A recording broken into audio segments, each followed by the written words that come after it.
I would like to reconvene the board at 8:32. Good morning. I see 9 of our 11 members are present in person here today. And President Darling Hammond and Vice President Glover Woods are both participating in this meeting from remote locations. Consistent with recent changes in the laws governing our meetings, I must ask, President Darling Hammond, would you confirm that you are present? I am here. Okay. And President Darling Hammond, would you confirm that there's no other adult in the room from where you are participating from remotely? That is correct. There is no other adult in the room. Thank you. Thank you. Vice President Glover Woods, would you confirm that you are present? Yes, sir, I am present. Thank you. And Vice President Glover Woods, would you confirm that there's no other adult in the room where you are participating from remotely? No other adult is in the room. Thank you. So as both President Darling Hammond and Vice President Glover Woods both are participating remotely for today's portion of the meeting, I was asked to facilitate today's portion of the meeting from the dais. So thank you, everyone. Be nice. Okay. We will now take up item 17, which is the 2025 mathematics adoption of the K-8 instructional materials, Instructional Quality Commission, IQC recommendations. The CDE recommendation is that the SBE take action on the following recommendations. Adopt the 64 instructional material programs recommended by the IQC, direct the CDE staff in conjunction with members of the IQC as needed to work with publishers and content developers to ensure that the edits and corrections and other publisher errata and administrative updates approved by the CBE are made to their instruction materials. The item will be presented by Deputy Superintendent Will McGee and Dr. Mike Torres of the CDE, IQC Chair Charisse Guerra, and IQC Math Subcommittee, Janet Lanning. Will you begin?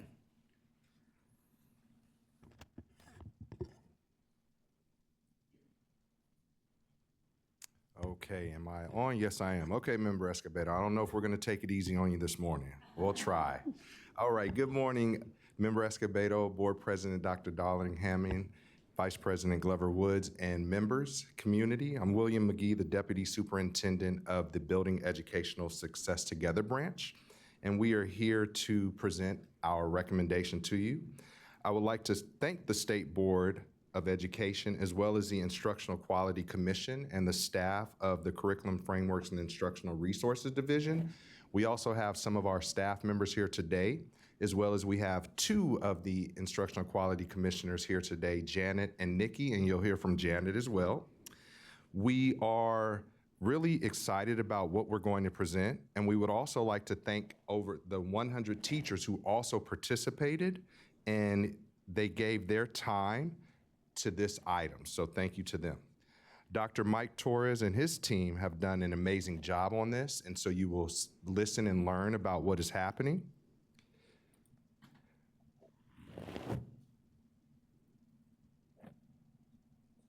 So the CDE recommendation that we are asking the board to approve is to adopt the 64 instructional materials programs recommended by the IQC, and then also to direct CDE staff in conjunction with members of the IQC as needed to work with the publishers and the content developers to ensure that the edits and corrections and other publisher errata and administrative updates approved by the State Board of Education are made to their instructional materials. And with that, I'll turn it over to Dr. Torres, who will lead us in the presentation. Thank you.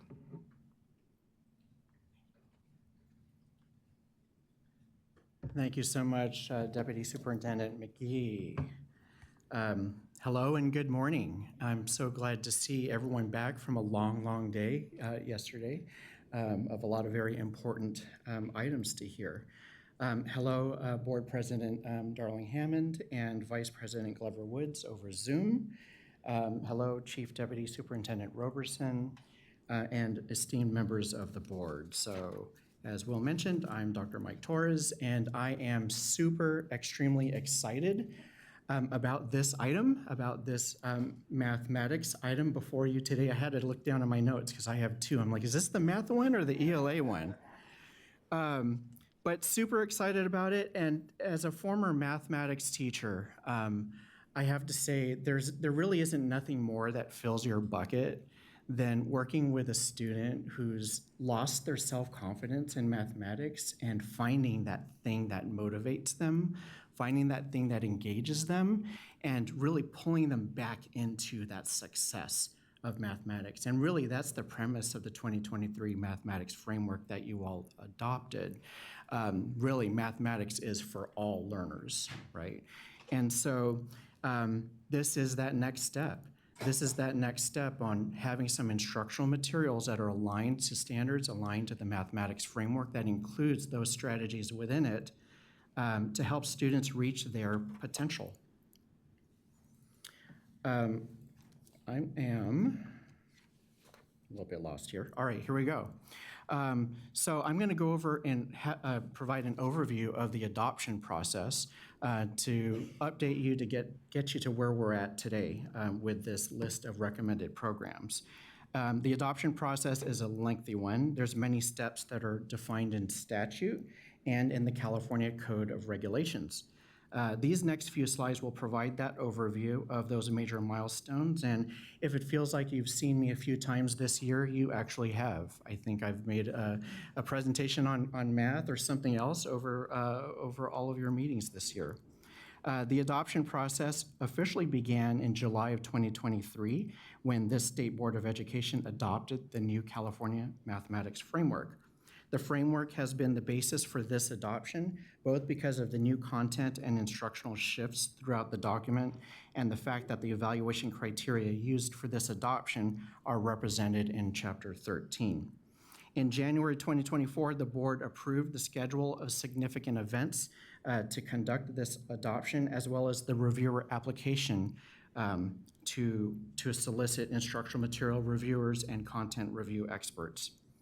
In January 2025, the State Board of Education appointed those instructional material reviewers and content review experts that were recommended by the Instructional Quality Commission to you. A total of 172 experts were appointed to review these materials. Now, due to the large size of this adoption, the board also approved several non-commissioners to serve as review panel facilitators to conduct this work. On January 23rd, the California Department of Education hosted the publisher's invitation to submit meeting, where the statutory and regulatory requirements for participation in the adoption process were explained. This meeting was open to the public, and we invited public comment during the meeting. Now, in an effort to spur innovation, we did outreach to more than just the traditional textbook manufacturers or publishers. We reached out to content developers, and we had a large number of new content developers participate who've never participated in an adoption before. In addition, we've been providing technical assistance along the way, holding meetings with individual publishers and content developers, answering lots of questions, providing publisher bulletins, and so much more. I want to give a shout out to Administrator Johanna Harder and David Almquist, our publisher liaison, for all the incredible work that they've done to get us this large number of instructional materials ready for your consideration. The board appointed 75 classroom teachers and 172 reviewers for 24 panels. The content review experts that were appointed were assigned to panels to provide their content expertise during the deliberations. I'd also like to point out and thank Vice President Glover Woods and Board Member Lewis for attending the reviewer training as well as the deliberations. It's a huge time commitment, and it means a lot. All reviewers received a week-long training at the Doubletree Hotel in Sacramento, April 14th through 18th. The board appointed reviewers are trained to evaluate the submitted programs for alignment with the standards, the framework, and the evaluation criteria adopted by the board. Reviewers had the privilege of being sworn in by Vice President Dr. Glover Woods. On the final day of the training, reviewers attended presentations by the publishers in order to orient them to the programs of which they would be reviewing. The reviewer training was an open meeting and public comment was called for each day of the training. During the summer following the training, each reviewer conducted an independent and extensive review of the instructional materials that were assigned to his or her panel. This independent review was conducted over a 2-month time period, with each reviewer spending countless hundreds of hours reviewing the text for alignment to standards, the framework, and the evaluation criteria. Reviewers were reconvened for deliberations over 2 weeks in Sacramento, July 21st to 25 and July 28th to August 1st. During those deliberations, the reviewers met in 24 panels to discuss and evaluate 67 programs that were submitted for the 2025 mathematics adoption. During deliberations, panels took public comment twice each day. After much discussion and reaching consensus on their recommendations, the panel members developed a report of findings for each program. These reports were forwarded to the Instructional Quality Commission and posted on the CDE website. Now, throughout the 2025 instructional materials adoption process, there were about 22 separate meetings with opportunities for public comment, including an IQC public comment meeting on August 13th of 2025. Additionally, the CDE received 5 separate submissions of comments from the public, including publishers, during this process. All public comments were submitted to the State Board of Education office. On September 17th, the members of the Instructional Quality Commission considered the recommendations from the instructional material reviewers and content review expert panels. They considered public comments as well as reports from individual commissioners to determine whether each program satisfied or did not satisfy the State Board of Education adopted evaluation criteria for this adoption. Prior to action, the IQC conducted 2 public hearings, one during the Mathematics Subject Matter Committee meeting and one during the full commission meeting. Over the entire process, the commissioners heard testimony from 13 members of the public, and ultimately the IQC agreed with the reviewers and are recommending 64 programs to the State Board of Education for consideration. This brings us to today, an exciting day for California and the world of mathematics. Commissioner Lanning is here, the chair of the Mathematics Subject Matter Committee, and she will now briefly describe the core ideas from the California Mathematics Framework that are represented in these instructional materials being recommended by the IQC.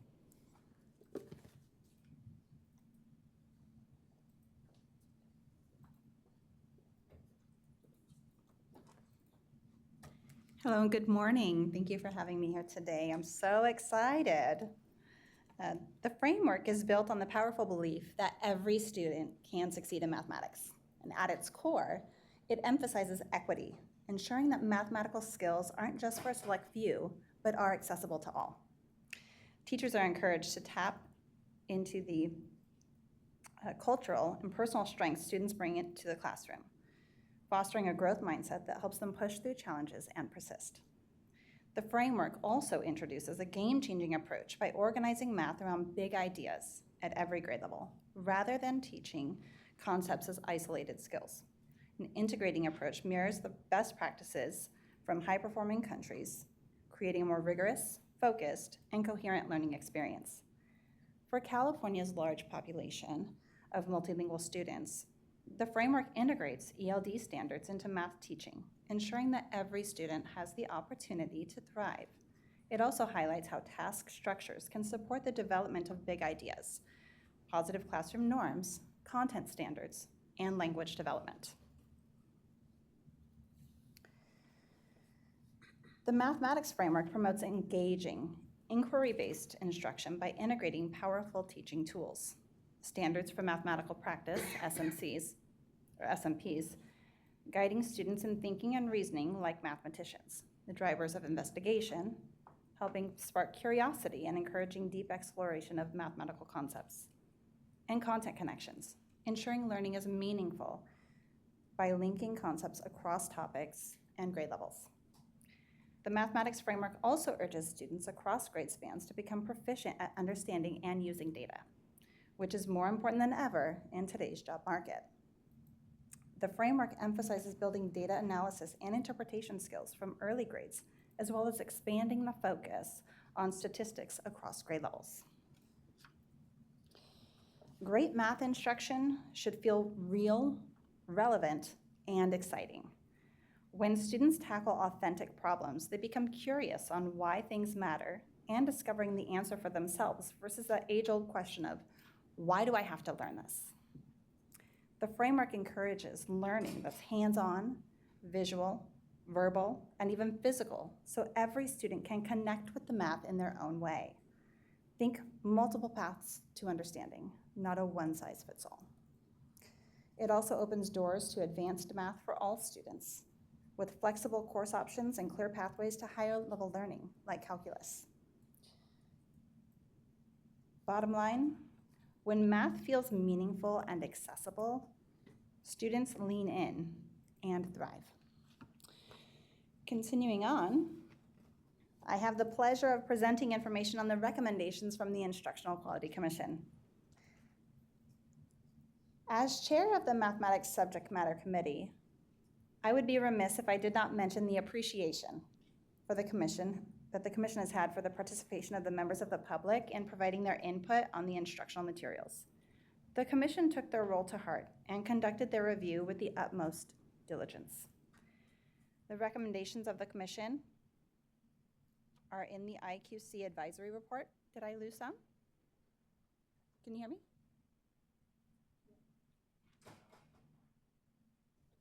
It's on. Is it good? Okay. Can you hear me? Oh, I think, okay, we're good. Okay. The recommendations of the commission are in the IQC advisory report, which was provided as an attachment to this item. The commission is recommending 64 of the 67 programs submitted for this adoption. The IQC advisory report includes not only our reasons for recommending or not recommending each program, with citations in each of the 5 categories of the state board adopted criteria, but also lists the recommended edits and corrections, including social content citations and publisher submitted errata for each program. It is our recommendation that these recommended edits be considered as a condition for adoption if the state elects to adopt these materials.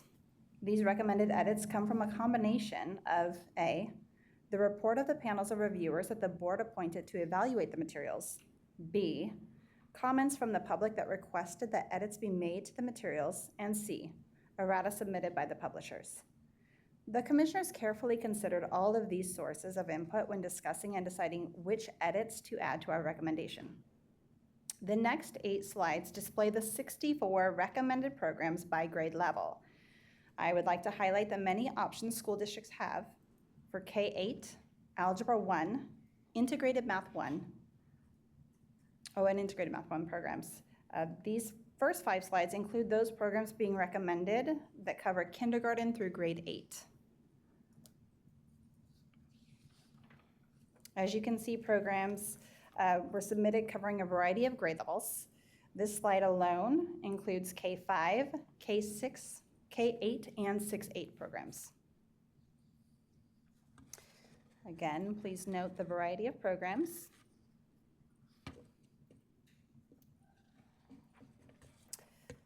All of the programs listed on these slides are included in the IQC advisory report, and they include a complete report of findings for each program. And finally, our K-8 recommended programs, we have Savas Experience Math California, Bridges in Mathematics by the Math Learning Center, and the TPS program STEAM into Big Ideas. There are 38 K-8 programs being recommended for adoption. This slide and the next slide display the Algebra 1 programs the IQC is recommending to the state board. There are 17 Algebra 1 programs being recommended for adoption. And finally, this slide includes the 9 integrated Math 1 programs that we recommend you adopt. As I noted, the commission decided to recommend 64 of the 67 programs to the State Board of Education. The commission is not recommending one program submitted by Pathways to Careers, one program submitted by Savvis Learning, and one program submitted by TPS Publishing Company. The reason for this negative recommendation is included in our report, but in short, the commission felt that these programs did not meet several of the criteria statements in Category 1 and Category 2. And in all but 5 categories included criteria that were not met.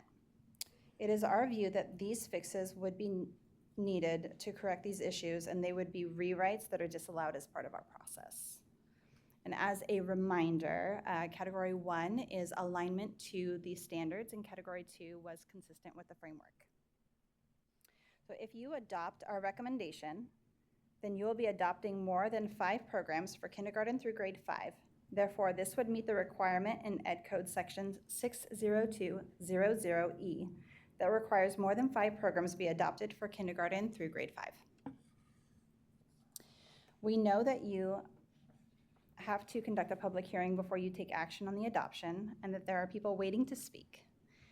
But on behalf of the commission, I would like to thank the board for its support throughout this adoption process. We hope that the materials you adopt today will provide support for districts across the state in implementing the instructional shifts that the new content in the mathematics framework calls for.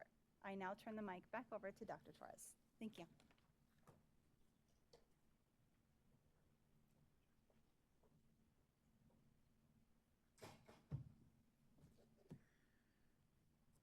All right. So for this adoption, well, first of all, thank you, Commissioner Lanning, for that presentation. There have been many questions of what will happen now after the State Board takes action today based on this recommendation. There is a 60-day timeline for publishers to submit all edits and corrections to be verified by the department.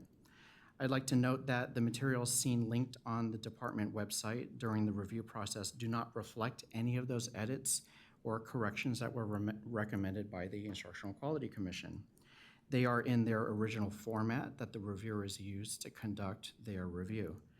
The final versions of instructional materials will not be available until the State Board adopted edits and corrections have been made. I'd also like to highlight that besides the wonderful diversity of California, another beautiful element of California is the local control our local school districts have to make choices that are in the best interest of their students, their community, and their educators. These choices also apply to adopting instructional materials. The California process is designed to offer districts choice of instructional materials to match the needs of their educators and students. Not all instructional materials are alike. And that's actually a benefit for our school districts. Each district will have multiple options as they conduct their own local review of instructional materials that are either on the State Board adopted list or not on the State Board adopted list. The state level review is a first level review to share with districts the materials that meet the content standards, the curriculum framework, and the evaluation criteria. Districts then engage in their own review of instructional materials, and that's key in order to analyze programs that best fit their student, program, and pedagogical needs. The State Board of Education has also provided guidance to school districts in a document commonly called the Guidance for Local Instructional Materials Adoptions. I always find a way to say GLIMA in my presentations, so our GLIMA document. The link to this document is displayed on this slide. And as a former educator, I know that choice is invaluable for teachers and for students. I've personally experienced the benefit of teachers being able to go through an analysis process of many programs to choose the one that best fits their needs. There are several tools that can help districts conduct this deeper analysis of the programs, such as the English Learner Roadmap, several posted webinars and reference documents for Universal Design for Learning, and the work of the Superintendent's Literacy Work Group. All of these resources are available on the CDE's website. Additionally, the CDE will be posting videos from the Mathematics Coherence Project, including a video that provides an overview of the big ideas from the mathematics framework and another that provides an overview of the adoption process itself. Also in the works is a video that will walk a viewer through a report of findings with explanations of how the report is compiled and what resources inform the creation of that final report, to the end that would inform them of how to use the reports to make local decisions on piloting materials. Before I get to the CDE recommendation and our closing slide, I'd like to take some time to highlight some program strengths that the review panels identified during their review. So we actually did something a little bit different that we haven't done before. And we're all about improvement, and we're all about trying to create great resources for our educators and our students. So we asked our reviewers at the conclusion of their deliberations, if you could just tell us, like, what's the one thing that is like great for this program within each of the different categories 1 through 5.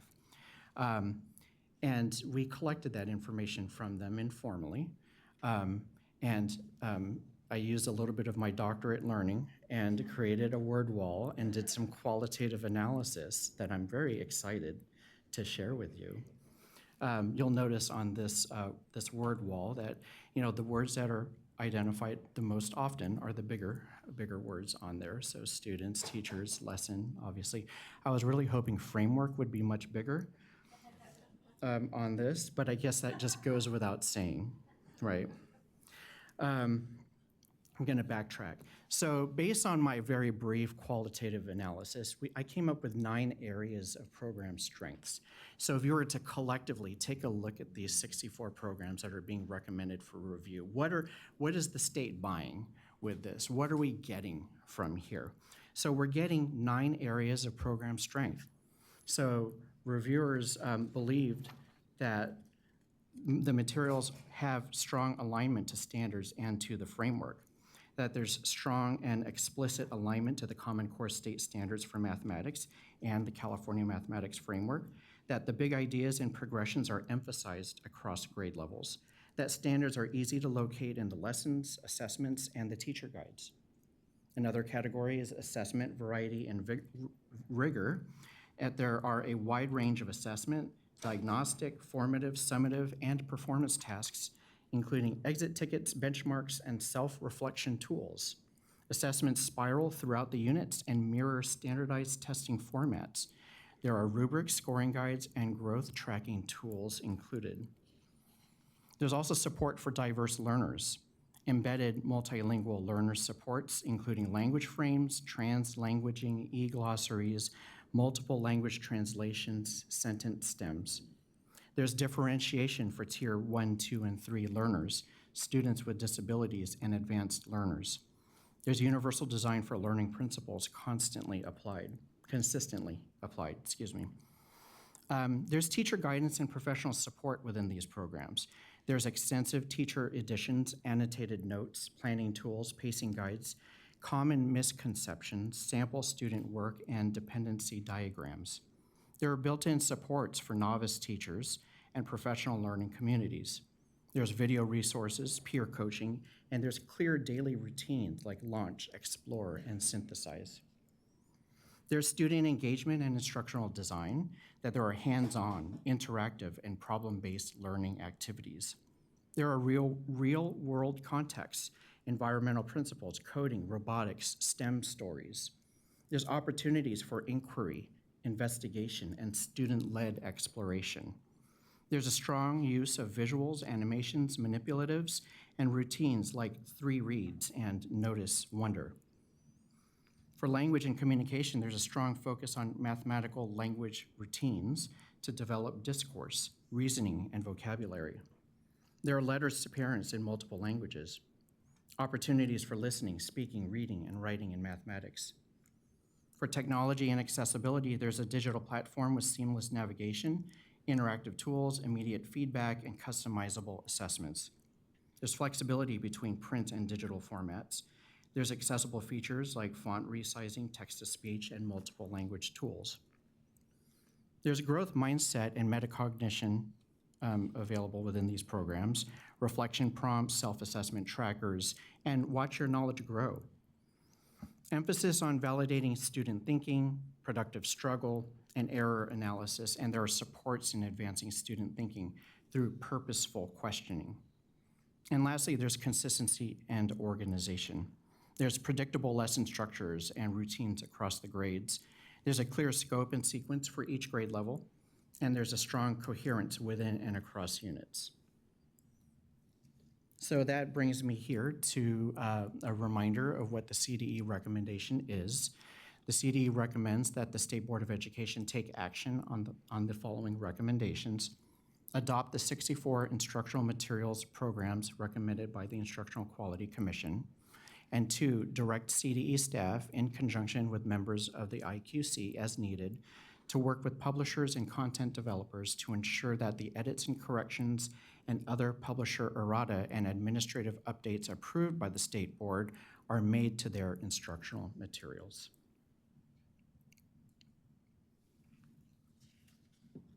Well, Dr. Torres and Will, thank you so much for amazing presentation, and I applaud the IQC. Janet, I know you're here. All the hours it took probably reviewing 64 amazing curriculum, pretty amazing. So thank you so much for all your work. I'd like to now open the public hearing at 9:03. First, we'll hear from any publisher or content developer who would like to comment in this item. They will have 2 minutes. Following any comments from the publishers and content developers, we'll move to comment from other members of the public, and they will have 1 minute. Do we have any publishers or content developers in the room? Okay, since there are no publishers or content developers in the room, anyone in the room that would like to make a comment on this item? We have 4 people signed up for public comment. Will the following people please line up at the microphone in the back? Raquel Morales, Tim Nordstrom, Lorraine Richards, and Natalie Shen.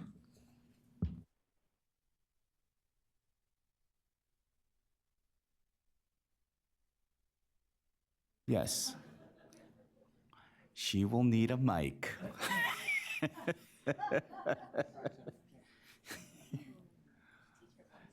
Okay, we'll wait a few minutes before mic is. Thank you so much. And it works, great. Perfect, thank you so much. Hi everyone, Raquel Morales with Ed Trust West, a member of the High Quality Instructional Materials Learning Partners Coalition. We would like to echo the comments submitted by our coalition. Implementation will be instrumental in meeting the needs of multilingual learners and students of color as we strive to provide students in California with high quality math. One key component of implementation will be the local adoption of materials. To support districts with navigating such an extensive list while aligning with the instructional vision, we recommend offering practical frameworks and examples that show how to choose, pilot, and sustain materials equitably. As for professional development, we know that teachers need time, training, and support to bring instructional materials to life. Therefore, we urge the board and the department to continue seeking investments in curriculum-aligned professional development, specifically coaching for math educators to promote rigorous, culturally responsive instruction and improve student outcomes. We look forward to supporting any future budget investments related to this body of work and appreciate the board's leadership in prioritizing high-quality instruction. Thank you.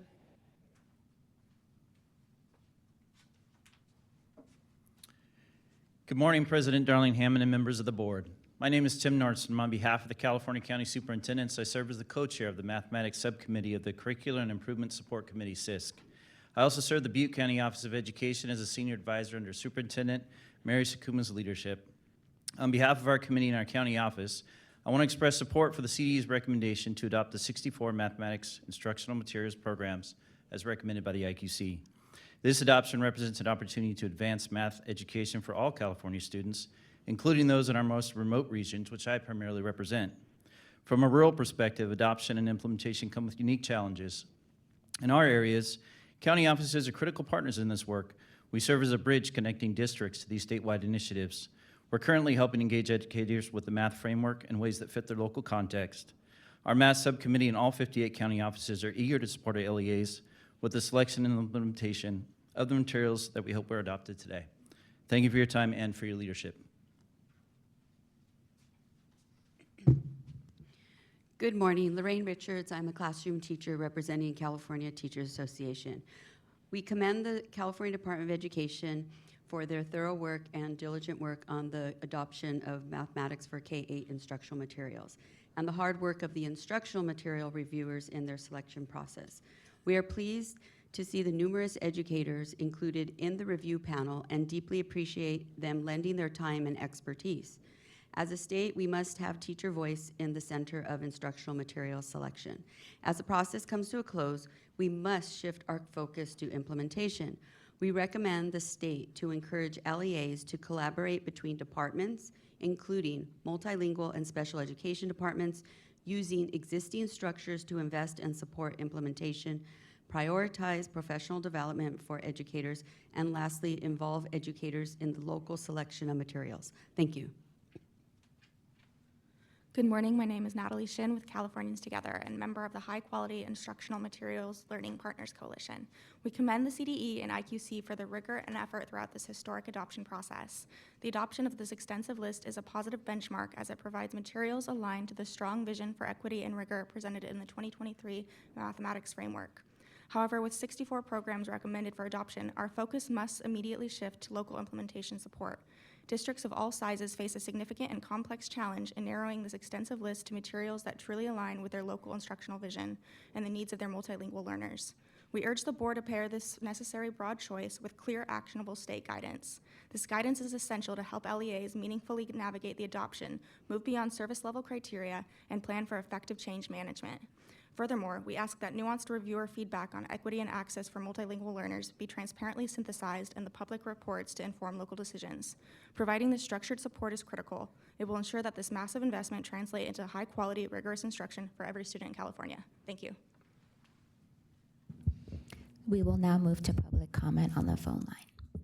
Well, actually, we will now open the phone line for comment from publishers and content developers by calling the telephone number and using the access code provided on the slide that using now. Please provide your name, publisher, content developer you are representing for the record. Please remember to turn down the speaker volume of your computer if you're following the live feed. You have 2 minutes. Okay. First caller, ending in 1883. Please state your name and affiliation for the record. You may begin. I moved to Ramona when you did. I'm like, oh. Caller ending in It was interesting how 1883. many people are like a psychotherapist or a researcher and Okay, next caller ending in 3678. You may begin. I am not a content developer, so I'm not sure if we're up to the not content developer speakers yet.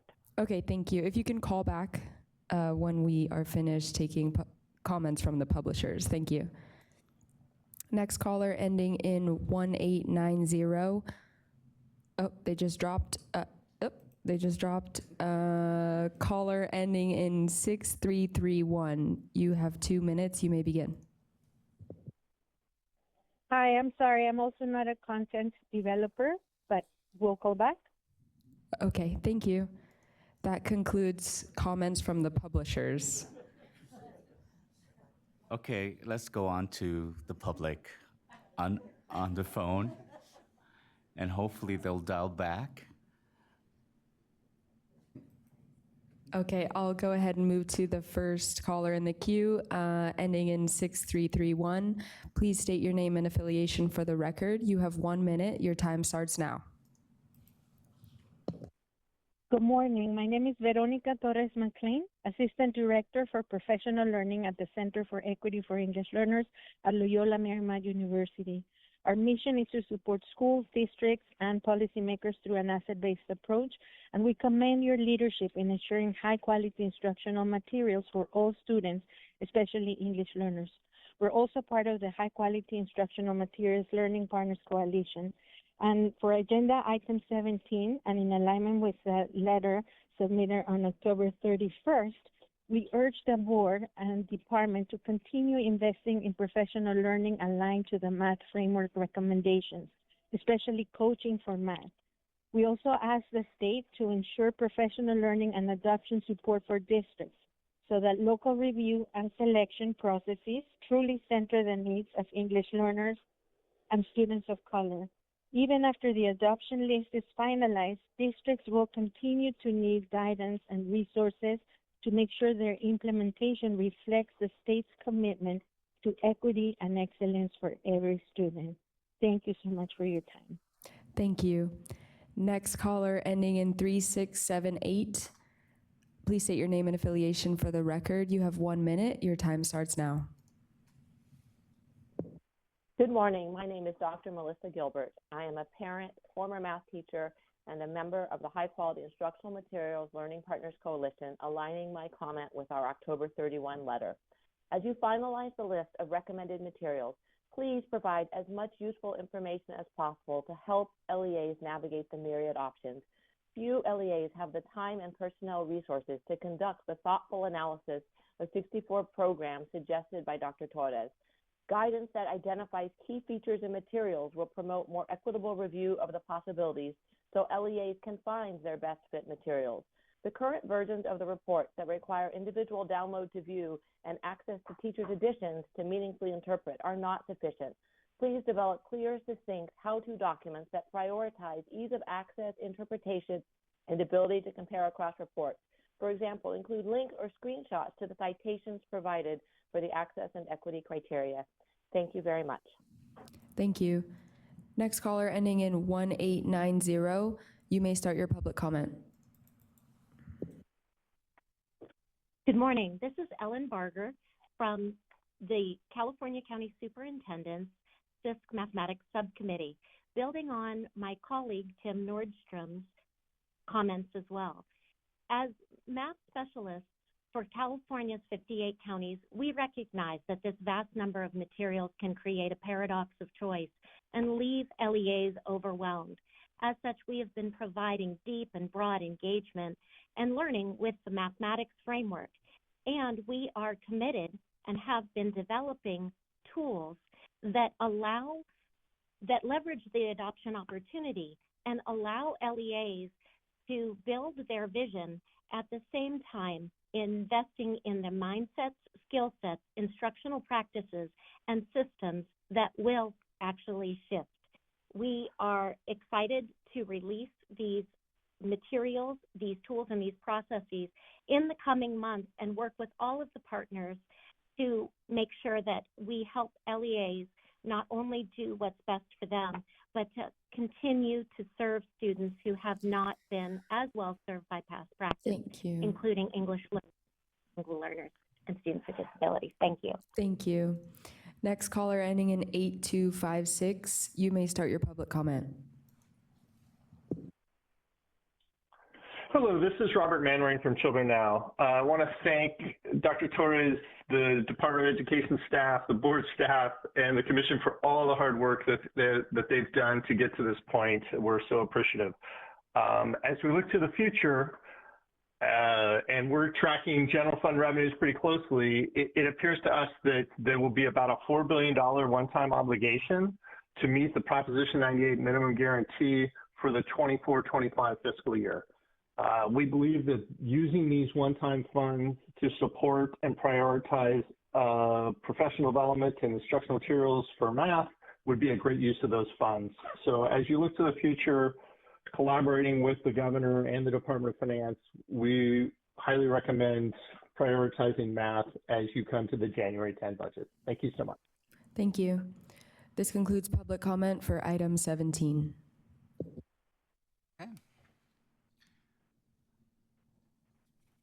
I would like to close the public hearing at 9:16.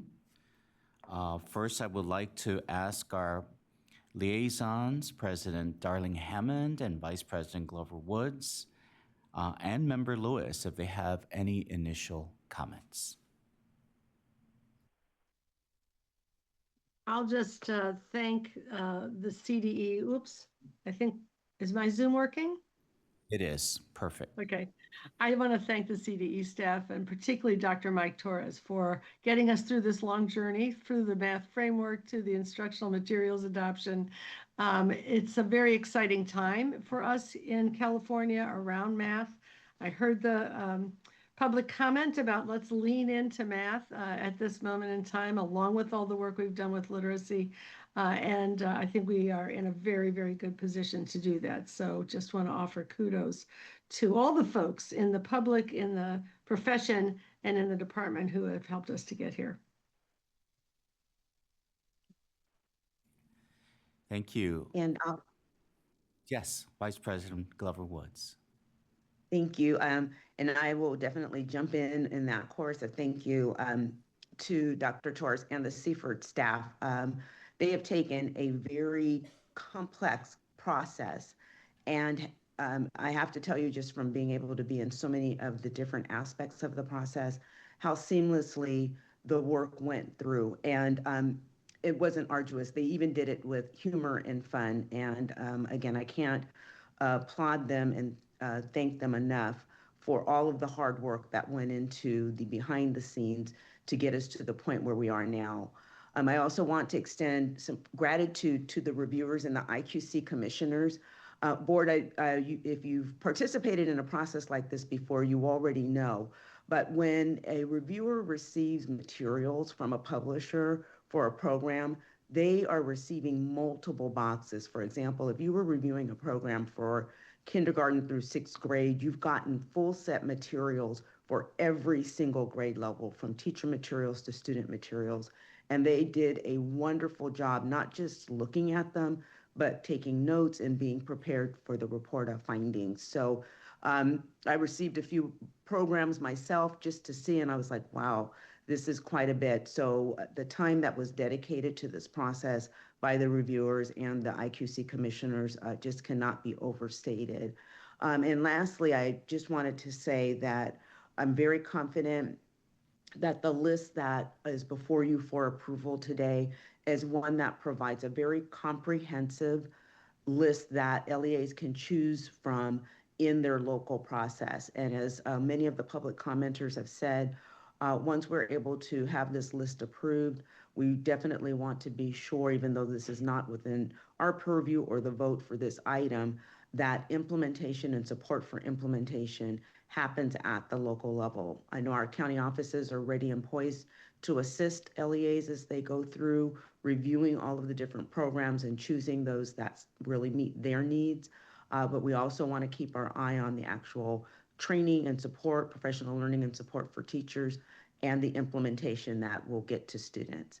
So thank you, Dr. Escobedo, for opportunity to speak. And again, can't recommend highly enough approval of this particular item. Member Lewis, anything else you would like to add? Just echo what my colleagues have already said, and just to add some additional thanks to the IQC Math Subcommittee and for Commissioner Lanning for being here today and being part of the presentation. And as what's already been said, I think this is a very significant adoption that's really going to be beneficial to our schools and our teachers as they strengthen the instructional program and improve the learning for what's already been mentioned as our very diverse student population. And thank you, Dr. Torres. Thank you to the Seaford staff, the CDE staff, and as Vice President Glover Wood said, observing that process, it was a very thorough process, and I appreciated the opportunity to sit in and hear the deliberations and just to see the process in action. And so it's a culmination of a lot of hard work, and thank you all. Okay. We'll now turn into board discussions. Anyone would like to share? Yes. I just really appreciate the depth and care that went into this adoption. What stands out is how many educators were part of the process. Having teachers at the table helps ensure the materials reflect what actually works for students. That kind of collaboration is essential for what we need in mathematics. Having teachers be part of that process is going to be key. As we move into implementation, I think it's important that we continue to prioritize math. I think I heard that several times in the comments, not just through materials, but through the support we give teachers to use them as well. Professional learning that's teacher-led with time for coaching, collaboration, reflection. It's what helps build capacity and confidence, and that's what new materials need to move forward from paper to actually practice. It would help to keep the messaging clear for districts that this adoption proves strong research-based options, but also allows for flexibility to meet the local needs. When teachers have a voice at the table with the right support, these materials don't just sit on the shelves. They become part of everyday instruction. And it helps the students think deeply, reason, and really see themselves as capable mathematicians. Thank you. Yes, Trustee McQuillan. I too want to thank the groups for this hard work and all the input, community input, teacher input.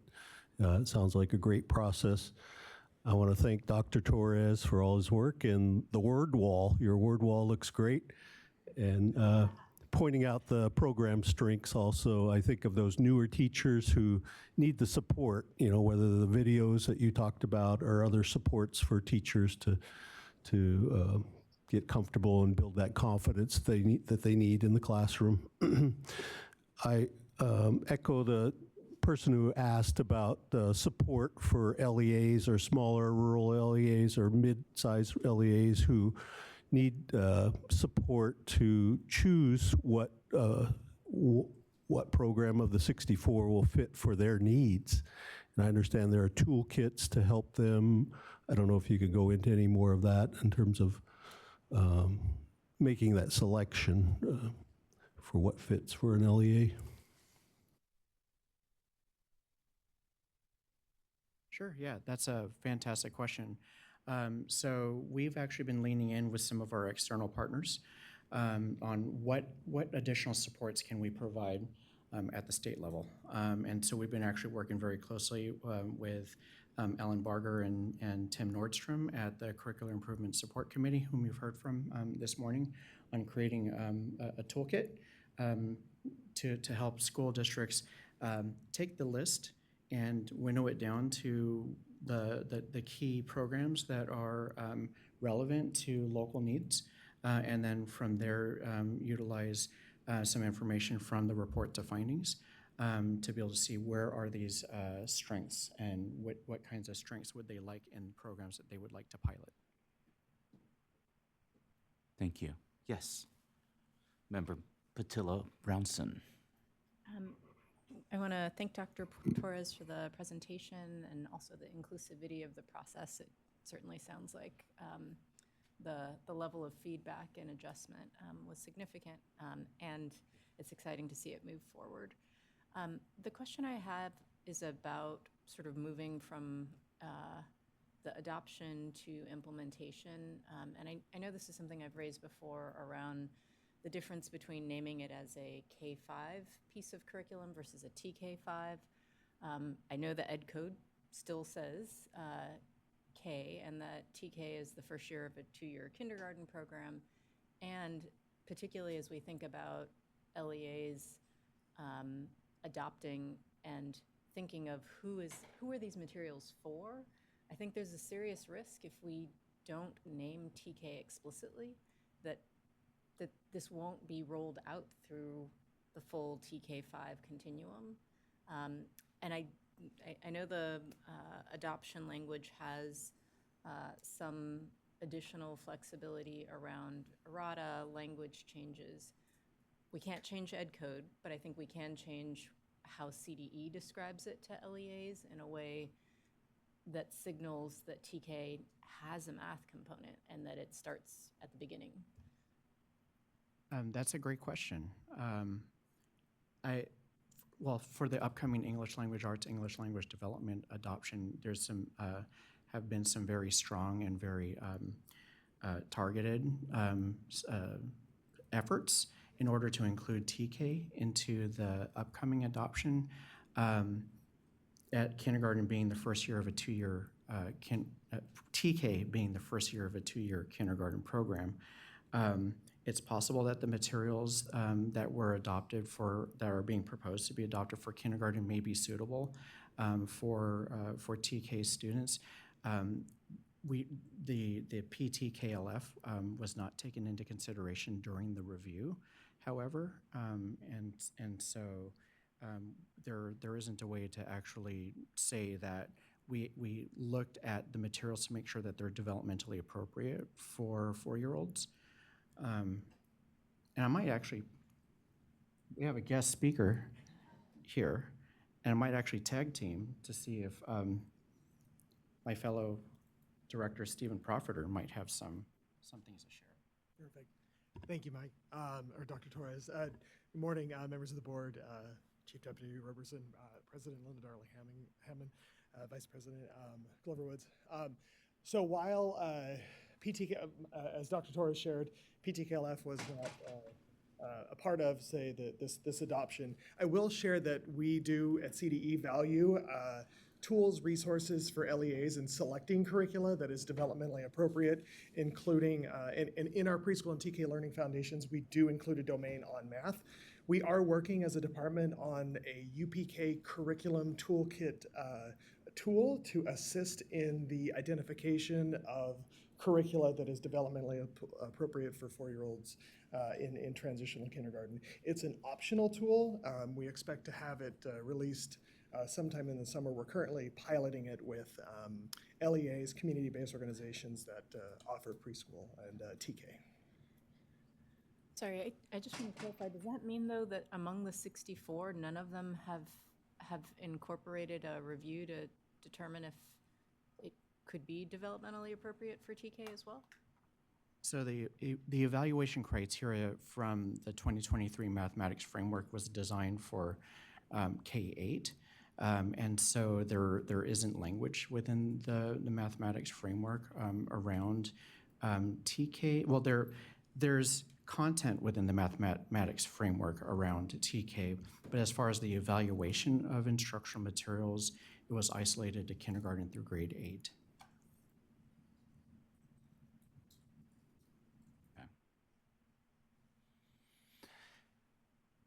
Yes, but there's a possibility down the road that we can look at some of the current content, right, that might be appropriate for TK. Absolutely. There's definitely the possibility of conducting a follow-up adoption, which you'll hear a lot more about procedurally in your very near future. Yeah, thank you. Any other? Yes. Just a couple of things, and just wanted to reiterate the gratitude that all of the other members have to you and everyone else who took the many, many educators and who took time to review the materials. It is a lot of time and effort and dedication. I wanted to first second the line of questioning by Member Portillo Bronson. As a former elementary school principal and working with teachers at that level, it's really important that we attend to the needs of the whole developmental curriculum. And I think we talked about this the last time you were up here, Mike, just around the fact that there is language in the framework about TK. And I'm not directing this specifically at you, but I think as a state, we need to flesh out some of these complexities that are leading to this challenge, because a TK teacher feels a part of the TK5 or the TK6 staff, and when we do adoptions like this and we don't have specific curricula for them, it begs the question of why not? And I happened to be a principal at the time when this happened to us, and we did not have new curriculum for our TK teachers. So I just want to reinforce that. And again, it's not specifically directed at you. I think that there's a lot of work that we need to do as a state for that transition for our 4-year-olds. The second point I wanted to make is that was brought up in public comment as well, is that 64 programs is a lot. And although it's across grade spans and across courses, it does present, on a positive side, a lot of choice for local entities. But on a challenge side, it presents an overwhelming amount of materials to go through. And so the extent to which we can provide those synthesized findings,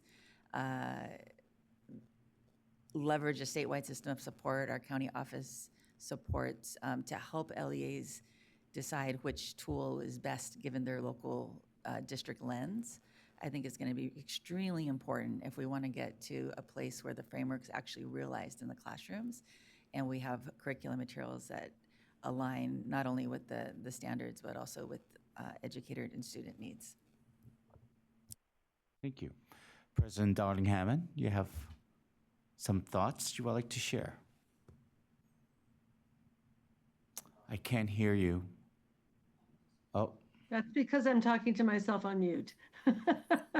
I just want to appreciate the comments that were made about TK and let people know, I know Stephen Profiter is there and he can elaborate on all of this, that the Early Childhood Division is looking at and piloting curricula across the state for pre-K and TK and beginning to collect information about how those perform in different content areas as well as cross domains like social emotional learning and other elements of the curriculum for those grade levels. So it's not that it's being ignored, but it is in process, and we will hear more when we get to the instructional materials adoption for ELA, ELD. We've also allowed for the possibility that publishers might submit materials that are specific to pre-K, TK. So just to assure folks that it's not been forgotten, but it is in process in ways that will come to fruition down the road. Okay. Thank you. Oh, yes. Member Roscoe Gonzalez. And I think that's because I'm in the classroom and I teach second grade and work very closely with TK through second grade. I know that a lot of this, when we teach math and when we collaborate, I know the standards are K through, and when we look at them through 8th grade, when we look at the framework. And when we look at TK, we think more of exploration, not just through playtime, but really through constructivist approaches where students work with numeration. There's more strategy-based, and students at TK, instead of having textbooks, learn through hands-on experiences, dialogue, and counting stories, and a lot of CGI, like cognitive guided instruction. So I know that that guidance is usually through collaboration with other teachers of how we work with TK teachers, so that the students are still getting a robust curriculum in the classroom, but they're not just working off a textbook, that they're actually finding the love for mathematics and they're enjoying their experience, because it's so foundational for students to developmentally see themselves as mathematicians at the beginning stages, that if it could be overwhelming and sometimes even stifle the love for learning at that age. So I understand why it's not included in the adoption in that way, but it's not that it's forgotten, it's just that it's a different developmental stage and where students are really learning through the California preschool learning foundations.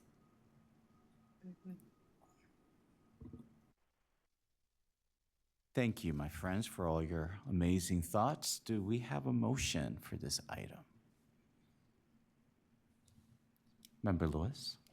I move that we take action to adopt the 64 instructional materials program recommended by the IQC, and that we direct the CDE staff in conjunction with members of the IQC as needed to work with publishers and content developers to ensure that the edits and corrections and other publisher, errata, and administrative updates approved by the SBE are made to their instructional materials. Do I have a second? Second by Member McQuillan. Brooks, can you please call the roll? Member Yoshimoto Tauri. Yes. Member Rodriguez. Yes. Member Patillo Brownson. Yes. Member Roscoe Gonzalez. Yes. Member Olken. Yes. Member McQuillan. Yes. Member Lewis. Yes. Vice President Glover Woods. Yes. Member Escobedo. Yes. President Darlene Hammond. Yes. Member Ojike. Yes. Motion carries unanimously. We'll now take up item 15, which is the guidance to support the 2026 English Language Arts, English Language Development, Instructional Materials Follow-up Adoption. Before CDE begins her presentation, I would like to turn to President Darlene Hammond to give us some opening remarks on this item. Thank you. I want to begin by first wishing Francisco a happy birthday. This is your 65th birthday, I understand. It's so a happy big birthday to you. 6'5". Thank you. Yeah, and then I do want to say a few words about the great work that WestEd has done for us. You have a very thorough analysis of the latest research on literacy, drawing on the research, that is a growing body of evidence in the science of reading, the science of literacy more broadly. The governor and the legislature tasked us with both adopting updated instructional materials for ELA, ELD, and ensuring that they are grounded in the most up-to-date research so that our students will have access to high-quality materials that reflect where we are now in our understanding of literacy. So the evidence base that was assembled by the WestEd research team attends to the latest insights about acquiring both foundational skills, including oral language development and vocabulary development, as well as the development of phonemic awareness and phonics knowledge. It also takes into account the recent research on the role of writing in learning to read, which now has a substantial body of research, the role of culturally relevant texts in developing fluency, the role of comprehension instruction throughout the development of reading and literacy skills. As you know, our ELA, ELD framework includes both reading and writing and listening and speaking, all of the areas of literacy. The guidance is aligned with the governor's Golden State Literacy Plan and was required as part of the 2025 state budget with specific direction to align the framework and evidence-based literacy instruction. And so for those who are interested, Dr. Torres talked earlier about his doctoral training. For those who are interested in getting sort of a short course in the updated knowledge base in the science of literacy, I recommend that reading to you. It is a real page turner and very educative. It does include direction for evaluating materials that focus on specific skills to allow local agencies to better select the skills that will address the range of needs of their students. The guidance also includes specific updates to what we know about teaching students who are multilingual learners, who are students with disabilities, teaching in intervention contexts, as well as in Tier 1 classroom contexts. This direction to update the guidance was also in statute in AB 1454 by Assemblymember Rivas, which reflected, as we know, a partnership among groups representing students, including those with a wide range of experiences and backgrounds, and including those with reading difficulties, and the efforts we're making now to support diagnosis and evaluation and assessment through the screener process, as well as to develop the ongoing grade by grade literacy development. So it's an exciting moment for us to be able to update these materials. We're doing this with a very strong evidence base at hand, and I'm excited about this process proceeding as we have just seen the successes of our mathematics process. And I'll hand it back to you, Francisco. Thank you, President Darlene Hammond, for profound, amazing background information. Let's turn to the presentation. I'd like to remind you the CDE recommendation that we take action to the following recommendations: approve the guidance to support the ELA, ELD instruction materials follow-up adoption, to delegate authority to CBE and CDE staff to make any necessary revisions, including any needed for clarity and accuracy as the document is professionally edited and prepared for publication. This item will again be presented by Deputy Superintendent Will McGee and Dr. Mike Torres of the CDE with Heather Matson and Elizabeth Zagata of Wested. Will, please begin. Thank you, Member Escobedo, and it looks like Dr. Darling Hammond gave you a great gift, right, of moderating this meeting today. Easy. So for the community that's just joining, my name is William McGee, and I'm the Deputy Superintendent of the Building Educational Success Together branch.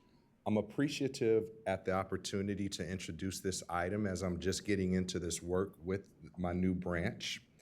I've heard a lot of the comments from the board members, and we've had discussions because as a secondary teacher myself, we did not know how to teach reading. And that was something we really looked at the middle school I was principal of. And now being in the department, we are very collaborative, working with our co-literacy directors and our other divisions. And so the comments you all have made, I was asking Dr. Torres, like, can we highlight some of these ideas on future webinars about how to be inclusive of TK? Can we also highlight ideas of culturally relevant and linguistic teaching strategies that support all students inclusive of our Black students, as well as students enrolled in the special education program? And the team has stated, yes, we can definitely do that. I also heard comments about rural areas, and in the division I was director of, we do have a rural office, and so that's another idea that we can really tag into and collaborate to ensure that we're hitting all parts of California, and especially for our American Indian students with our American Indian Education Outcomes Committee. So this development of this guidance came through Assembly Bill 121, the Education Omnibus Trailer Bill. However, this is a result of more than a singular bill, and the guidance is situated at the center of some of the state's most ambitious work, as you heard Dr. Darling Hammond mention earlier. So with us today to discuss this document is Dr. Mike Torres, as well as the members of Wested who we work closely with and appreciative of their work. And Member Escobedo read the recommendation, so I'll ask Dr. Torres to come up and continue the presentation for us.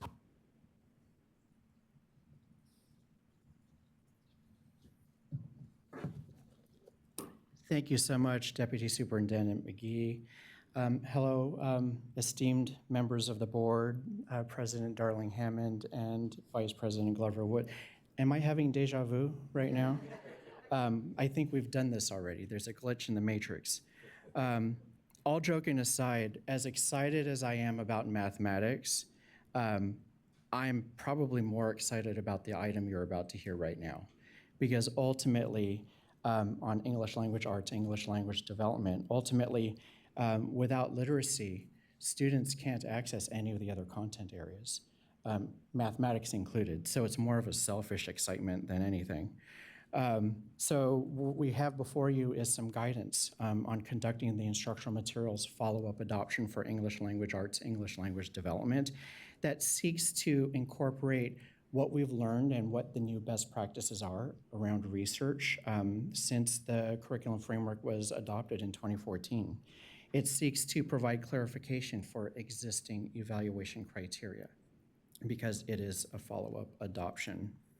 The guidance is to support the English language arts, English language development follow-up, and it's a catalyst. For one, it supports a key tenet in Governor Gavin Newsom's Golden State Literacy Plan, the implementation of high-quality instructional materials and evidence-based literacy instruction aligned with the latest research on an updated list of English language arts, English language development instructional materials for grades K-8, now TK-8. There's the TK plug. As we all know, instructional materials represent just one aspect of a comprehensive approach to instruction. And before we get into the updated guidance for instructional materials guidance, I'd like first to briefly review the various literacy projects currently in place around the California Department of Education. The field will see support for students in TK to 5 through grade 5 through the grade-specific literacy roadmap content blocks and the preschool through grade 3, P3 learning progressions for language and literacy development. Effective literacy instruction will be more likely to be implemented because teachers will enter the profession more prepared to address the literacy needs in their classrooms, thanks to the Commission on Teacher Credentialing's ongoing strengthening of literacy assessment for teacher candidates to ensure they can meet students' needs. Also, in September of 2026, just prior to the board action on the recommended materials for the 2026 follow-up adoption, educators will see State Board of Education approved criteria and guidance for the selection or development of in-service professional development programs for effective means of teaching literacy in TK through grade 5, with a list of in-service PD programs that have been deemed to meet those criteria on the CDE webpage. And it's my understanding you had a wonderful presentation on that yesterday. Our requested action, here's my summary. Our requested action is that the CDE recommends the State Board of Education take action on the following recommendations. Approve the guidance to support the ELA/ELD instructional materials follow-up adoption and to delegate authority to the State Board of Education and CDE staff to make any necessary revisions, including any needed for clarity and accuracy as the document is professionally edited and prepared for publication. The follow-up adoption and the guidance before you today will play an important role in supporting CDE literacy initiatives, and today brings us closer to being able to say that we can ensure educators in the field have clear guidance available to support the selection and implementation of materials to support high-quality instruction in English language arts, English language development.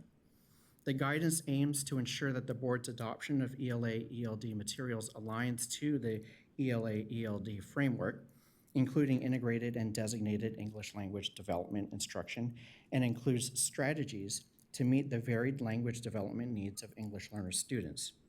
That the guidance aligns to evidence-based means of teaching foundational reading skills, including explicit and systematic instruction in print concepts, phonological awareness, phonics and word recognition, and fluency, and attending to oral and written language development, vocabulary and background knowledge and comprehension, including tiered supports for pupils with reading difficulties, English learner students, and pupils with exceptional needs. That the materials align to the program guidelines for dyslexia, and that the materials include materials that focus on the teaching of specific skills and standards that are a subset of the entire ELA/ELD framework and clearly designate which standards they effectively address. The guidance to support the 2026 ELA/ELD follow-up adoption was outlined in Section 89 of Assembly Bill 121 in 2025. This legislation appropriated funding to the Superintendent of Public Instruction to allocate to the Marin County Office of Education, the administrative agent for the California Collaborative of Educator Excellence, to select an agency to develop guidance to support the follow-up adoption and subsequent implementation of ELA/ELD instructional materials. In August, after reviewing several very thorough proposals, according to the defined criteria in the legislation and upon consultation with CDE staff and the executive director of the State Board of Education, the Marin County Office of Education awarded West Ed with the grant funding to develop the guidance. In its accepted proposal, West Ed rose to that occasion. West Ed identified the English Learner Success Forum as a subcontracting agency that will provide specialized advisory services on multilingual learner needs and ensure the guidance is aligned with existing criteria that adequately address English learner students' linguistic and cultural needs. And they assembled the detailed guidance that you have before you in an incredibly short time frame that we're very proud to present to you today. The parameters of the guidance that West Ed set out to develop was articulated in AB 121. I'll note here that what the guidance is designed to do was ultimately also put in statute by AB 1454, including requiring the board to conduct a follow-up adoption. AB 121 calls for guidance that evaluates and includes materials that focus on the teaching of specific skills and standards that are a subset of the entire ELA-ELD framework and clearly designate which standards they effectively address. The goal being to enable LEAs to adopt a set of materials that, in combination, address all of the state standards and the components of the framework. And per legislation, the guidance should also align to evidence-based means of teaching foundational reading skills, which shall include explicit and systematic instruction in print concepts, phonological awareness, phonics and word recognition, fluency, attending to oral language development, vocabulary, background knowledge, and comprehension, including tiered supports for pupils with reading difficulties, English learners, and pupils with exceptional needs. AB 121 also stipulates that the guidance conform to the ELA-ELD framework, including the 5 key themes articulated therein. And that's foundational skills, language development, content knowledge, meaning making, and effective expression, and that it incorporate media literacy content. Additionally, AB 1255 enacted this year required consideration in the next ELA-ELD instructional materials adoption to meet the needs of newcomer students. This consideration is also included within this guidance. This guidance serves multiple purposes, which you'll see in the overview of how the document is organized. Essentially, we want to root this overview in the language and content of Chapter 12 of the ELA-ELD framework, which talks about the adoption of instructional materials. The guidance interprets the existing evaluation criteria in the framework through a lens of updated research on the ways students learn to read, how educators can support all students' language development, and how to enhance the foundational content in the framework to reflect what we've learned since the 2014 framework. The goal is to center approaches to instructional materials that align with evidence-based literacy research, including explicit and systematic instruction in foundational skills, while maintaining California's commitment to meaning making, language development, effective expression, and content knowledge across disciplines. And we're especially proud to announce that the guidance expands the framework support to TK learners, pause for emphasis, by outlining approaches to instructional materials that align with new preschool transitional kindergarten learning foundations and to the P3 learning progressions in language literacy. It recognizes that districts have diverse needs and existing resources and supports, an approach that allows publishers and content developers to submit materials addressing specific subsets of standards rather than complete programs. This flexibility enables LEAs to combine materials strategically to create a comprehensive program tailored to their community's needs specifically. The guidance amplifies support for California's diverse learners and maintains a strong focus on integrated and designated ELD instruction, with particular attention to supporting English learner students at all proficiency levels, including newcomer and LTEL students. The guidance emphasizes systematic interventions and tiered supports for students with reading difficulties, students with exceptional needs, and those requiring additional assistance. This includes expanded intervention programs for students in grades 1 through 3, aligned with state's new screening requirements to ensure early identification and support when students need it the most. There's been a lot of interest and questions around this anticipated guidance, specifically from publishers and content developers, and many of those questions coming from those who have existing materials on the current approved list for ELA-ELD. In preparation for this follow-up adoption, the CDE encourages publishers and content developers to attend to the invitation to submit meeting in January to learn all about the guidance and how it could enhance their current programs. To talk more about the structure and content of the guidance, because I'm sure you're tired of hearing my voice this morning, I'd like to welcome Heather Mattson to the podium and Elizabeth Zagata via Zoom from West Ed.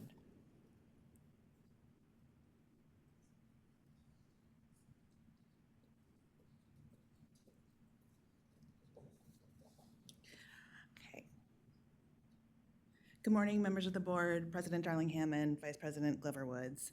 I'm pleased to provide an overview of parts 1 and 2 of the guidance. Before I begin, I'd like to thank Seaford and State Board staff for their close partnership on this complex project with, as Dr. Torres mentioned, a compressed timeline, along with additional expertise from our subcontractor, the English Learner Success Forum. We also consulted with the statewide literacy co-directors, the Multilingual Services Division, and worked closely with the Early Education Division. So with new research emerging since the adoption of the 2014 ELA-ELD framework, we've deepened our understanding of how literacy develops, and President Darling Hammond alluded to this in her introductory comments. As we know, research continuously evolves, and we need to ensure our literacy practices keep pace with evidence-based approaches so we can best serve all of our California students. The first way the follow-up adoption guidance seeks to address this is through Part 1, which summarizes the research from the past decade on evidence-based literacy instruction. For each component on this slide, the guidance not only provides concise, useful information from the research base, but it also addresses the impact of this research on instructional materials. Part 1 of the guidance document provides a comprehensive review of research on evidence-based literacy instruction, including best practices for supporting the development of foundational skills and how to support comprehension through content-rich instruction that systematically develops vocabulary and background knowledge. It also includes information on the reciprocal relationship of reading and writing.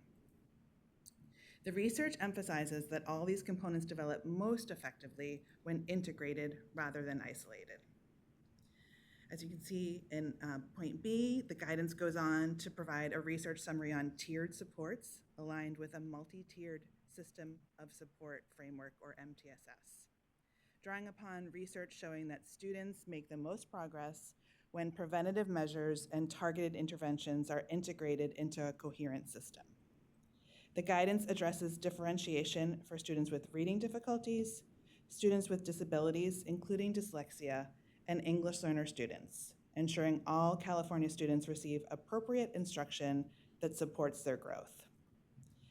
The next section of our research summary in the guidance presents new research on instructional materials for English learner students, with specific sections on newcomer students, those in dual language programs, and English learner students with disabilities. Materials should address these diverse English learner student profiles. Newcomer students require oral language development as a foundation for learning.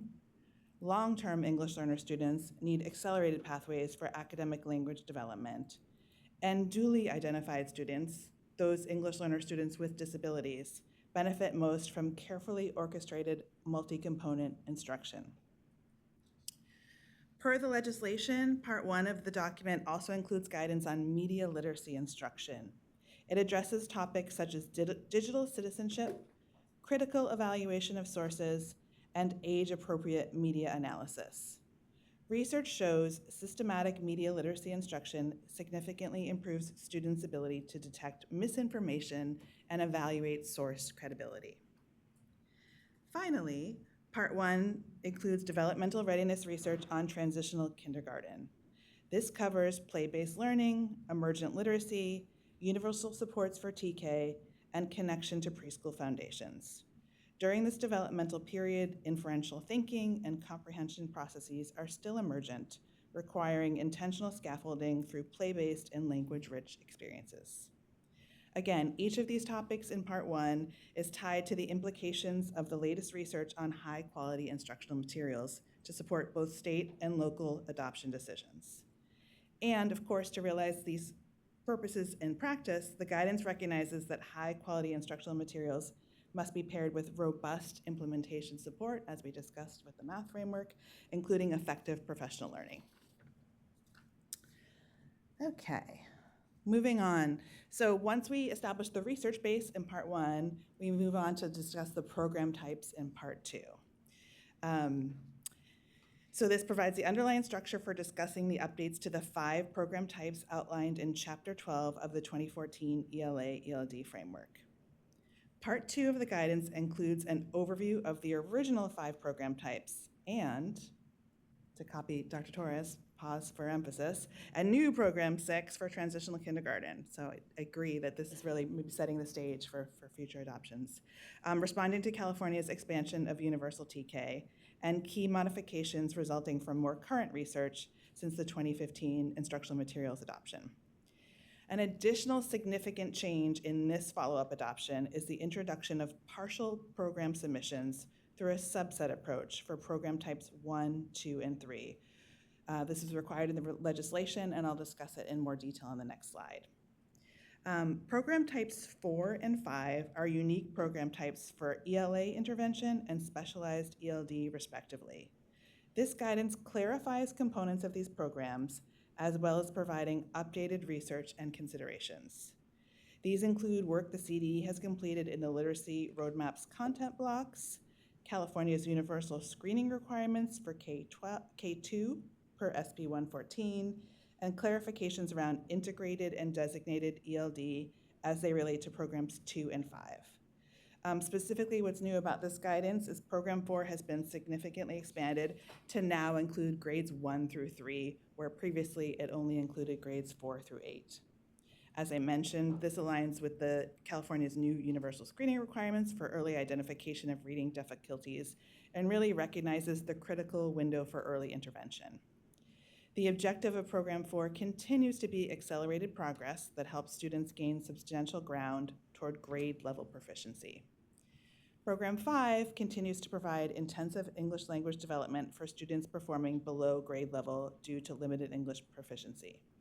And again, perhaps most notably, the guidance defines a 6th new program for instructional materials for transitional kindergarten, aligned with California's preschool through grade 3 learning progressions and the California Preschool Transitional Kindergarten Learning Foundations. This specialized program type addresses the unique developmental and instructional needs of TK learners, providing age-appropriate materials that build foundational language and pre-literacy skills. Program 6 also includes embedded support components for developmentally appropriate universal supports rather than targeted remediation, developmentally appropriate universal screening, and play-based learning with literacy foundations. And as I shared, Dr. Torres and his team really supported close collaboration with the Early Education Division in developing this new Program 6 for TK. So we were very appreciative of their expertise and Division Director Profiter's team. Okay, so now on to this subset approach that I mentioned earlier. This is a significant change in this adoption for program types 1, 2, and 3. This innovation will allow LEAs to select from SBE-adopted subsets of materials as outlined in AB 121. Publishers and content developers have 2 options for program types 1, 2, and 3. They can submit comprehensive ELA, ELA-ELD, or biliteracy programs that address all of the California Common Core state standards for ELA literacy at 1 or more grade levels, as was the option in 2015. Nothing has changed there. Alternatively, publishers and content developers can now choose to submit a partial program aligned to select California Common Core state standards for ELA literacy. These can address 1 or more complete strands, that is reading, writing, speaking and listening or language at 1 or more grade levels, or they can address the foundational skills domain in the reading strand at 1 or more grade levels in K through 5. For this foundational skills option, K through 5 is the only part that's allowed, as 6 through 8 is not covered in foundational skills. Importantly, for programs 2 and 3, while the subset options are available for the ELA standards, all materials must still address all of the California ELD standards for their selected grade levels. There is no subset option for the ELD standards.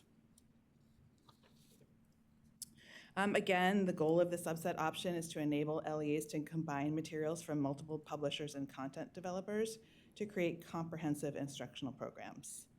Now I'm going to hand it back to Dr. Torres to discuss the updated evaluation categories in Part 3 of the guidance.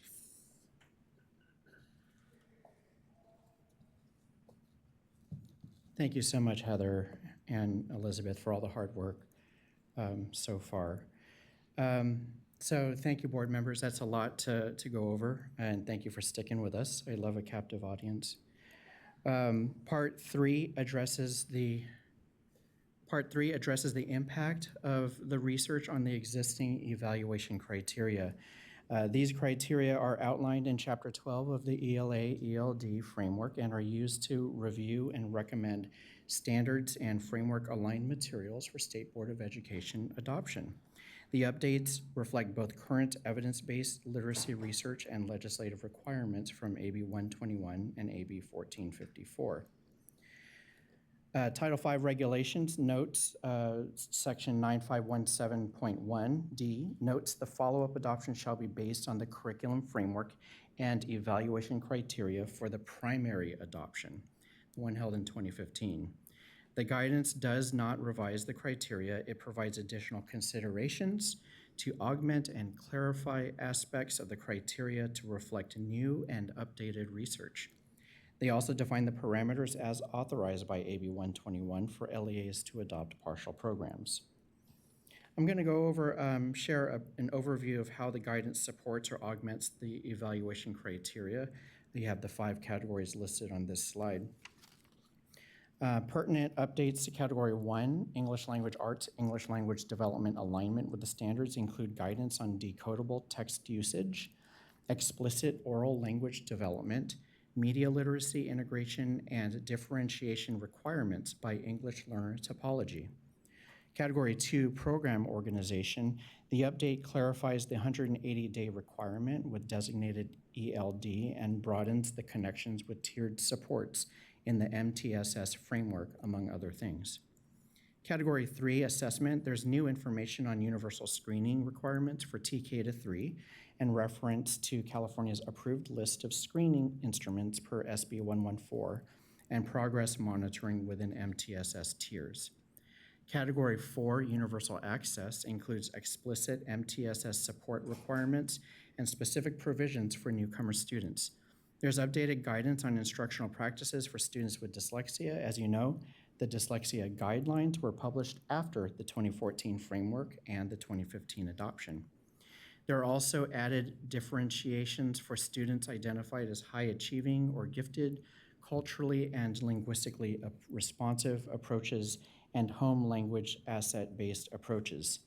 And in Category 5, Instructional Planning and Support, adds guidance for subset materials, professional learning requirements for MTSS, and culturally responsive instruction, family engagement strategies for diverse populations, and instructional planning for media literacy. Additionally, Program 6 has its own evaluation criteria that are strongly aligned with the preschool through grade 3 learning foundations in the California PTKLF, recognizing that TK learners require distinct approaches aligned with early childhood development principles. That was just a brief overview of some of the changes. It's not all inclusive, but I wanted to share with you just one example of the extent of the changes. Here's an example of Category 4.1. Previously, we evaluated 4.1 for meeting the needs of universal access, meeting the needs of all learners. The question was alignment of both lessons and teachers' additions as appropriate with ELD standards, incorporating strategies to address at every grade level the needs of all English learners. It's a great question. It's definitely something that we want, but there's a whole lot more that's been added to clarify what does that mean. What do we want reviewers to specifically look for based on the current research and guidance?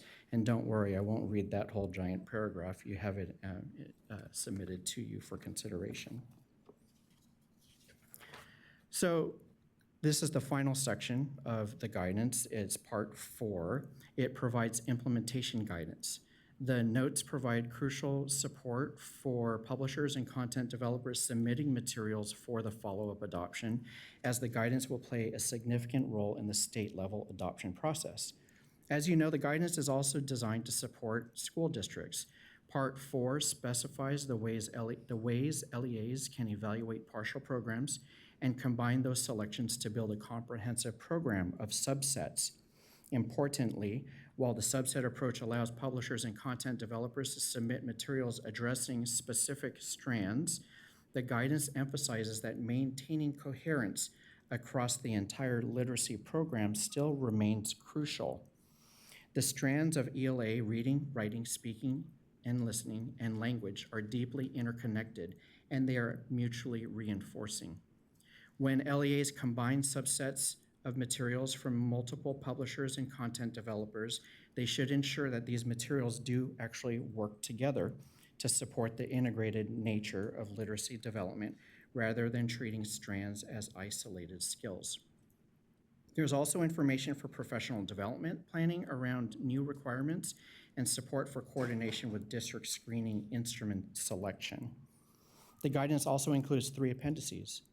The draft appendices include new standards maps for subset programs, updated evaluation criteria maps for programs 1 through 5 that reflect these clarifications within this guidance, and evaluation criteria and maps aligned to the preschool transitional kindergarten learning foundations for program 6 TK. I just love saying that part. These tools, which are referenced in the document with links to drafts, are posted alongside the 2015 State Board of Education approved maps for kindergarten through grade 8 ELA and maps for kindergarten through grade 8 ELD on the ELA ELD instructional materials webpage. As a reminder, the updated maps and existing maps are intended for publishers and content developers who are submitting programs for state-level adoption. Reviewers can use them to evaluate instructional materials submissions across all program types and for each approach, be it a partial program or a full program in any of the original 5 program types. However, I'd like to add that these maps are posted on our website and they are extremely useful for local use, especially at the local level when considering priorities and conducting their piloting processes. All right. I do want to call specific attention to program type 4. Program type 4 is a unique program type for ELA intervention. Originally in the primary adoption program type 4, although it included standards from grades 1 through 8, we adopted programs that were specifically targeted to 4 through 8. This program type has now been expanded to include grades 1 through 3 that aligns with California's new universal screening requirements for early identification of reading difficulties in grades K2 and recognizing the critical window for early intervention. The objective of Program 4 continues to be accelerated progress that helps students gain substantial ground toward grade level proficiency. However, this updated guidance further emphasizes how submissions of Program Type 4 can be submitted and will be reviewed. The standards map for Program Type 4 includes standards designed to provide an accelerated, intensive intervention pathway that supports the needs of students whose academic performance is 2 or more years below grade level. Publishers and content developers can now submit a single grade level intervention program, which would cover all grade level standards in Program 4 standards map up to and including that grade level submitted. More standards than what's included in the map may be included. However, they will not be part of the adoption review conducted. In our recommendations for action today, we're asking you to give authority to the State Board of Education and CDE staff to make any necessary revisions, including any needed for clarity and accuracy. This clarification that I just shared for you to Program Type 4 is an example of one of those clarifying edits. We made it. Recommendation. One last time. The CDE recommends that the State Board of Education take action on the following recommendations.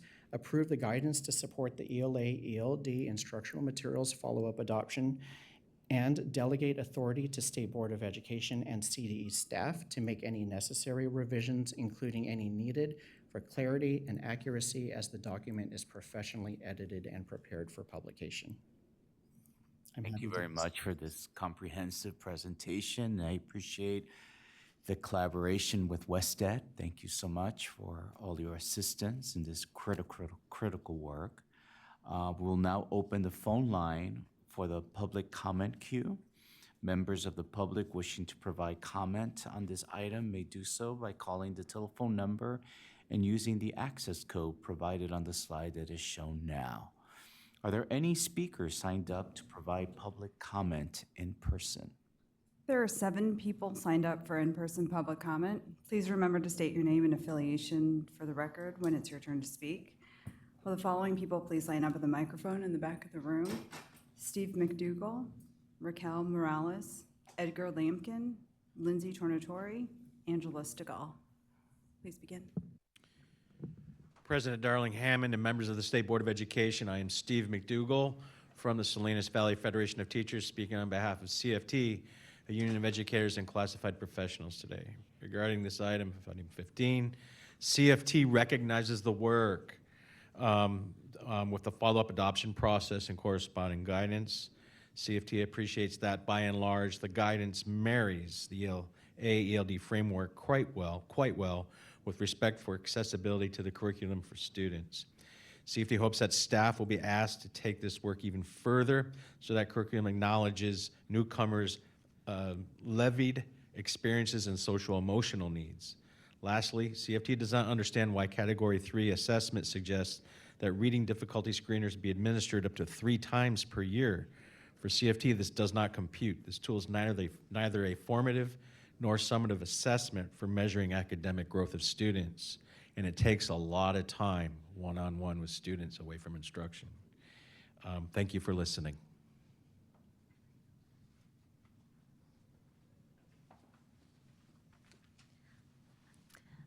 Good morning, President Darling Hammond, Vice President Glover Woods, members of the board, Lindsay Tornatori on behalf of the California County Superintendents. We support the CD's recommendation to approve the draft guidance for the 26th follow-up adoption. And we also appreciate the thoughtful guidance and structure developed in partnership with WestEd. It has been over a decade since the last adoption, and therefore we agree follow-up adoption is needed to provide LEAs with updated research-based criteria that reflects advances in literacy and evidence-based practices for today's students. We are optimistic that the follow-up adoption will equip teachers with the most current strategies to support improved outcomes for our students. A reminder that since this is California's first follow-up adoption, the field, from teachers, students, families, communities, need to understand what this adoption is and is not. The questions that LEAs need to ask themselves related to this adoption differ from the questions they are about to embark on for the math adoption. We request the state get ahead of any potential confusion in the field and provide clear guidance for the varied audiences of engaged partners. Thank you.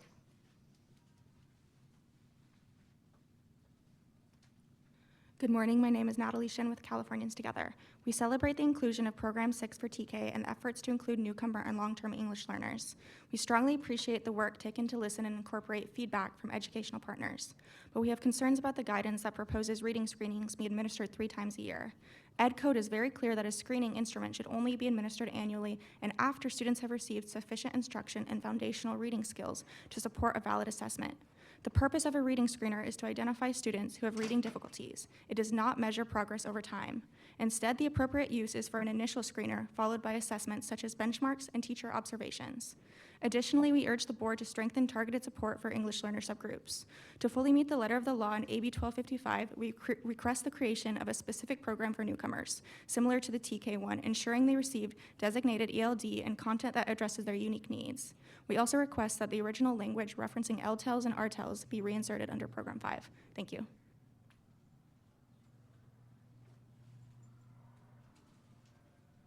Good morning, Raquel Morales on behalf of Ed Trust West. We appreciate the thoughtful inclusion of TK through the addition of Program 6 to ensure that we meet the developmental needs of our youngest learners. We also appreciate the comprehensive inclusion of integrated and designated ELD to support multilingual learners with their English language acquisition. We recommend that the board considers strengthening the guidance by explicitly naming and supporting Black language and incorporating culturally affirming content. These students deserve materials that reflect their identities, experiences, and academic needs. Thank you. Good morning, SBE members. My name is Angela Stiegel, and I'm a classroom teacher representing the California Teachers Association. As strong supporters of AB 1454, we believe that the adopted instructional materials should be designed to meet the specific academic and linguistic needs of English learner students. We are pleased to see that the guidance aligns with the ELA-ELD framework and emphasizes the importance of all 5 elements of literacy. foundational skills, effective expression, meaning making, content knowledge, and oral language development. However, we are concerned with the section of the proposed guidance which states that the universal screening is recommended to be administered 3 times a year. This recommendation contradicts current statute and undermines the intent of the screener specifically and the assessment system more broadly. Additionally, districts view or interpret a recommendation from the SBE or CDE as a requirement or a mandate. Therefore, we urge the SBE to remove this recommendation from the guidance. Thank you. We have one additional speaker signed up. Abby Ridley.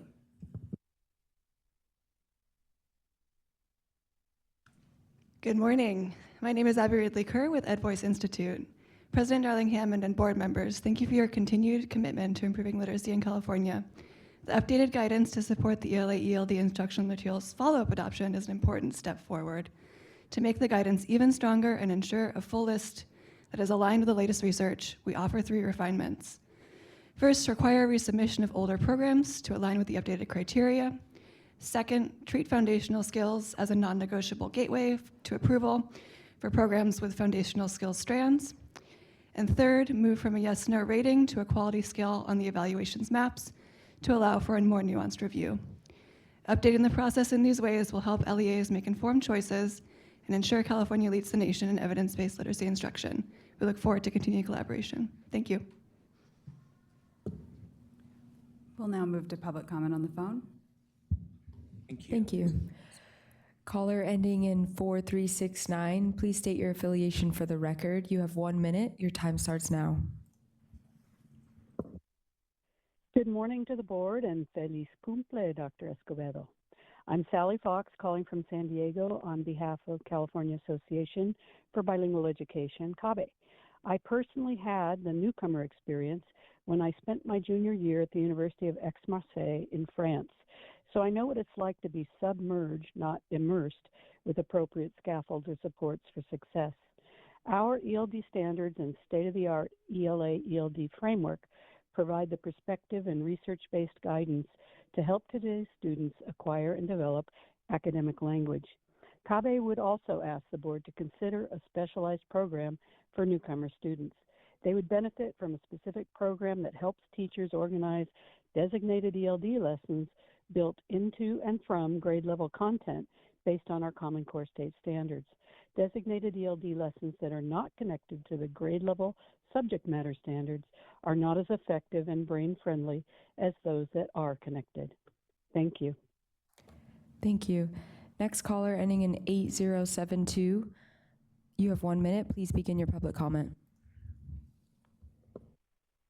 Hello, my name is Sam Fenn, and I'm speaking on behalf of the California Newcomer Network, coalition of teachers, administrators, and other professionals serving newcomer students.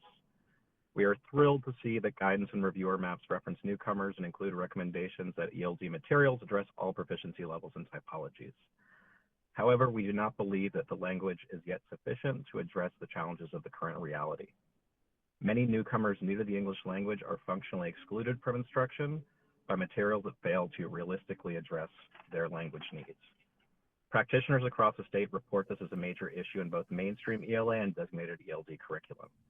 Most materials that claim to serve newcomers, provide access for all levels, ironically fail to address the English learners who do not yet speak English, and denies those students an opportunity to meaningfully learn.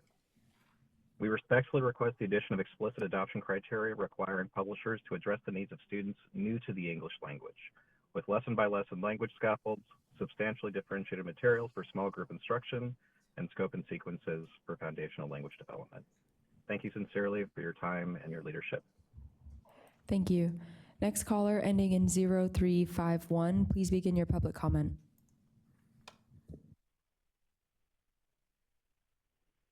Good morning. My name is Rachel Hurd, representing Decoding Dyslexia California. Thank you for your continued commitment to improving literacy in California. The updated guidance to support the 2026 ELA-ELD instructional materials follow-up adoption is an important step forward. To make it even stronger, we encourage 3 refinements. First, require resubmission of older programs to align with the 2026 criteria. Second, treat foundational skills as a non-negotiable gateway to approval. And third, Move from a yes/no rating to a quality scale that gives publishers actionable feedback. These changes will give LEAs clearer information, elevate instructional quality, and ensure all students receive the evidence-based instruction they deserve. Thank you so much for the opportunity to give feedback. Thank you. Next caller ending in 8256, please begin your public comment. Hello, this is Robert Manwaring from Children Now. I want to thank Dr. Torres, the CD staff, and board staff for meeting with us and other equity partners over the last many months to hear our concerns to ensure that TK students and multilingual learners benefit from the instructional materials approved under the new guidance.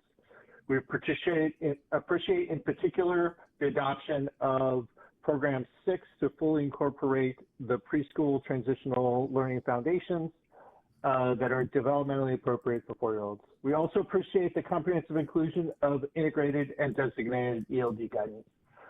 Because this is a follow-up adoption, moving forward, there will eventually be 2 different sets of materials on the adoption list, those adopted in 2015 and the new ones.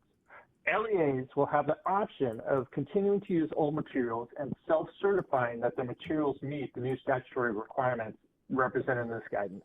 Children Now encourages the board and CDE to consider what supports can be provided to LEAs who go the self-certification route to ensure that their materials meet the new guidance.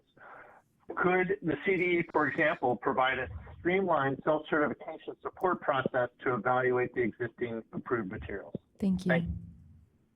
Thank you. Next caller ending in 7715, please begin your public comment.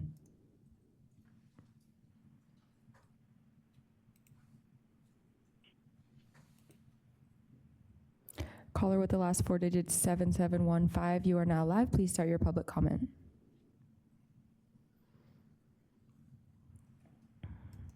Next caller ending in 7995, please begin your public comment. Good morning. My name is Patty Chavez on behalf of SEAL, Sobrato Early Academic Language. In SEAL schools, students become confident readers, writers, and thinkers in English and in their home languages. We urge you to ensure that the 5 themes in the literacy approach, foundational skills, language development, meaning making, content knowledge, and effective expression are intentionally stated in the evaluation maps. Research and classroom experience are clear. There's no single element that creates a proficient reader or writer. If we teach students to read words, but not to make sense of the world behind them, we failed to build thinkers, not just readers. When all 5 elements work together, literacy becomes thinking, connection, and empowerment. This is the full vision of the ELA-ELD framework that builds literacy and biliteracy, honors language as an asset, and ensures every child can thrive. We thank you for this consideration, and thank you for your commitment to California's multilingual learners. Thank you. Next caller ending in 1883, please begin your public comment. Hello, my name is Dr. Raquel Nunez, calling in from San Diego. I'm an educator and curriculum developer with EL Achieve, a professional development firm that partners with school districts across the country. Given that the majority of English learners at the secondary level are long-term or at risk of becoming long-term, it is imperative that you reinsert the original language referencing LTELs and at risk of LTELs under Program 5. What I see happening in districts is that LTELs are either not given access to advanced designated ELD courses because they know enough English, or they're in an ELD class that is actually reading intervention. Grade level academic work assumes and depends on a solid command of English in all 4 domains: listening, speaking, reading, and writing. Please ensure that we don't lose sight of this population's core instructional needs. Thank you. Next caller ending in 7715, please begin your public comment. Hello, I am Dr. Edgar Lampkin, CEO of CABE, the California Association for Bilingual Education. We agree with leaving Program 5 as is, except we would ask to please reinsert the original language referencing long-term English learners, LTELs, and students at risk of becoming LTELs in the original descriptor designating the program. The text would be the program for specialized designated ELD instruction period provides an intensive accelerated pathway that supports the needs of English learners, including those at risk of becoming or who are long-term English learners whose academic performance is below grade level. We also support the concept of specialized programs for newcomers. Perhaps vignettes or designed ELD for newcomers would be created with sample text for various content areas so that teachers can visualize excellent instruction in various settings, small group, whole class, or even for a singleton. Thank you. Thank you. This concludes public comment for item 15. Thank you, President Darling-Hammond. Would you like to share a few of your thoughts? Thank you. Well, and thanks for that wonderful presentation and for all of the work that has gone into this to date. I do want to clarify a few things with Dr. Torres' help. One thing that's come up is the question about having programs resubmit their materials for evaluation.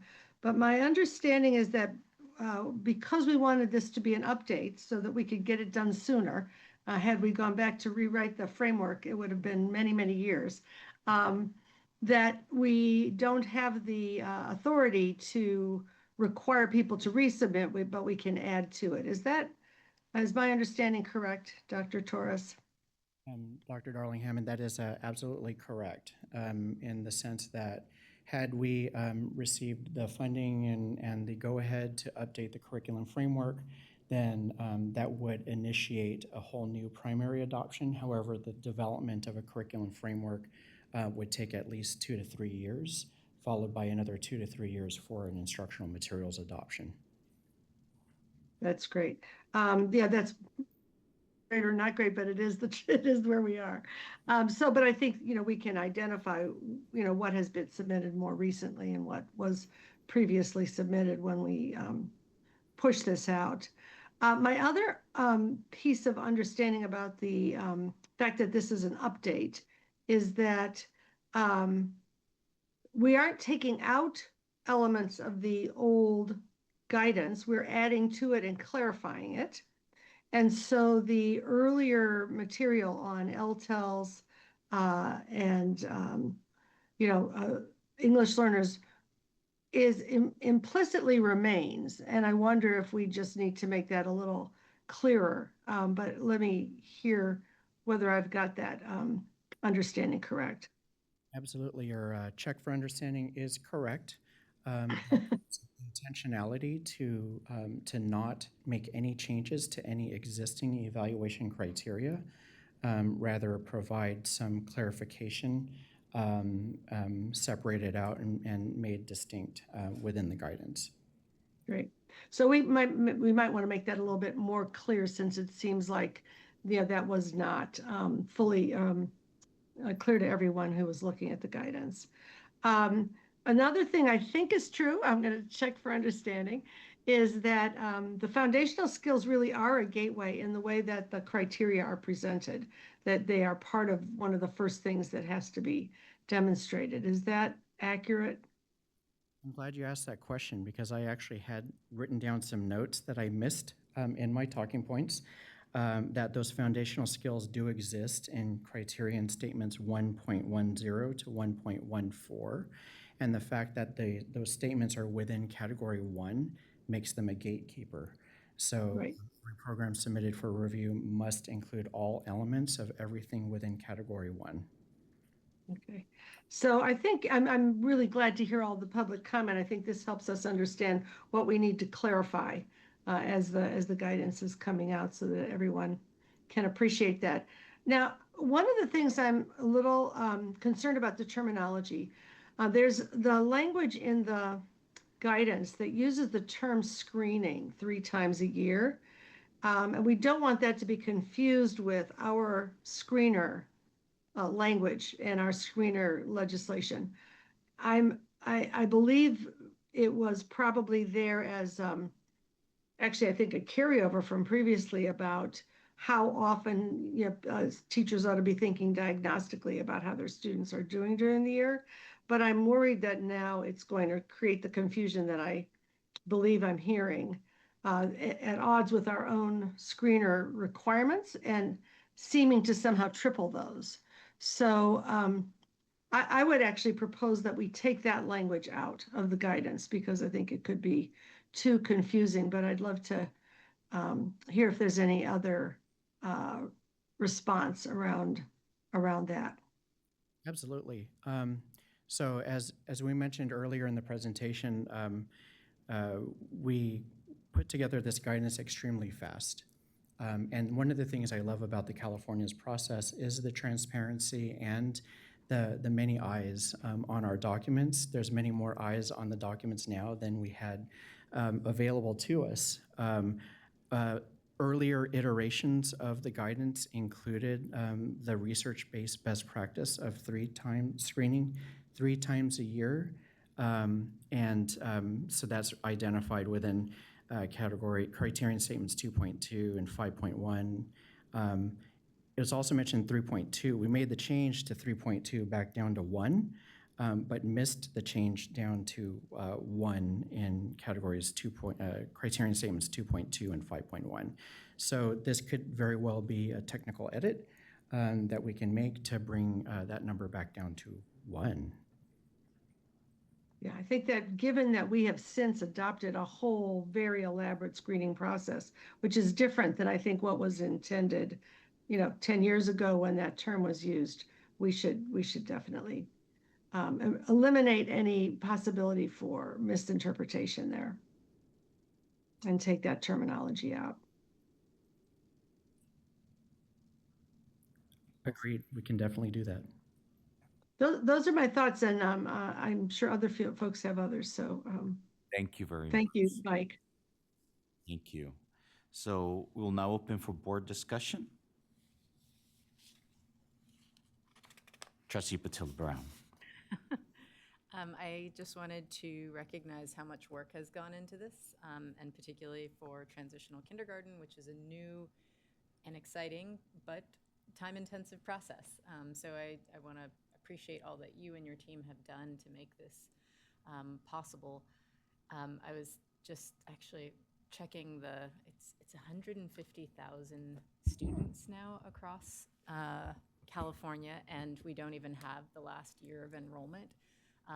So just really excited that these students will actually have something that's targeted, that is relatively new, and that can be a model for us, but also more broadly. I think I was just pulling up the PPIC study about TK implementation, and one of the things that districts actually were highlighting was the difficulty of integrating play-based, developmentally appropriate curriculum, figuring out how to navigate and toggle between the pre-K learning foundations and the kindergarten standards, and people were effectively trying to do it themselves.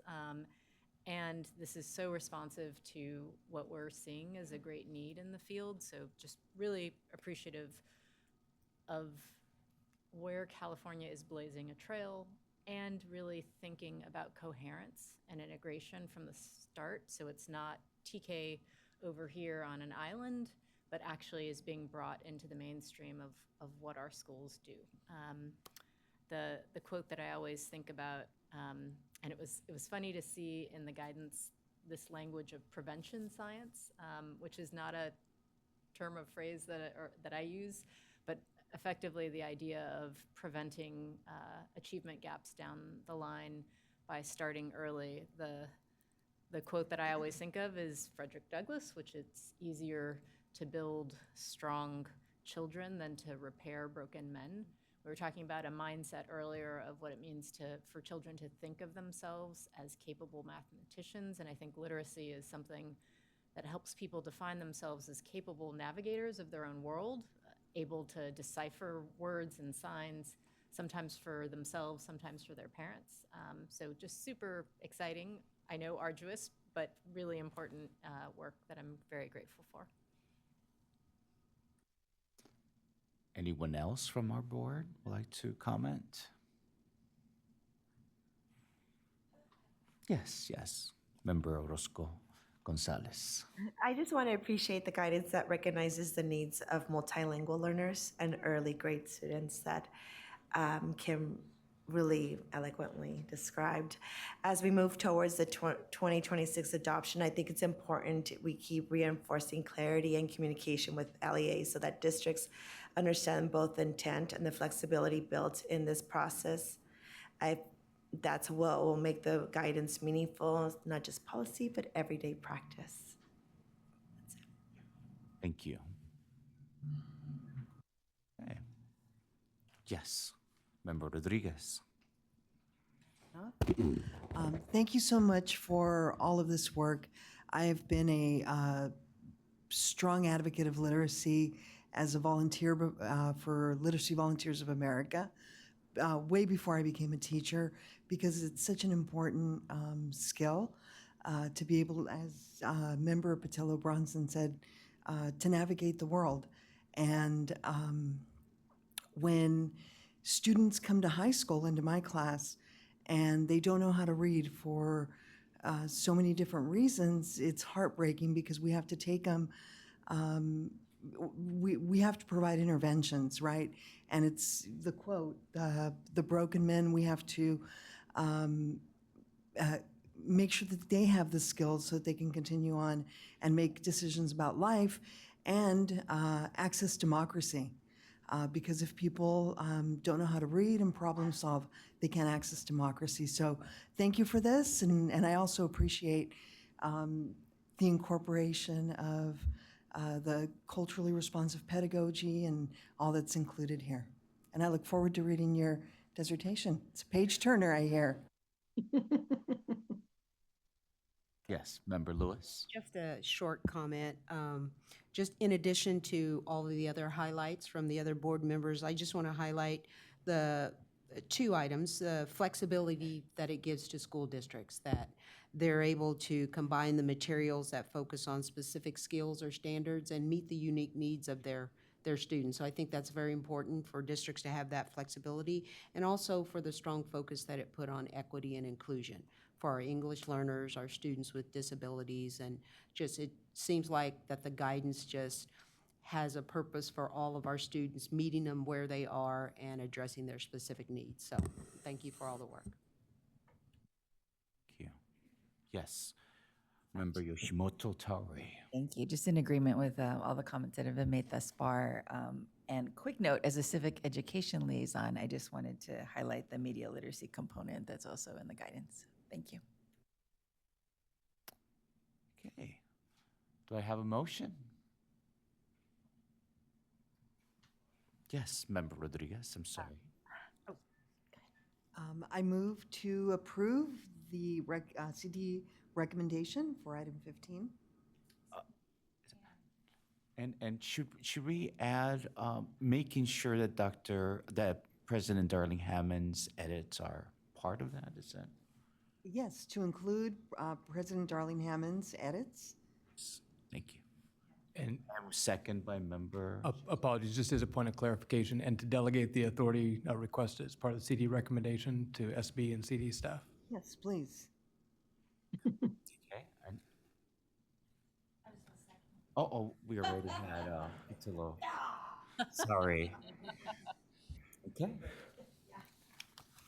Well, how about this? Let's start the voting with Member Olken. Yes.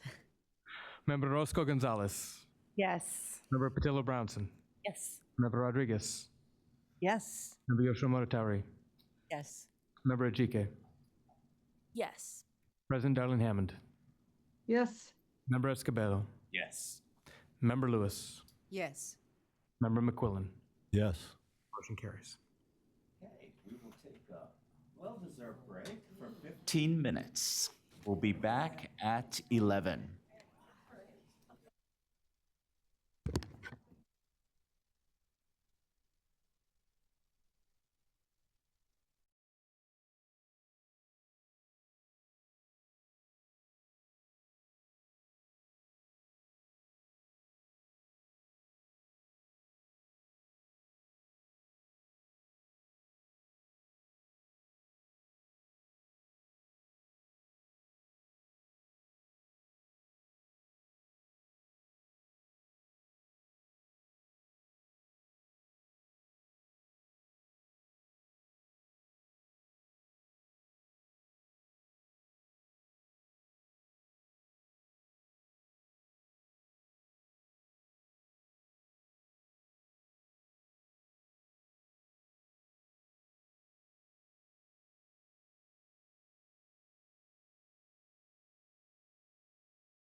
take up item 18, which is the California Community Schools Partnership Annual Update. Presentations also by the CCSPP State Transformational Assistance Center, STAC, and Delano Union Elementary School District. The CDE recommendation, this item is information only. This item will be presented by Dr. Erica Torres and Mindy Parsons of the CDE and Navdeep Purewal from the State Transformational Assistance Center and April Gregerson from the Delano Union Elementary School District. Please begin. Good morning, President Darlene Hammond, Vice President Glover Woods, and State Board of Education members. I'm Mindy Parsons, Director of the Career and College Transition Division here at the California Department of Education. We are honored and thrilled to present to you today about California's Community Schools Partnership Program. Today you will hear from Dr. Erica Torres, Deputy Superintendent of the Student Success and Readiness Branch here at the California Department of Education. Next, you'll hear from Dr. Navdeep Purewal, Assistant Superintendent of Educational Services at Sacramento County Office of Education. And then you'll hear from April Gregerson, Assistant Superintendent of Programs at Delano Union School District. Today's presentation will include the CDE's implementation of the California Community Schools Partnership Program and how the department is collaborating with our technical assistance system to support grantees and build sustainable partnerships. The State Transformational Assistance Center will share student outcome data that demonstrates the impact community schools are making while discussing the support they provide to our regional technical assistance centers and grantees statewide. Finally, Delano Union School District will present on their Promise 180 initiative and the outcomes they're achieving for students and families within their community schools.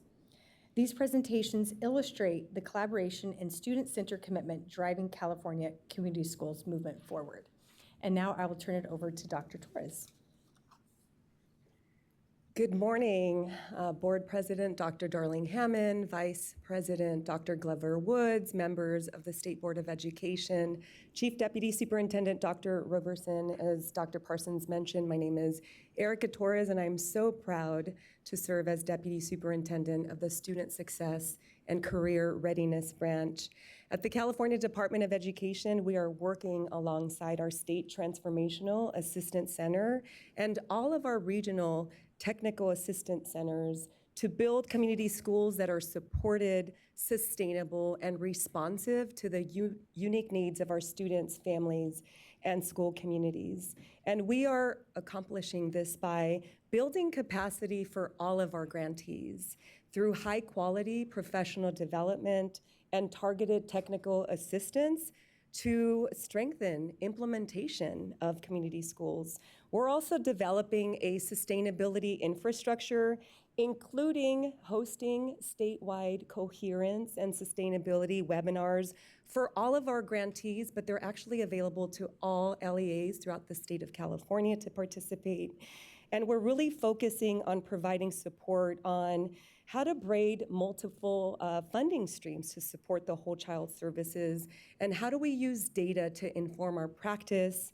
How do we align resources to better support our students, our families, our school communities, and also for future planning? We're also working very closely with Sacramento County Office of Ed, all of our RTACs, to develop a comprehensive sustainability toolkit for community schools. Our goal really is to ensure that community schools is fully integrated into the foundation of our education system. We don't want community schools to just be a standalone program or a grant, but we want community schools actually to be a way of doing schooling in the state of California.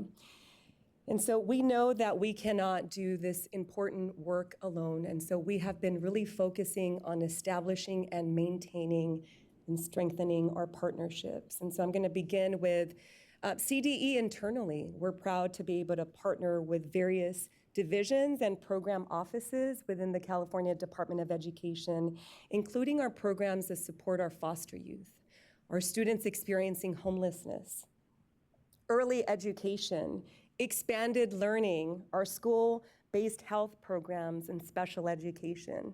We're also really proud to collaborate with other state agencies, such as the California Health and Human Services Agency, the Children's Youth Behavioral Health Initiative, and the California Department of Public Health Office of School Health to ensure integration and alignment.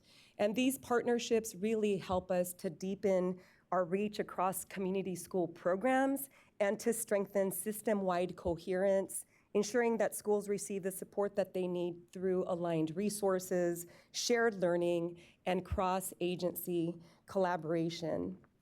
And I do want to share with all of you that I've had the honor of visiting several community school sites.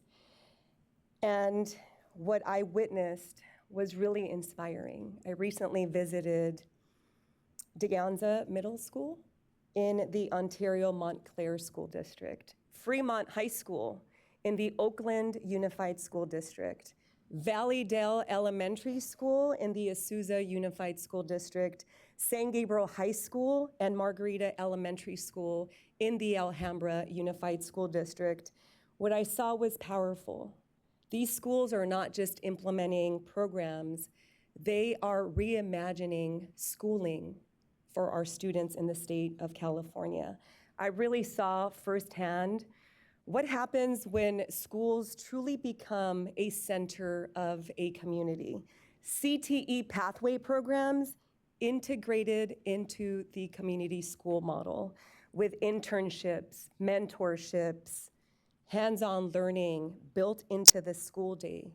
Students learning in safe and welcoming environments where joy and love is visible and relationships are prioritized. A strong sense of belonging and connectedness. Students surrounded by caring adults who believe in their potential. Educators, counselors, families, and community partners working together to remove barriers and create opportunities for every student. And this is what community schooling is. That's what it looks like. It really is about reimagining what is possible for our students in the great state of California. I want to take this opportunity to thank and acknowledge Member Yoshimoto Tawari, my amazing colleague from the State Board of Education, Rigel Massaro, for joining me at the Ontario Montclair School District Community Schools visit. I also want to take this opportunity to thank and acknowledge our amazing community schools team that is with us today for all of their hard work and commitment. And of course, I'd like to thank our State Board of Education for all of your support and advocacy of community schools, and our State Superintendent of Public Instruction, Tony Thurmond, for his vision, leadership, and advocacy on behalf of our amazing students in the state of California.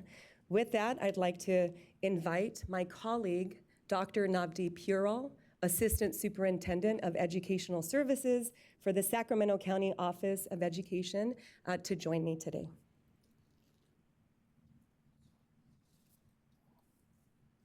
Thank you, Dr. Torres.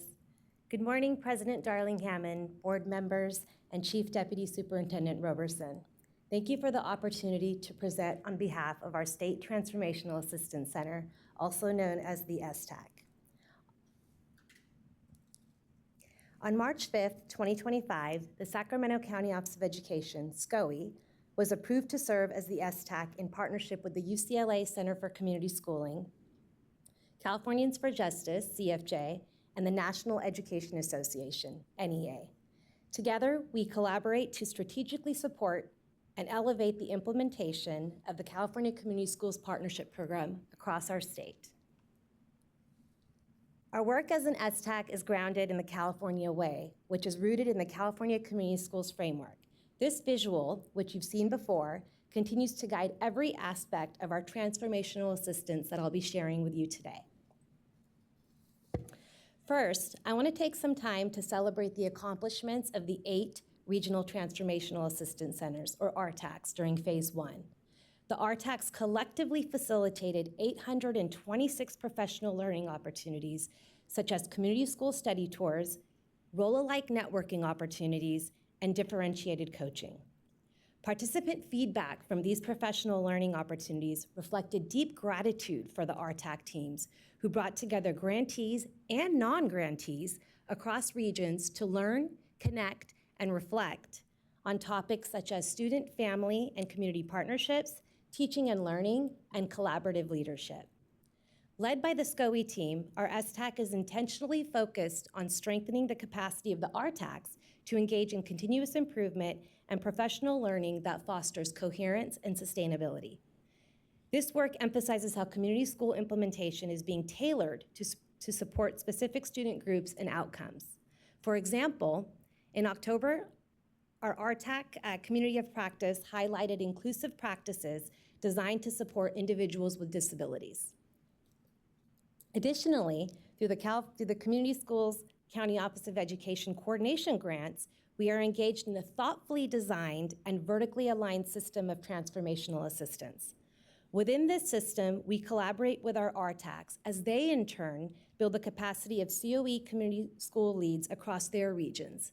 The collaboration with COEs has been both intentional and strategic, leveraging their strong relationships with and deep understanding of LEAs in their counties through their ongoing engagement with the development of the local control and accountability plans and professional learning to support coherence between the implementation of community schools and each LEA's vision and priorities. Next, our STAC implements a deep dive strategy that involves close collaboration with CCSPP grantees to support implementation efforts and to elevate learning and successes across the state. We are excited to share that in partnership with the Central Coast, Central Valley, and Greater LA RTACs, we have identified these 6 new deep dive sites. The deep dive strategy is a multifaceted strategy that is led by the UCLA team and includes monthly collaboration meetings, as well as opportunities for RTAC and deep dive site participants to engage in a digital storytelling fellowship aimed to build the capacity of participants to highlight and communicate community schools implementation and outcomes. Additionally, there is an opportunity for RTAC and deep dive participants to engage in a teacher fellowship led by the NEA team focused on centering community-based learning to positively impact teaching and learning. As a team, we deeply believe that CCSPP should not be treated as just another program. Rather, it is a strategy to align all programs and services around the specific needs of school communities driven by the meaningful impact from students, families, and community partners. Led by the CFJ team, we have assembled a 20-member community schools statewide student advisory board with student representation from all 8 RTAC regions. I can't help but smile when I talk about students and an advisory board. These students meet regularly to provide and amplify youth voice, participate in advocacy efforts, engage in youth participatory action research projects, and support the planning and facilitation of our student-led Community School Summit taking place in September of 2026. Additionally, we are proud to welcome 3 of these statewide student advisory board members to serve on our STAC Community Schools Advisory Board, and have also included 5 parent members, further strengthening our commitment to inclusive, community-driven leadership.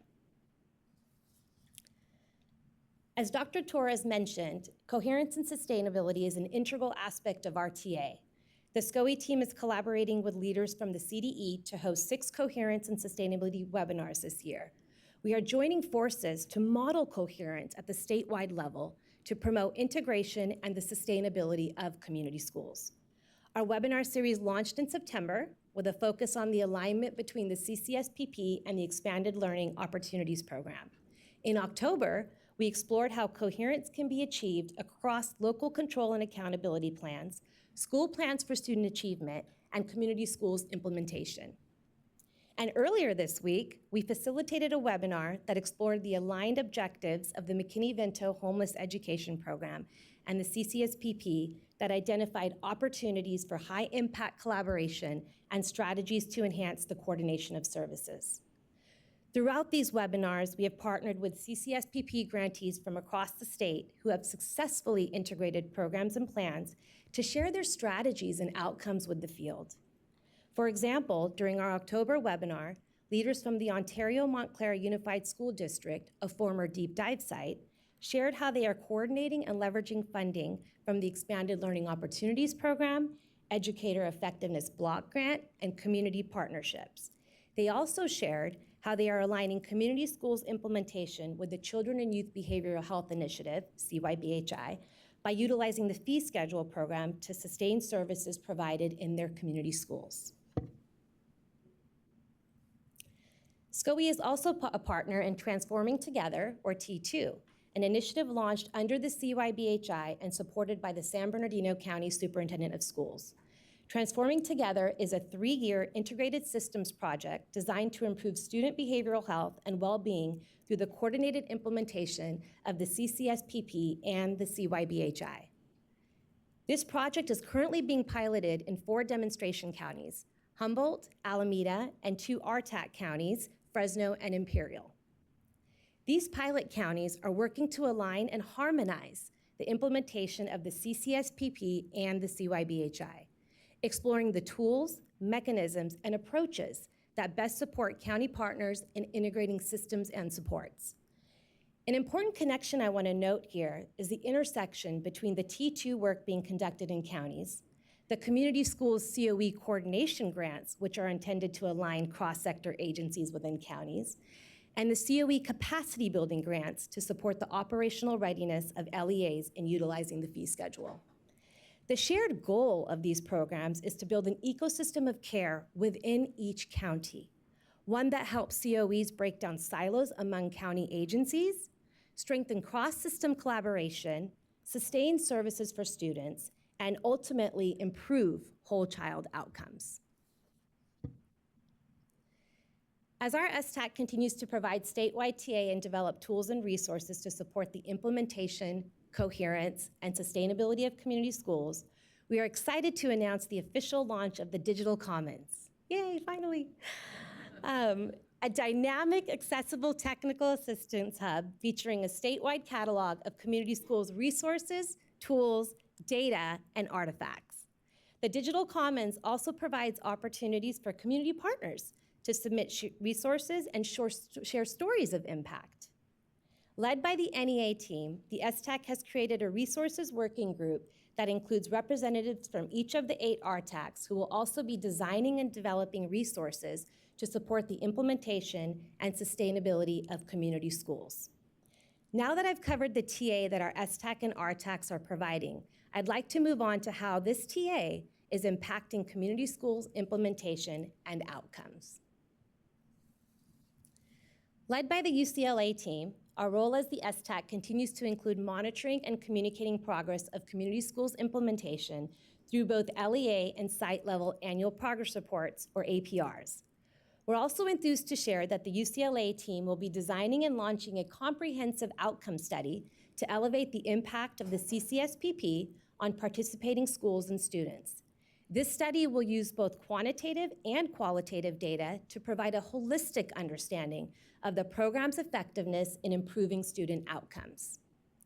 The Year 2 Growth and Progress Report, released in August, draws on multiple data sources, including APRs, state-level student outcome data, cross-site case studies, and expenditure reports to provide a comprehensive analysis of the CCSPP's ongoing implementation, emerging outcomes, and key learnings as California deepens its investment in equitable, community-rooted education systems. The findings reveal both meaningful progress and areas for growth as LEAs and schools work to build the capacity needed to implement and sustain the community schools approach. Some of the notable progress includes significant year-to-year growth across the capacity building strategies, particularly centered in community-based learning and collaborative leadership. Stronger engagement among administrators, educators, students, families, and community partners, and an increase in the range and scope of integrated services and supports offered, including health screenings, mental health support, nutrition services, family engagement, and expanded learning opportunities. Partnerships with community organizations have been instrumental in broadening access to these supports. The UCLA team has also developed an interactive data visualization tool using APR data to highlight multiple dimensions of community schooling, including the implementation of capacity building strategies and supports for the whole child and family. Additionally, the Year 2 Growth and Progress Report includes analyses of student attendance and discipline data, showing encouraging reductions in chronic absenteeism across both Cohort 1 and 2 grantees, with stronger declines observed for Cohort 1 schools entering their second year of implementation. Data analyses suggest that higher levels of family engagement, the engagement of historically marginalized students, and expanded whole child supports are associated with improved student outcomes. It is important to note, however, that the purpose of the CCSPP grants is to serve the highest needs communities who are struggling the most. As such, comparing CCSPP schools to the statewide average provides a conservative estimate of progress and is not representative of the state overall. It is helpful to corroborate these findings with other reports, such as the Learning Policy Institute Community Schools Impact Report, which utilized a methodology that matched CCSPP grantee schools with non-CCSPP grantee comparison schools. The LPI study found that newly funded Cohort 1 community schools saw consistently positive impacts on student outcomes after just 1 year, including CCSPP schools reducing chronic absence rates by about 30% more than similar schools, reduced suspension rates by about 15% on average compared to similar schools, and improved test scores with CCSPP schools showing student learning gains equal to about 43 extra days of learning in math and 36 extra days of learning in English language arts. I just wanted to take a moment there. Wow, amazing impact on the investment and the approach of the community schools work that we are leading in the state. And while students from all backgrounds benefited from the community schools investments, there were larger than average effects for Black students, English learners, and socioeconomically disadvantaged students. The differential impacts for Black students translate to approximately 130 days of additional learning in math and 151 days in English language arts, representing substantial acceleration in academic progress. Benefits for English learners equate to 58 and 72 days more of learning in math and English language arts, respectively. Through the data analyses shared, it is exciting to note that we are seeing gains connected to the CCSPP investment and statewide TA being provided. And now, it is my pleasure to introduce April Gregerson, the Assistant Superintendent of Instructional Programs for the Delano Union School District in Kern County. April will be sharing how the CCSPP has strengthened Delano Union's commitment to providing an equitable, world-class education that meets the diverse needs of students and families. Thank you.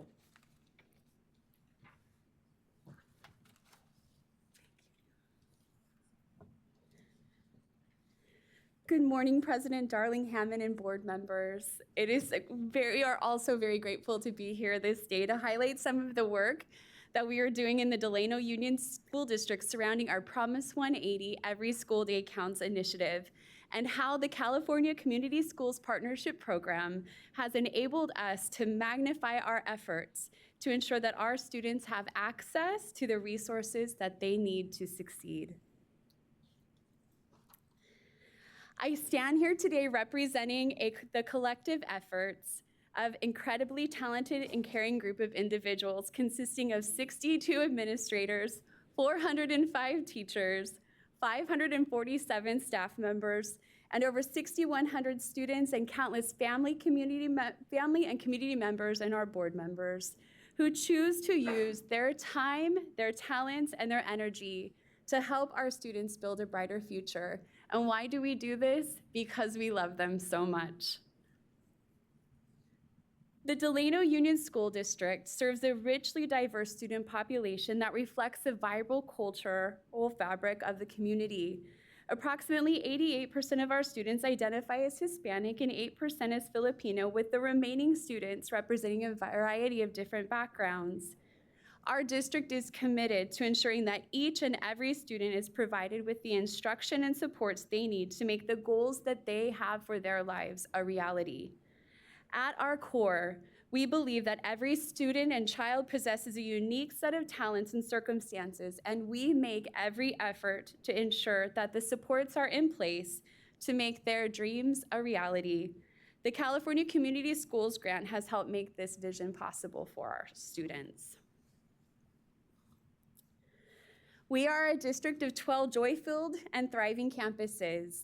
We expanded participation in the Community Schools Partnership Program by adding Lavinia Middle School and Morningside School to Cohort 3. This expansion built upon the district's initial implementation with 10 schools in Cohort 1, has reflected our continued commitment to whole child success across all campuses. Including Lavinia and Morningside School, has helped us to ensure that across every corner of our district that students receive the academic enrichment, social emotional support, and family engagement that they need. Keep forgetting to click the button. At the core of who we are as a district is a steadfast belief that data drives improvement.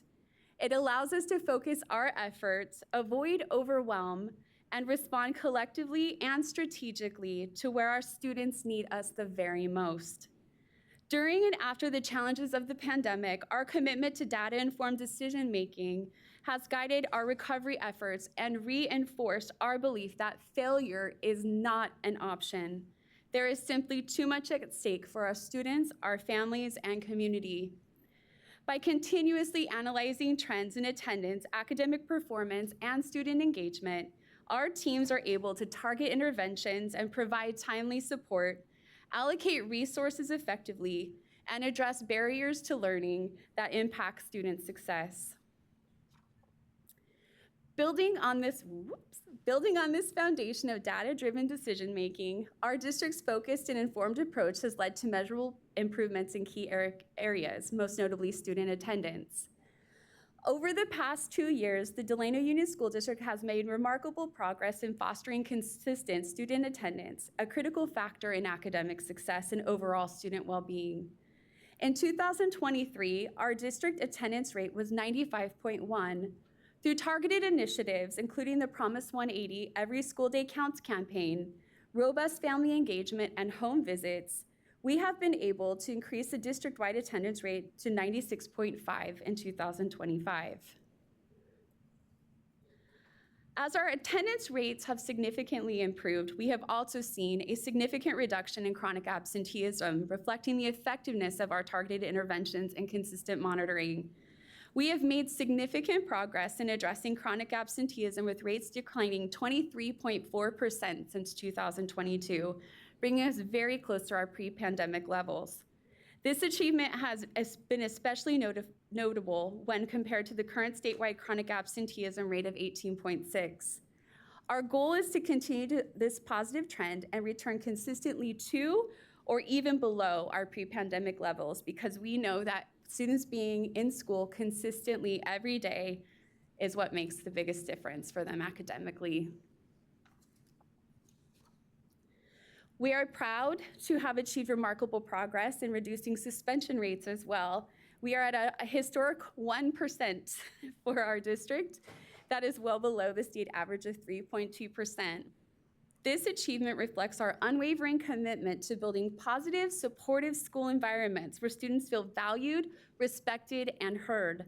By taking a proactive and restorative approach to behavioral challenges, we are strengthening relationships, promoting accountability, and cultivating a culture where students are empowered, supported, and equipped to succeed.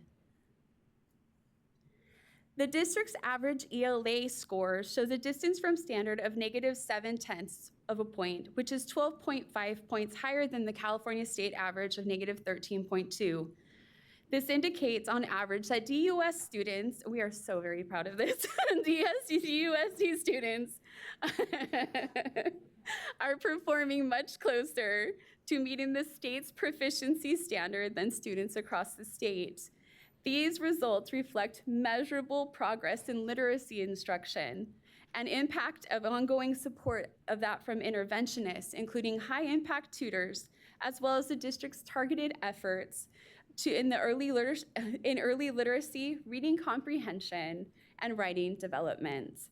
Building on these data-driven gains, we continue to analyze performance trends across all subject areas to strategically allocate resources and interventions where they are most needed to accelerate student achievement.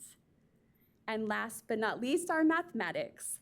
Our district's average math score shows a distance from standard of negative 37.3, which is 10.3 points higher than the California state average of negative 47.6. While our students are still performing below the state's proficiency benchmark, they are demonstrating stronger performance in math compared to their peers statewide. We are continuously exploring and employing innovative ways to make learning math meaningful and engaging, including this year's opening of interactive math labs at each of our district schools, which our students are loving. I'm sorry, I forgot to click on the math slide. Oh. All right, now to Promise 180. Just as many schools across the state, our district faced significant post-pandemic challenges, including declining student attendance, increasing mental health needs, behavioral concerns, and gaps in student learning that initially felt daunting. Rather than focus on these challenges, we chose to concentrate on the skills and resources that we had available to determine what we could do on an individual basis and well as a team to address these needs. We focus our attention on 6 key areas: developing a unified communication strategy, prioritizing time for attendance-focused collaboration, expanding systems of social emotional support, providing timely and effective academic support, and using data-driven decision-making to guide and improve practice. And our favorite thing is we love to recognize success, no matter how small. As a district team, we developed Promise 180, Every School Day Counts, a unifying initiative built on the belief that each of our 180 days of school represents an opportunity to make meaningful and lasting impact on our students' lives. Through Promise 180, the district has been strengthening attendance supports, expanding access to mental health and behavioral resources, and fostering a positive school climate where all students receive the support they need to achieve their goals. We were elated when we learned we had the opportunity to participate in the California Community Schools Partnership Program, a program that aligns seamlessly with the work we wanted to do with Promise 180, the Every School Day Counts initiative. Through CCSPP, we have been able to expand and coordinate wraparound supports that directly address the factors influencing attendance and engagement. These supports include providing high-impact tutoring and targeted academic interventions, access to mental health and social emotional counseling, positive behavior supports and restorative practices, family engagement through home visits and workshops, and community partnerships that connect students to additional resources. By integrating these services, we have removed or are removing barriers that lead to chronic absenteeism and help students feel a sense of belonging, foster consistent attendance, and keep students engaged, supported, and most importantly, progressing academically. One key element of Promise 180 is the protected time from 8 to 9:30 every single morning for vice principals to collaborate closely with staff, students, and families to address barriers to attendance. During this time, school leaders analyze attendance data, coordinate interventions, engage families, and conduct home visits to identify and remove obstacles that may prevent students from fully participating in their learning. Through the California Community Schools Grant, Delano Union School District has significantly expanded its network of social workers and behavior intervention specialists to ensure that students' physical, emotional, and social needs are addressed alongside their academic goals. And we ran a query of unique interactions, and we have had over 18,000 documented student reactions with social workers. That would not be possible without the work of the community schools program. These professionals collaborate closely with school staff, students, and families to provide targeted support, monitor progress, and remove the barriers that prevent students from reaching their goals. Weekly social emotional learning surveys allow staff to identify student needs in real time, while home visit and parent trainings foster authentic relationships and deepen family engagement. All students participate in a weekly SEL curriculum designed to build connections and resilience, reinforced by the district-wide principle, you can get mad, but you can't be mean. Reminding students and adults that feelings do not define actions. A particularly rewarding moment just actually happened this last Friday when a class of our youngest special education students had an opportunity to visit our office. And one of the students, pointing to a Komochi's SEL figure on the wall, said, "That is Cat. He has Band-Aids in his pocket because sometimes he makes mistakes."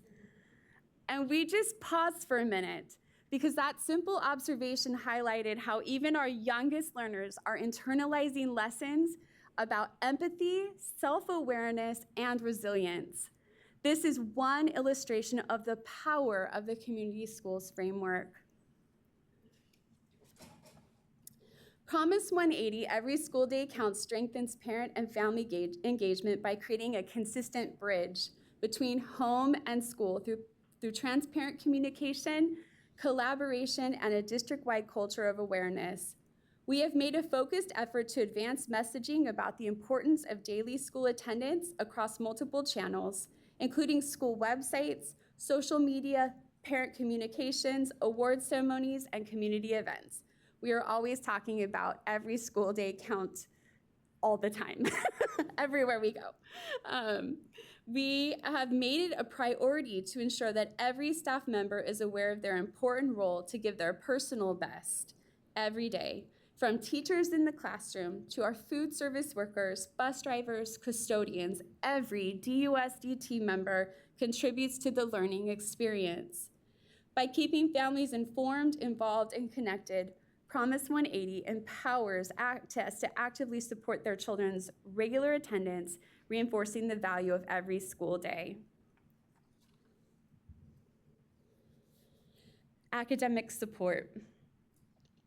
Our commitment to teaching and learning is anchored in the belief that every child deserves access to a high-quality instruction and meaningful learning experiences every day. The curriculum and instruction team works closely with the community schools lead to ensure that academic rigor, student engagement, and whole child supports are aligned to fulfill the vision of Promise 180, every school day counts. At the foundation of this work is Best First Instruction, where standards-aligned instruction is connected to clear learning and clear language objectives. Teachers use a variety of formative assessment strategies to monitor, understanding, and prevent gaps in learning before they occur, ensuring all students receive strong instruction the first time a concept is taught. We are precise in our scheduling to ensure that when students participate in things like band sectionals, interventions, or other specialized programs, that these do not occur during first-time instruction, so all students receive core learning without interruption. Our district also implements aligned systems of support to strengthen instruction and student outcomes. This includes monthly comprehensive data reviews, analyzing trends in chronic absenteeism, local assessment results, and SEL survey feedback, as well as bi-weekly teacher collaboration during Late Start Wednesdays. These systems allow us to identify students in need of additional support or enrichment and provide timely interventions to keep all learners on track. Through community-connected classroom instruction, teachers extend learning beyond the classroom by integrating local partnerships and family engagement. Students participate in programs such as the Seroptimus Dream It Be It workshop, which empowers young women to explore career opportunities, build leadership skills, and set goals for their future. The Kiwanis annual pumpkin patch, providing hands-on learning about Delano's history in one of the city's original schoolhouses, and the community farm and school garden, where parents and community members help cultivate fruits and vegetables while learning hands-on gardening skills, supporting students in connecting with healthy food and sustainability. CCSPP has allowed DUSD to expand and enrich student learning.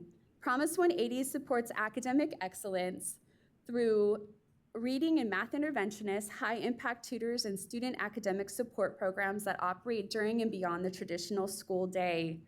Tutors are trained in reading, the English Learner Toolkit, hands-on math strategies, and literacy skills that help to provide individualized learning experience. These not only help accelerate growth, but also strengthen our students' sense of confidence, motivation, and belonging. I wanted to also acknowledge the role of the RTAC in our County Superintendent of Schools office. Through ongoing partnerships with the RTAC and KCSOS, led by Anita Cruz and her incredible team, we have strengthened the implementation of the California Community Schools Partnership Program by developing both district and site-based advisory councils, collaborative meetings, and a deeper understanding of the CCSPP framework, as well as for school leadership, including our bargaining units, and some members are here today. We brought a whole team of people with a focus on shared decision-making, mindset shifts, and collaborative leadership.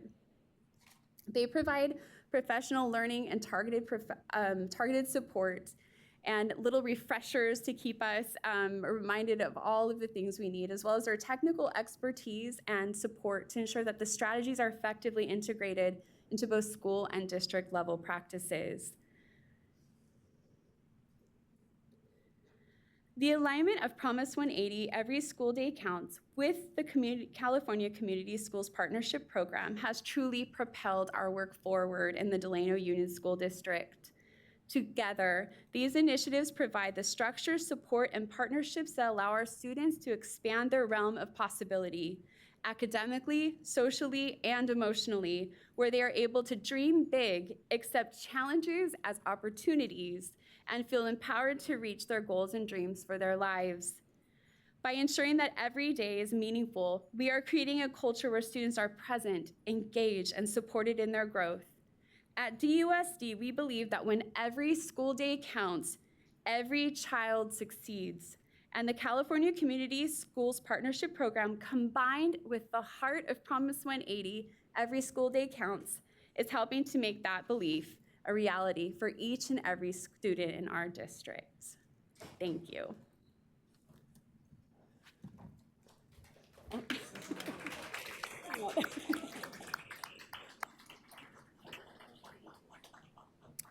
Wow, amazing presentation. Love the cross-sectionality of all the data, both quantitative and qualitative. Amazing transformational work.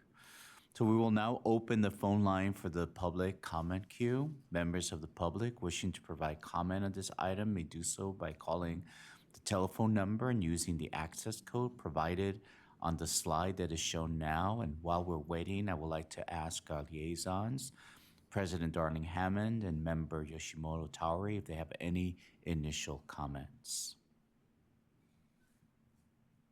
Would you like to go first, President? Thanks. I will echo your initial comment. Wow, it is wonderful to see how this is all coming together over these years of work, from the department through the S-tax and the regional tax and all of the parties that have been working together in our now nearly 2,500 community schools across the state. It's really powerful to see how the community schools program has unfolded. And it has been a partnership across, districts and labor and parents and family members and community members, in all of these districts. I do want to note that California's approach is very different from what has come before in the work around community schools policy and different than most other states as well. Rather than just individual schools as sort of tubs on their own bottom, trying to orchestrate all of these resources, we have networks of schools that are supported by local education agencies, districts, or county offices, with technical assistance providers, with county offices that have a specific role to integrate and support and make available a set of services, and to help schools more quickly learn how to become community schools, which, as we just heard in that wonderful presentation from April Gregerson, is much more than just integrated student support services. It is all of the supports of health services and mental health services, and sometimes tutoring and academic support services, and after school and summer school. It's also social and emotional learning, creating a safe space within the school for every student to feel and be cared for. It's restorative practices, it's community connected learning. And I appreciated the way in which Dr. Pirawal described the emerging research that we have about the broader effects across the state of these initiatives. And I wanted to just add a couple of additional data points on that. In the Learning Policy Institute study that she referenced, we found not only that there were greater gains on reductions in chronic absenteeism and suspension rates, but that the more community schools reduced chronic absenteeism, the more they gained in achievement. And you heard those pretty stunning statistics about the achievement gains overall, and particularly for Black students and English learners, and students who are socioeconomically disadvantaged, which have contributed to the gains that we saw in our statewide student achievement this year. We also were able, because it's a large district, to do a deep dive in Los Angeles Unified School District. And there, because there's been a lot of work on community schools for a period of time, they really dived in as a district to work on the teaching and learning aspects of the work around project-based learning, around linking for high schools, the work to linked learning, and so on. And they had even larger gains overall than similar schools that did not initially receive the community school grants. Associated with that, I think even deeper dive into the teaching and learning process, which we heard underway in the work at Delano Union Elementary School. So it's clear that we need to be thinking about, and the department is helping lead in this, the sustainability. How do we preserve this? How do we enable community schooling to become the way that we do schooling in California? And this was just a really powerful set of examples of how the work is unfolding across the district, across the state. And I just appreciate all those who participated in the presentation. Thank you, Board President. So just a few words to build upon what you said. I just wanted to acknowledge that in the room today, we do have a huge team here from Delano Union School District. So thank you for your participation. I wanted to acknowledge Superintendent Rosalinda Rivera, who's here with us in the room. Thank you. Dr. Rodriguez, who's here representing the Board of Education. Thank you very much. And David Winger, who's the president of DUESTA, the teachers union. So thank you very much. Together, you've really showed how the collaboration in Delano Unified reflects the true heart of community schools, with the shared vision, the shared commitment, and the shared responsibility for student success. So we deeply appreciate you being here today and for helping us guide the way for the entire state. Thank you. So as the liaison for community schools, I also want to give kudos to CDE, Erica Torres, the STAC team, Nadeev Paral, thank you. They've also been modeling this collaborative leadership. So from the state to the regional to the school level, that collaboration is really, I'd say, like a signature practice of the community school effort to support the alignment and the coherence.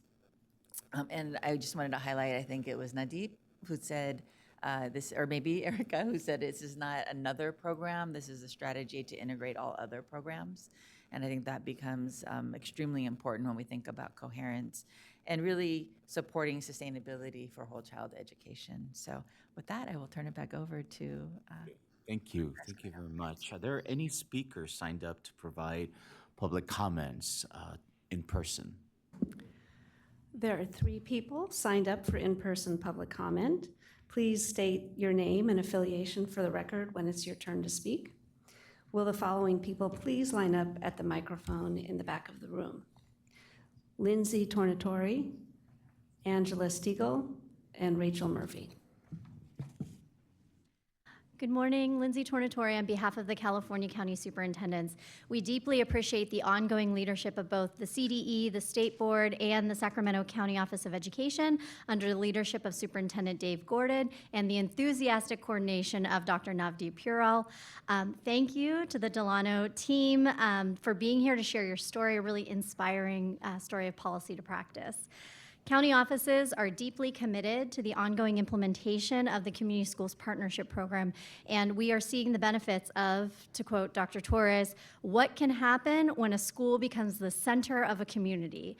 And we believe that a critical first step of student success is ensuring every school offers the safe and inclusive conditions where all students, staff, and communities can thrive.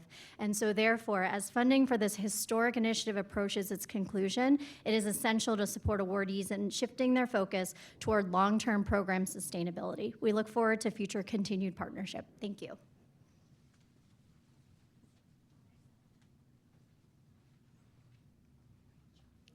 Good morning, Rachel Murphy with Public Advocates and the California Partnership for the Future of Learning, a statewide alliance of over 30 grassroots advocacy, research, and philanthropic partners advancing a shared vision of schools as places of joy, belonging, and deep learning for every student across California.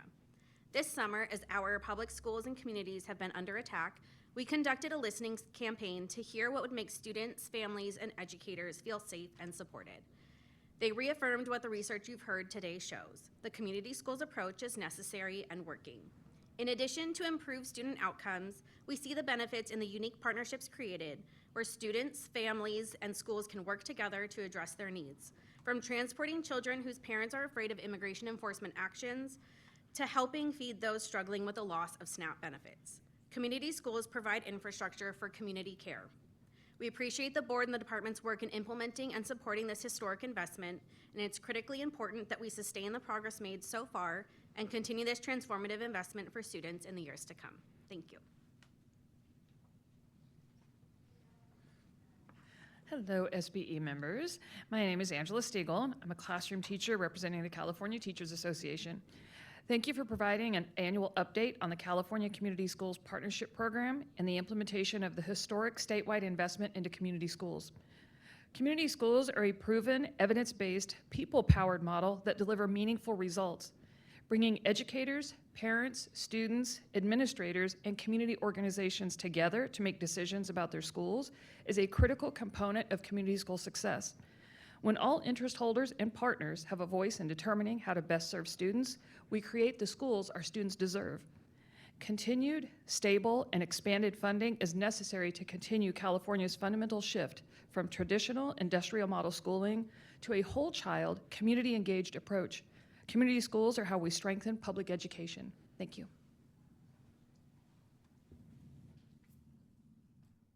Thank you. Is there anyone waiting to provide public comment on the phone line?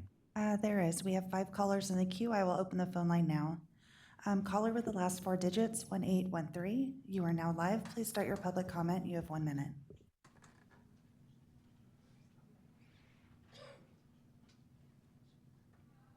Caller with the last 4 digits, 1813. You are now live. Please start your public comment. Okay, hearing none, moving on. Next caller with the last 4 digits, 5137. You are now live. Please start your public comment. You have 1 minute. Good morning. My name is Katie Nunez-Adler, and I'm the statewide coordinator with the California Partnership. Our network has been building the capacity of students, families, community organizations, and educators from the classroom to the Capitol to advance school and system transformation through a community schools approach. The California Partnership has deeply appreciated collaborating with staff at the STAC and RTAC as part of the statewide and regional systems of support. One example of our support role is a November 19 site visit to Oakland High School that we're co-hosting with a partner. School and district level teams, inclusive of students, families, and educators from across the state, will see firsthand redesigned community-connected college and career pathways in a school that integrates mental health and wellness with effective co-governance and coherently braids and aligns initiatives such as community schools, high school redesign, and youth behavioral health. Given the brazen attacks on public education and the safety of youth and families, it's more important than ever that we continue to work together to sustain our shared vision of community schools. Thank you. Thank you. Next caller with the last four digits, 8508. You are now live. Please start your public comment. You have 1 minute.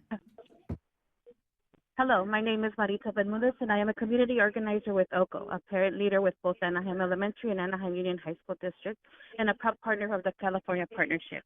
In Anaheim, OCO is working closely with our Anaheim Elementary and Anaheim Union districts to deepen authentic family engagement and leadership in ways that reflect community schools' approach, where students, parents, educators, and community partners come together to create schools rooted in equity, connection, and shared leadership.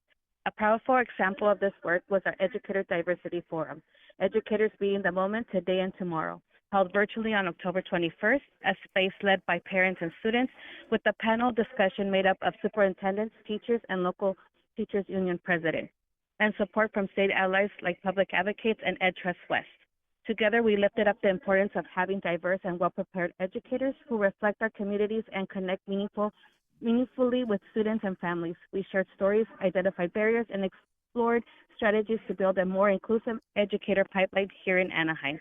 This is the heart of community schools. When families and students lead alongside educators and partners, we create schools where everyone feels seen, supported, and empowered to thrive. Thank you. Thank you. Next caller with the last four digits, 0208. You are now live. Please start your public comment. You have 1 minute. Good morning. DeBray Sanders from Catalyst, California, and the California Partnership for the Future of Learning. As previously mentioned, the partnership conducted listening sessions with over 1,800 youth and families across 12 counties. And what we heard was that students and families dream of well-resourced, inclusive schools that prepare students from diverse backgrounds for success in multiple career pathways, nurture student mental health and wellness, and are rooted in relationships of trust, collaborative leadership, and community partnership. In other words, all that community schools can offer. The data and stories you've heard today, along with the findings from our listening campaign, demonstrate the enormous impact of this approach, especially in closing opportunity and achievement gaps. 5 years ago, during the COVID pandemic, a similar statewide listening effort grounded our network support in the state's historic investment in community schools, plus other whole child initiatives. And we've been deeply committed to partnering for strong implementation. Every student deserves a joyful, just education. We hope that once again the state hears students, families, and educators in their calls to sustain this transformative approach to schooling. Thank you. Thank you. Next caller with the last four digits, 7655. You're now live. Please start your public comment. You have 1 minute. Buenas tardes, mi nombre es María González, soy un padre líder con OCO, el distrito de las escuelas primarias de Anaheim. Además, soy una orgullosa colaboradora con California Partnership. En septiembre participé en la capacitación Bridging the Gap Between Home and School con mi distrito de Anaheim Elementary, una colaboración entre California Family Engagement Network, California Partnership, High Expectation Consulting y OCO.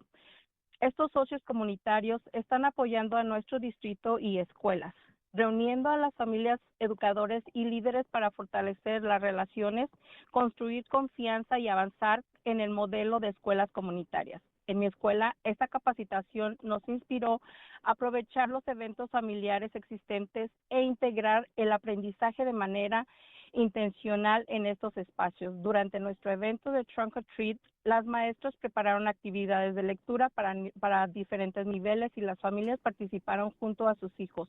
Fue un gran éxito. Esto es lo que hace posible las escuelas comunitarias. Cuando familias, educadores y socios comunitarios trabajamos juntos, creamos espacios alegres de aprendizaje y escuelas más fuertes para todos los estudiantes. Gracias. Hello, my name is Maria Gonzalez, and I'm a parent leader with OXO in the Anaheim Elementary School District, as well as a proud partner of the California Partnership. In September, I participated in the Bridging the Gap Between Home and School training with my district, Anaheim Elementary, a collaboration between the California Family Engagement Network, California Partnership, High Expectation Consulting, and OXO. These community partners are supporting our districts and schools by bringing together families, educators, and leaders to strengthen relationships, build trust, and advance a community schools model. At my school, this training inspired us to build on existing family events and intentionally integrate learning into those spaces. During our trunk or treat event, teachers created literacy activities by grade level, and families participated alongside their children. It was a great success. This is what community schools make possible. When families, educators, and community partners work together, we create joyful spaces for learning and stronger schools for all students. Thank you. Thank you. Next caller with the last four digits, 1813. You are now live. Please start your public comment. You have 1 minute. Okay. The caller hung up. That concludes public comment for item number 18. We will now open for board discussions. Yes, member Yoshimoto Tawari. Thank you. I just wanted to also recognize that we have Central Valley Regional Technical Assistance Center staff here today. Leaders Anita Cruz, Octavio Pentino, and Angela Raquez. Thank you for being here. We appreciate you.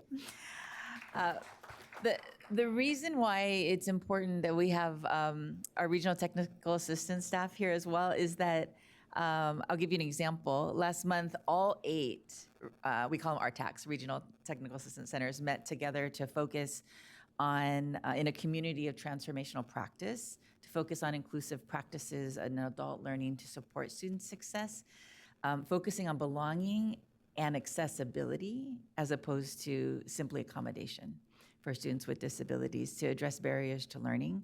And so the community school model is a great example of how the state is working from the policy making, so from the legislature to enactment, implementation from state to the regional to the local level.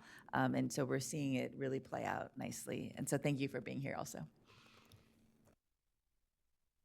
Any other comments from the board? Okay. Yes. No, I would just like to thank everyone for their presentation today, and I appreciated seeing the work come to life in the Delano Union School District, my neighbors 30 minutes to the north. And just a comment for Assistant Superintendent Gregerson, you need to show a little bit more enthusiasm. Thank you for the presentation. Thank you. Fabulous. Yes, Member Rodriguez. I want to thank you all for being here and for such a wonderful presentation. Very uplifting. And also the public comment. It fills me with joy to hear the word joy used in learning. And I have a little note to self to write on my bulletin board in my classroom. You can be, I'll have to, adjust it for high school. You can be angry, but you don't have to be mean. So I love that. Thank you.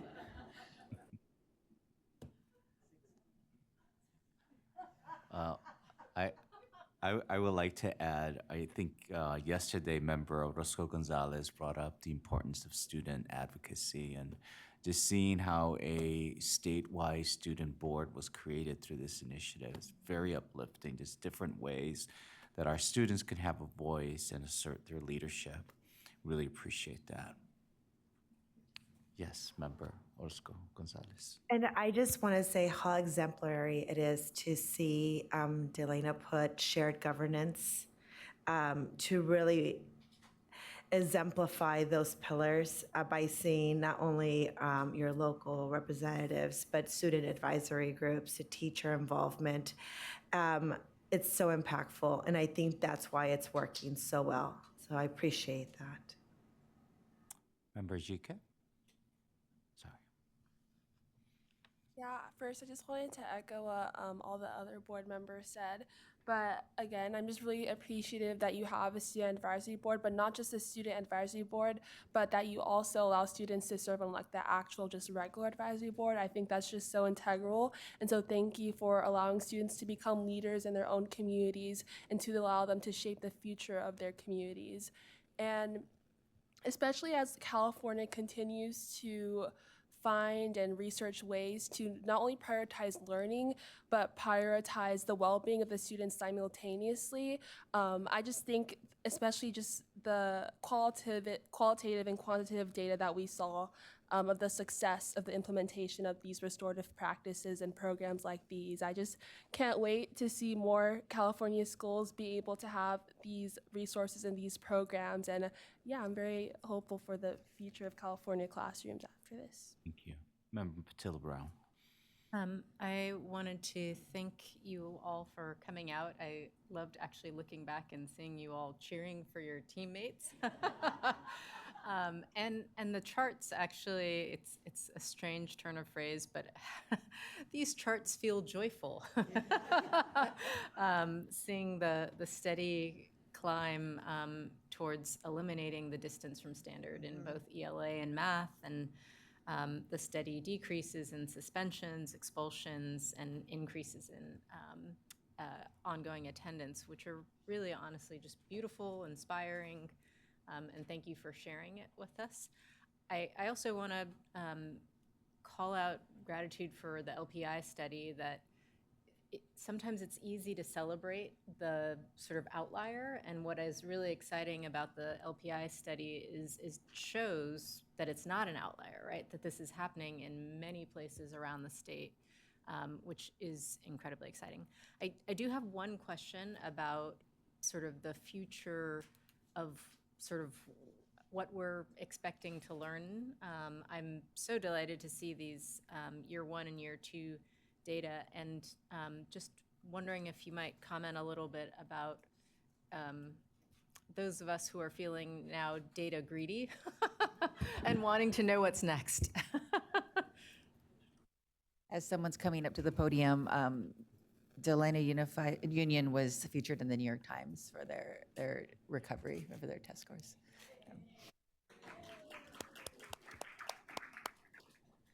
Thank you for that question.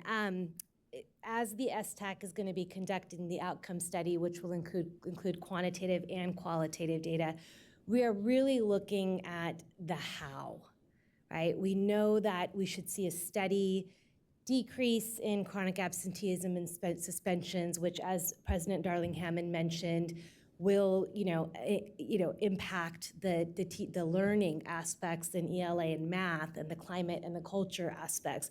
But we're really honing in also on these data studies around what services, what supports, what strategies, which are part of the framework, are actually leading to these tangibly, so that we can replicate and scale across all schools, not just community schools that are funded through the grant. And so really thinking about that, tying into the how and the why.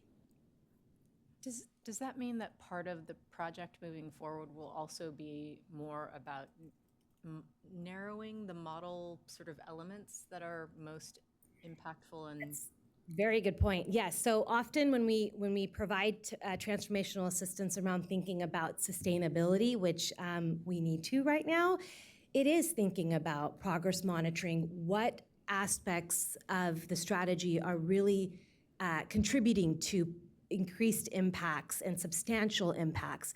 And what are some strategies where you're really just building the capacity of your families, your educators, and your leaders, in which that investment may not need to be continued with resources? And so it is determining as well is, when we think about sustainability, if we can't sustain everything, which we hope we can, but if we are at the point where we can't, it's providing more of a focus, you're correct, more of a focus and intention around what are some non-negotiables about ensuring that this strategy and this transformation continues to remain at our schools. Thank you so much. Again, this is an informational item. I would like to conclude this item. Thank you, Erica and Mindy, for an amazing presentation and future to come. We now will break for lunch. We'll reconvene at 12:40.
We will now reopen item 1 to take up with SBE Screening Committee recommendations regarding appointments to the Advisory Commission on Charter Schools, California Practitioners Advisory Group, and the Instructional Quality Commission.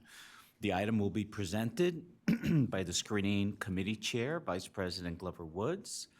Vice President Glover Woods, please begin. Thank you. Thank you so very much. And again, good afternoon, everyone. Just wanted to share with you that the SBE Screening Committee met last month to select candidates to appoint to the Advisory Commission on Charter Schools, the California Practitioners Advisory Group, and the Instructional Quality Commission, and the IQC 2026-27 Student Board Member position. As I had shared with you on yesterday with the student SBE member applications, and I want to just echo that same concept that we had a wonderful group of applicants this year, from the educators who applied to the students who applied for the IQC student member position. We had a record number of over 90 applications that we screened for the positions that I will share with you shortly. The applications were reviewed by the screening committee on October 9th and 13th, and candidates were selected to interview on October 14th and October 20th. Along with myself, members Luis Escobedo and I interviewed candidates. We were impressed with all the candidates, and as again I said yesterday, in relation to the student board member positions, it was just a very difficult task to select just a few applicants because we have so many qualified educators and students that are out there doing some great work in our schools. First, I will acknowledge the commissioners recommended for reappointment to the Advisory Commission on Charter Schools. One thing I do want to let you know also is that the individuals that are, if they are approved by the SBE, will begin their terms in January 2026. So first we'll acknowledge commissioners that are recommended for reappointment to the Advisory Commission on Charter Schools, ACCS, for a 2-year term. And these individuals are currently serving and again are recommended for reappointment.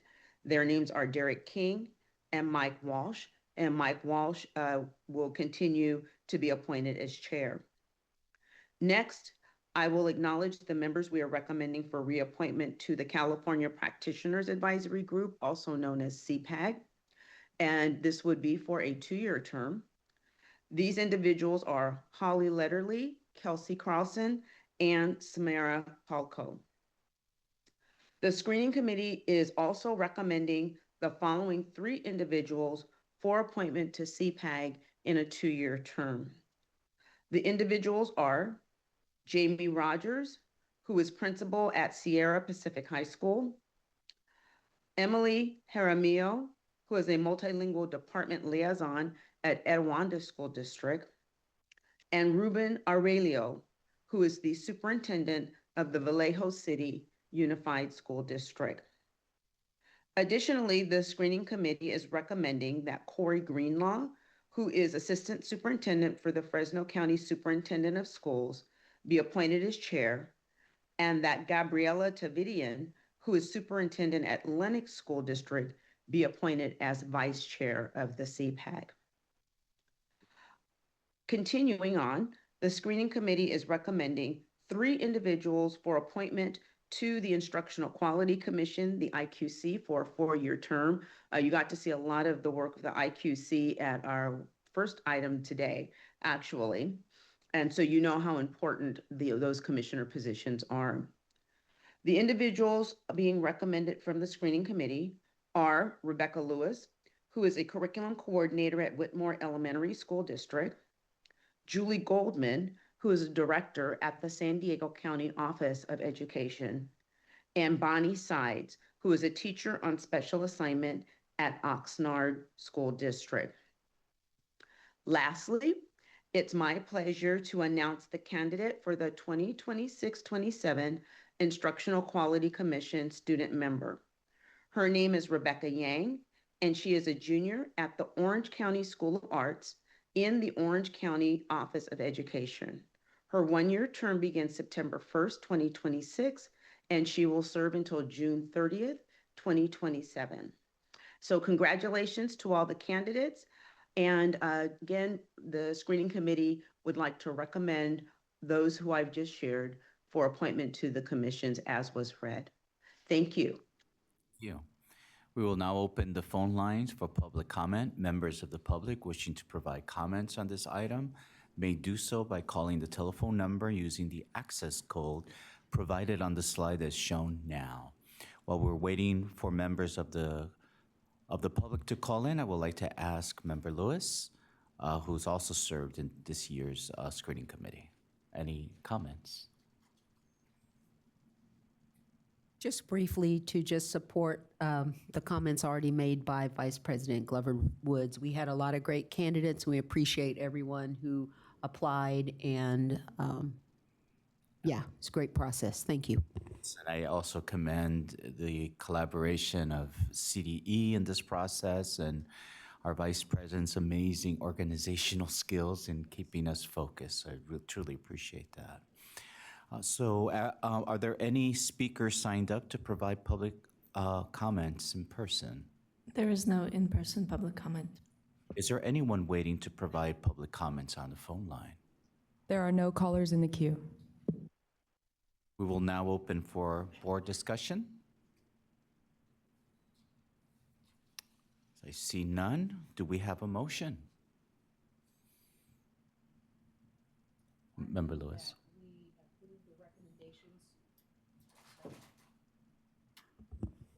I make a motion that we approve the recommendation for appointments to the Advisory Commission on Charter Schools, the California Practitioners Advisory Group, and the Instructional Quality Commission. Do we have a second? Okay, Member Rodriguez seconds it. Brooks, can you please call the roll? Member Yoshinomoto Tauri. Yes. Member Rodriguez. Yes. Member Patillo Brownson. Yes. Member Orozco Gonzalez. Yes. Member Olkin. Yes. Member McQuillan. Yes. Member Lewis. Yes. Vice President Glover Woods. Yes. Member Escobedo. Yes. President Darlene Hammond. Yes. Member Ejike. Yes. Motion carries unanimously. Thank you. We will now take up item 19, which is the update regarding the CTE Model Curriculum Standards process, approval of the Arts, Entertainment, and Design Model Curriculum Standards, Management and Entrepreneurship Model Curriculum Standards, and the Marketing and Sales Model Curriculum Standards. The CTE recommendation is for us to recommend and approve the updated CTE Arts, Entertainment, and Design Model Curriculum Standards, the Management and Entrepreneurship Model Curriculum Standards, and the Marketing and Sales Model Curriculum Standards. And this item will be presented by Dr. Erica Torres, Mindy Parsons, and Allison Frenzel of the CDE, with guest presenters Matt Carlson, Chair of the CDE Industry Advisory Board, Michael Buxton, a CTE business instructor from Poway Unified School District, and Abby Snee, Deputy Secretary of the Workforce Strategy for the California Labor and Workforce Development Agency. Dr. Torres. Thank you so much, and good afternoon. I appreciate the opportunity to be with all of you today, and just want to thank and acknowledge all of you for your ongoing support and commitment to all of our students. My name is Erica Torres, and I'm proud to serve as Deputy Superintendent of Public Instruction at the California Department of Education. And the branch that I support is a Student Success and Career Readiness branch. And I am really honored to be here with all of you, with amazing colleagues that are going to be presenting with me. We're going to provide an update on the Career Technical Education Model Curriculum Standards for 3 of our clusters, and we're really proud of this critical work: arts, entertainment, and design, management and entrepreneurship, and marketing and sales. And what I'm really proud of is that this work really represents cross-sector collaboration, representing voices from educators, industry partners, our students, workforce leaders throughout the state of California. And the California Department of Education has prioritized this important work because we really recognize how critical it is to ensure that all of our students are prepared for their futures and that our educators have the tools and resources and supports that they need to offer high quality and relevant instruction. As was referenced, I have the honor of presenting with amazing leaders that are with us today, Dr. Mindy Parsons, Allison Frenzel, who has really championed this work on behalf of CDE, on behalf of all of our students in the state of California for many years. And so today is a milestone, and I'm so proud of the work. Matthew Carlson, Michael Buxton, and Abby Snayan, each of these amazing leaders brings deep expertise and a shared commitment to preparing our students for college, career, and life. And just to give you an overview of our agenda for today, we're going to provide you with an overview of the updated model curriculum standards, including alignment with the National Career Clusters framework. We're going to provide you with information on the goals and guiding principles that shaped this critical work, ensuring alignment with state workforce priorities, industry needs, and the emerging trends such as youth apprenticeship and technological investment. We're also going to provide you with key updates on arts, entertainment, and design, management and entrepreneurship, and marketing and sales clusters, including the structural changes, the updated pathways, and the expanded standards. We're going to also share an overview of the process to develop these standards, such as the formation of the standards development committees, industry validation surveys, and the public feedback cycles that were really critical in this process. We're going to also share details with regards to the role of cross-agency collaboration in this process, especially with the California Labor and Workforce Development Agency, and also in alignment, which is really important for us in terms of coherence and sustainability with statewide initiatives like the Career Education Master Plan and Skills Passport. And so we're really proud of the updates that we're going to provide to all of you today. It's a dream come true to be here with all of you and the amazing leaders that are going to be co-presenting. This is truly a result of a multi-year collaborative effort to ensure that our programs reflect both the needs of California students, but also their aspirations. And so the California Department of Education recommends that the State Board of Education approve the updated CTE model curriculum standards for arts, entertainment and design, management and entrepreneurship, and marketing and sales. And we believe that these updates are critical to ensuring that our students are prepared for high wage and high demand career opportunities. And so with that, I am pleased to introduce Dr. Mindy Parsons, our Director of our Career and College Transition Division. Thank you. So I'll provide an overview. So the National Career Clusters Framework provides a cohesive structure that connects education and the workforce. It aligns career technical education, CTE, with labor market and federal workforce data systems, ensuring programs are guided by real work demand and emerging industry trends. By linking classroom learning with career exploration and industry readiness, the framework helps students understand how academic concepts translate into practical career skills. It also enables a shared national structure for federal reporting, promoting consistency and accountability across states and programs. Ultimately, the framework enhances collaboration between educators and employers, ensuring that CTE programs are relevant, data-informed, and designed to prepare students for success in a dynamic economy. So the CTE model curriculum standards are undergoing important vocabulary and terminology updates to better align with current practices in the framework. So we're transitioning from what we're using industry sectors now to career clusters.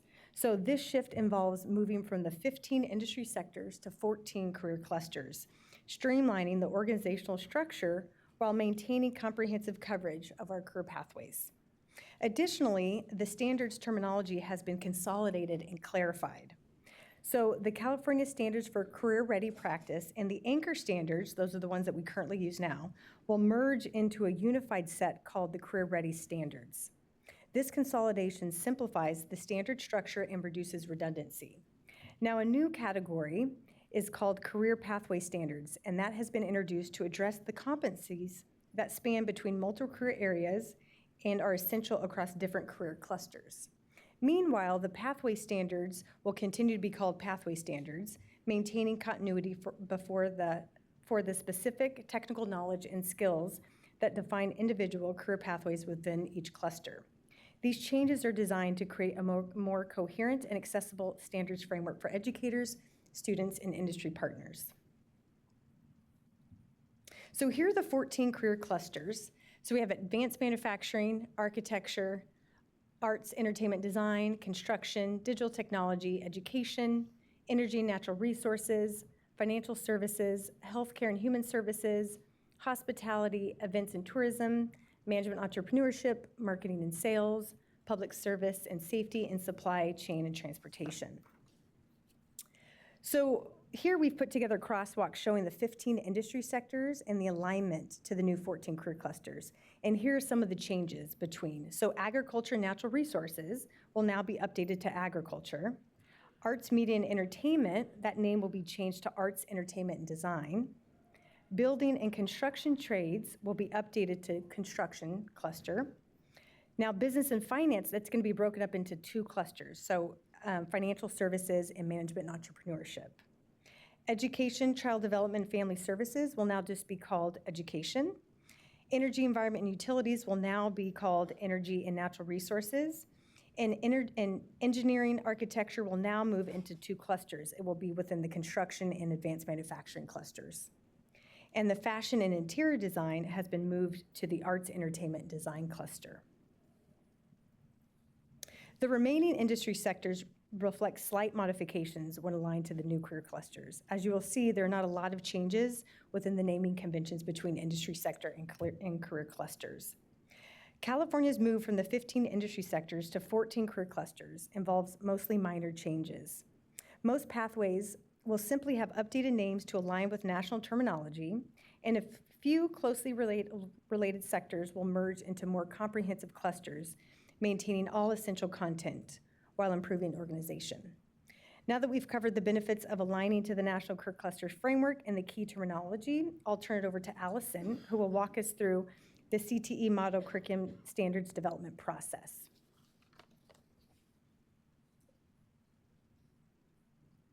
Hi, everyone. Thank you so much for this opportunity. We've been waiting a long time to be here, and I'm really honored and excited to be presenting this to you today.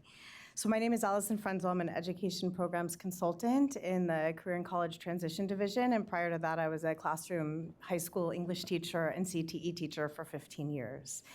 So before I jump into the development, I want to just extend a special thanks to all of the professional associations, the student leadership organizations, and the teacher organizations and associations that helped with this labor. First, I want to thank AIGA, which is the Professional Association for Design, the BRIC Foundation, which leads an entertainment industry think tank, the International Alliance of Theatrical Stage Employees, IATSE, which is the Union for Film and Television Production and Live Entertainment, MBA Research and Curriculum, who really led and supported the process for the management and entrepreneurship and marketing and sales clusters, California FCCLA, our student leadership organization, FBLA, DECA, Skills USA, and the AME Institute that supports 1,500 plus teachers in the state of California supporting career technical education for arts, media, and entertainment, now to be called Arts, Entertainment, and Design. So all of these entities were instrumental in the development process by supporting us with humans that really contributed their content expertise. And I wanted to acknowledge them publicly here today. So I'm going to talk a little bit in more depth to some of the topics that Erica addressed in her introduction. First, the thing that I want to express before I even start on the bullets here is the importance of having teacher input in this work. As a teacher and as somebody who understands the classroom implementation world, their voices were crucial to this process, as were the voices of our industry advisory members and professionals that contributed. So as we waited for the National Career Clusters Framework to be complete, it was completed in 2024, we were actually also able to support that work with some of the industry advisory members that wrote our standards. So that was really exciting because these processes were occurring concurrently. One of the most important things is understanding the college and career landscape in California and all of the work being done by our agency partners. So really, really honing in on what's happening in the state from the Labor and Workforce Development Agency perspective, from the California Workforce Development Board perspective, in our dual enrollment programs, which are robust in CTE. We really wanted to make sure that all of these interest holders had a voice in this process. That was one of the key guiding principles. We also really wanted to focus this document on skills, knowledge, and competencies. One of the things that was essential to the development was that if you have to ask what it means, it needs to be rewritten. So everything is extremely direct, extremely clear, extremely concise, and that was really essential to this work. I want to be explicit that this is a guidance document. It is not a mandate, right? What we are doing is providing teachers with a resource that they can pull from that, as we like to say, choose your own adventure to help steer their instruction. So that's something that's really important to understand as we're going through this presentation today. And then finally, one of the most exciting things for me around the new National Career Clusters Framework, besides the fact that we will all be required to report our Perkins to that framework by 2027, is the fact that it was intentionally integrated into the ONET database, which is the database that we're able to pull up labor market information around any occupation. So now our teachers in schools who want to better understand their regional workforce needs can go into ONET, they can search by career cluster, and they can pull up or curate a list of occupations specific to their pathway. Those occupations tell us whether they're right outlook. You can search for college programs in your region. It's really an amazing resource, and it's all fully embedded now. So those are just some of the, and I would be remiss to not state the importance of aligning to our state priority of expanding registered apprenticeship and youth apprenticeship. So I am also the youth apprenticeship lead here at CDE. And so the work was done really intentionally with our partners at the Division of Apprenticeship Standards to make sure that our CTE programs can more effectively align and map to those programs that exist, making youth apprenticeship a much more viable reality here in California. Okay, let's see if I can find the cursor. Okay, so I touched on this briefly, but one of the things that I think is important to understand about the model curriculum standards for CTE is these are different than what we see in our academic standards. As a secondary English teacher, I'm very familiar with the scope and sequence, the grade level or band standard model. Industry standards, these are reaching for industry readiness. So these standards are not grade banded. They are the ultimate goal, and they are designed to be differentiated. They are the what, not the how. So that's something important to note with this process is that regardless of your grade level, these can be differentiated and modeled and adapted to level of instruction, grade level. Our CTE classes are not grade leveled generally.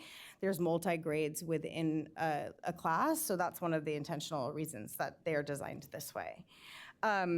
Really, the goal is to identify what students should be able to know, understand, and do by the end of a CTE pathway, but it is not expected that it's actually probably impossible for somebody to cover all of these standards in their class or in their pathway. It's more designed for them to be as like a menu of options for their lesson design.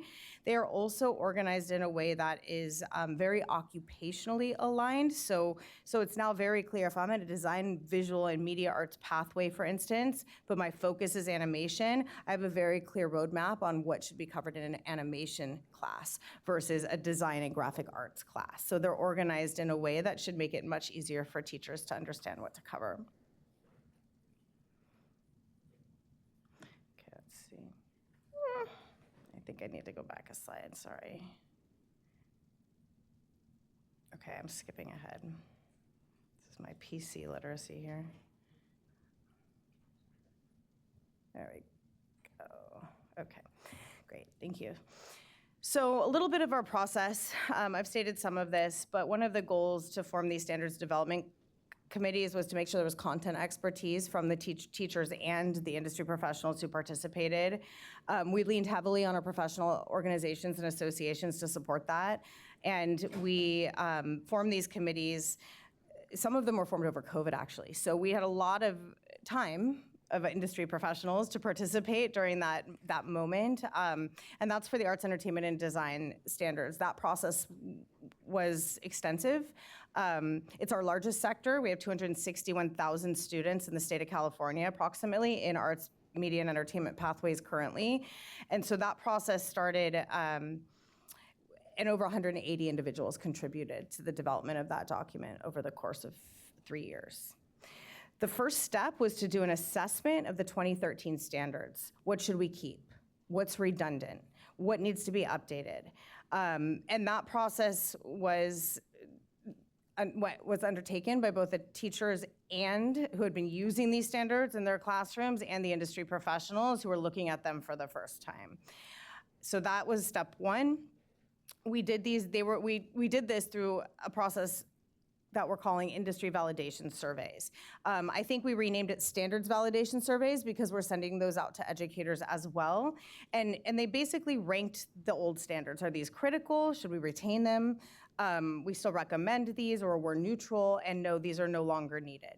Then we were able to synthesize that information and identify through multiple working groups what was missing. What do we need to add? What are the technological advancements that are coming? I will tell you right now, and I think Matthew Carlson will speak a little bit briefly more about this, but AI started in the midst of this process. Like it literally was like, boom, here it is. And so now we had to reevaluate some of these conversations, right? And so that was also a really interesting dialogue that took place.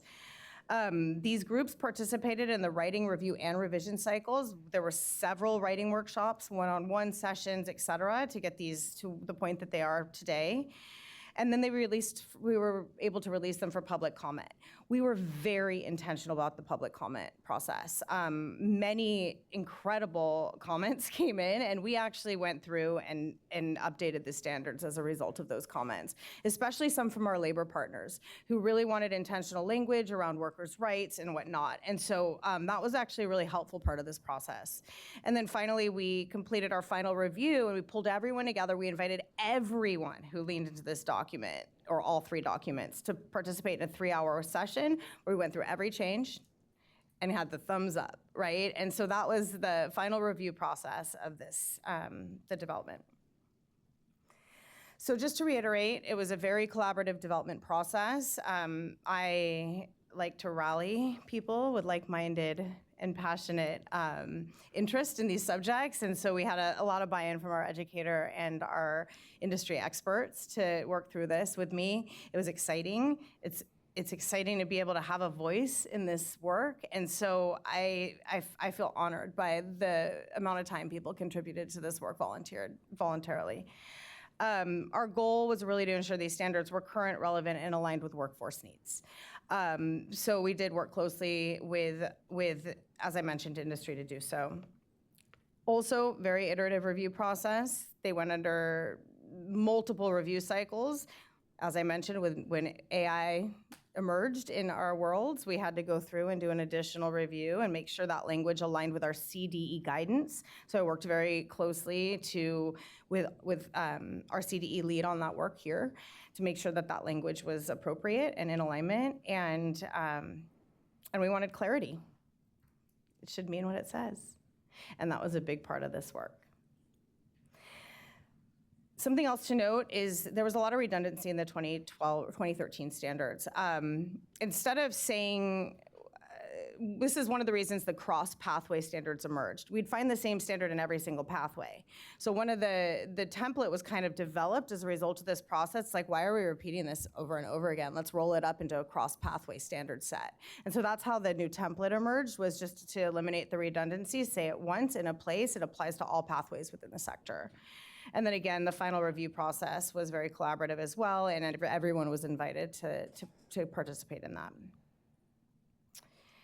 And so the template includes these three components. And I should have created the visual of an inverted triangle, but I always discuss this as an inverted triangle. So our career ready standards are universal for all of the 14 clusters, and these will actually undergo review through every advisory in every industry, because we need to get these right. 1 through 12, they are the essential workplace skills. They include academic integration, critical thinking, digital literacy, decision-making, management, leadership, those types of skills. The cross-pathway standards are those new component to the template, which addresses the interdisciplinary skills, knowledge, and competencies that apply to all pathways within a cluster. This was the avoid redundancy piece of this document. They are both prerequisite and co-requisite. I'm gonna say that as an adult, I'm still learning some of these things, right? And so as we move this document forward, we're looking at it as a guidance document that we know that no one's gonna master everything in this document, but it's the things that we should be making sure our teachers are including in their instruction, or at least have at the tip of their fingers as a resource.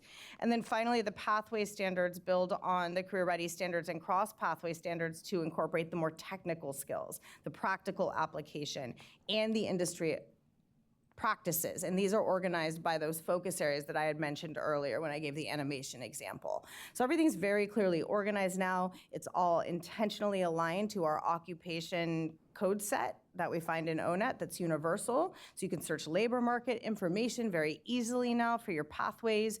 And so that is our development process. So at that, I am going to, it is my honor to introduce my advisory chair for the Arts, Entertainment, and Design Industry Standards Development Committee. Matt Carlson is the Director of User Experience and Fonts and Drawing and Education at Adobe. And he is here today to talk to you about the process and he's worked for Twitter and Facebook and multiple creative agencies. And he is here to talk about the process that he helped me lead with the industry work groups.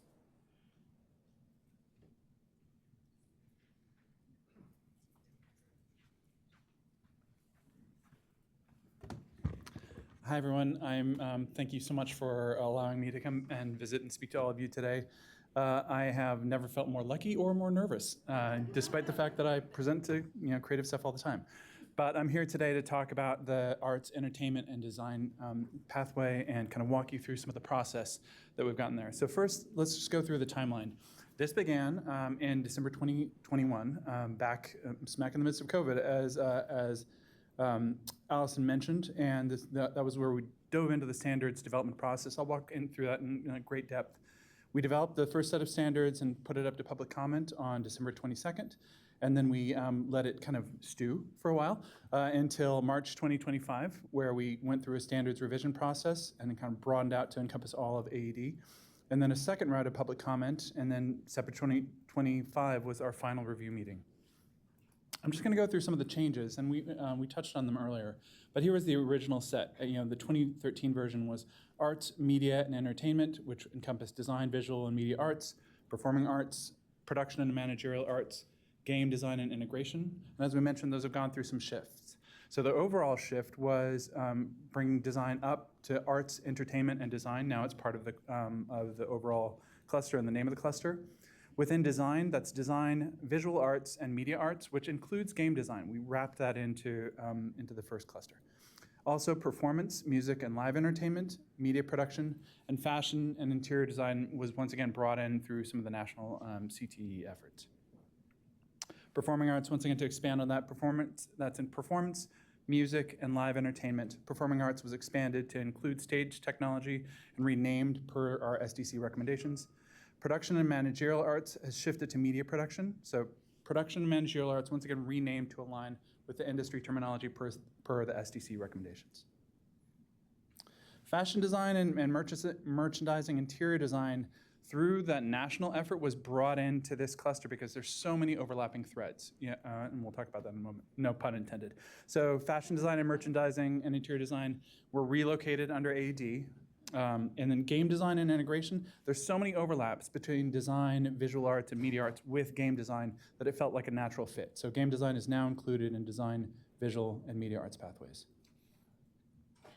So my role in all of this was being brought into, first I was a participant and invited to participate in some of the process, but I'm pretty good at facilitation, so pretty quickly I became more of a chair of the Arts, Entertainment, and Design Advisory Council. So I led SDC meetings, I facilitated a range of brainstorms and workshops, we'll go through those in more depth in just a moment, with industry leaders and educators from CTE programs in California public high schools and community colleges and universities and some art schools as well that were very concerned, or not concerned, but invested and passionate about the education happening across California high schools so that people could be ready to step into arts programs. And I also was a co-author of the Career Ready Standards, the Cross Pathway Standards, and the Design, Visual, and Media Arts Pathway Standards. And as part of this process, I think Allison mentioned she also roped me into the national CTE process, and so I played a role in working with a really broad range of people in helping to define those clusters. So I want to take a moment. This is just a small sampling of some of the people that were involved. What we did is we brought together leaders from academic leaders in arts, entertainment, and design from a very broad range of California high schools, community colleges, some California universities, and then some art schools that, once again, were really cared about the state of arts in California. And we married those, or we also brought together a broad range of creative industry professionals from agencies, design studios, tech companies, and marketing studios, a broad range of creative businesses, companies, and organizations. Allison mentioned the Brick Foundation as well. And IASTE, and I should have that acronym down by now. But we brought all these groups together so that we could look at the way that creative industries and arts overlapped, identify best practices, identify career paths and job titles, identify all the clusters within that, and then begin to look for some overlaps. And so next I'm going to walk through a bit of the process that we took.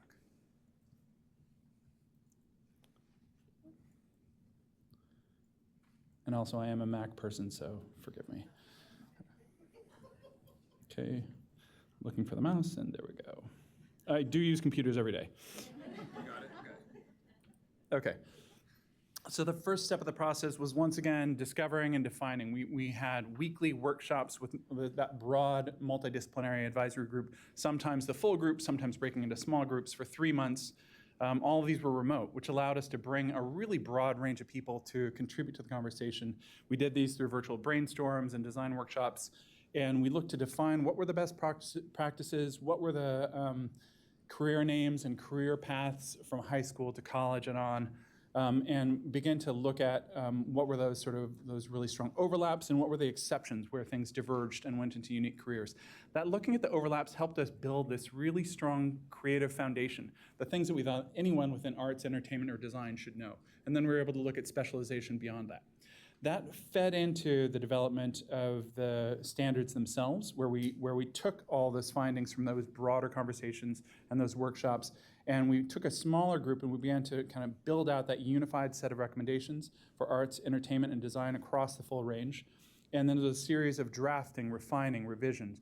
There were, I'll mention that we did surveys through this as well at many steps in the process to make sure that we're looking at the right set of best practices, the right creative foundations, the right career fields, to get that feedback even as we were writing the standards.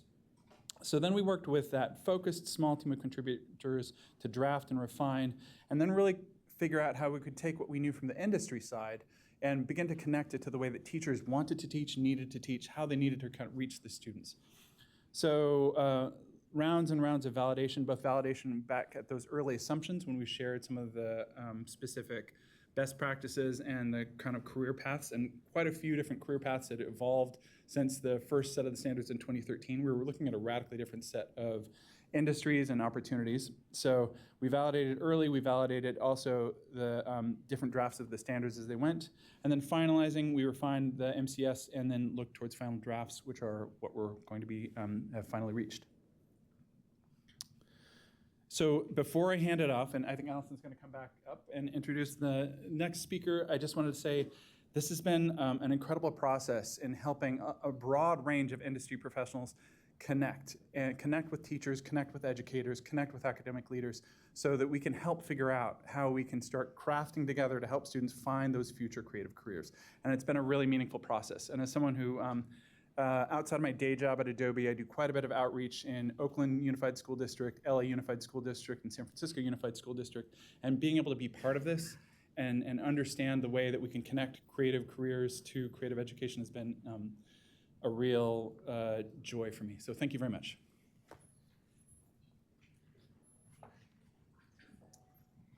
Wow, thank you, Matt.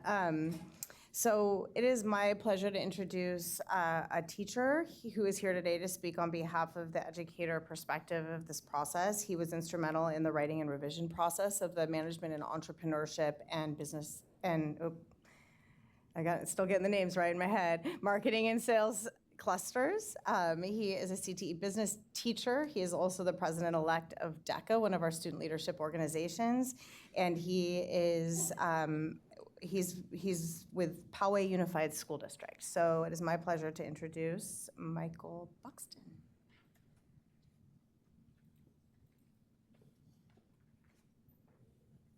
Good afternoon. Thank you to the board and thank you to CDE for having me today. Thank you to Molly Anderson and Allison Franzel of CDE for really championing this process. And thank you to my students who allowed me to leave in their grace during finals week. If you haven't already seen, this has been become a family in this process to create really good standards to allow teachers and those of us in the classroom to really empower our students to learn and to really engage in the process of these career technical education pathways, and really have a choose your own adventure for us in the classroom to have student voice, to see what students want to learn, take the local standards of our courses that we teach, and really empower our students in the learning process through these standards. Instead of standards we sometimes look as a teacher kind of handcuffs in the way that we teach, this is not that way. This has very much been developed in a process in which we are allowed to teach in a choose-your-own-adventure fashion to really empower our students. So I just want to give a big thank you to the army of people who really came together to look at these standards and build something that's really going to be powerful in the classroom for those of us that are going to use these to create great minds for people like Matt to hire. So just going through the process, similar to Matt and what he did with the AED standards, looking at the market and the management and entrepreneurship and marketing and sales, our timeline was somewhat similar but a little shorter. It was over a 1-year period of time in which now retired Molly Anderson kind of led the process and now has been championed by Allison Franzel.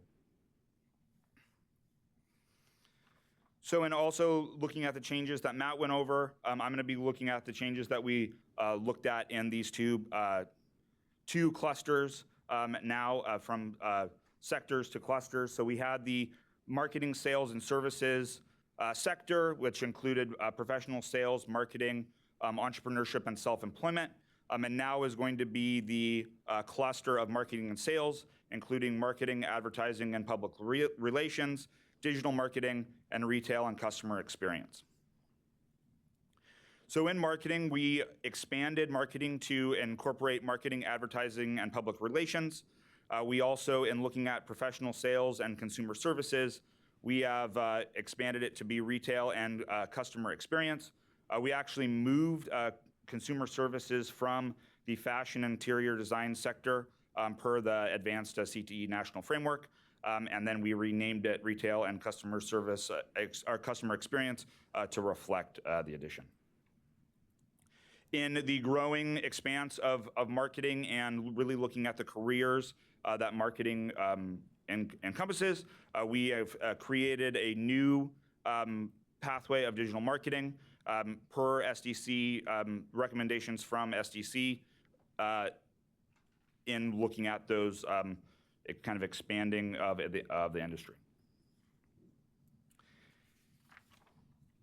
In looking at the sector of business and finance, which used to incorporate business management, financial services, and international business, we are now going to incorporate the cluster of management and entrepreneurship through business management, entrepreneurship, and business law, regulation, and corporate responsibility.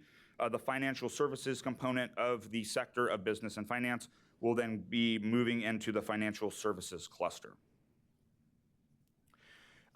We have removed international business from being its own element and is now incorporated into every element of these different pathways, as international business is an aspect of many, if not all, of these pathways.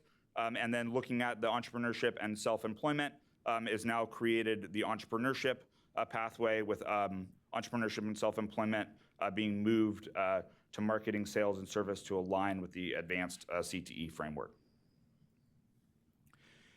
In looking at kind of expanding these to create a more new pathways to incorporate what we're doing in the classroom, such as my business law classes that I teach, business law, regulation, and corporate responsibility is going to be now a new subcluster in the, is going to be a new pathway in response to it being a new subcluster in the advanced CTE framework, and was added per SDC recommendations.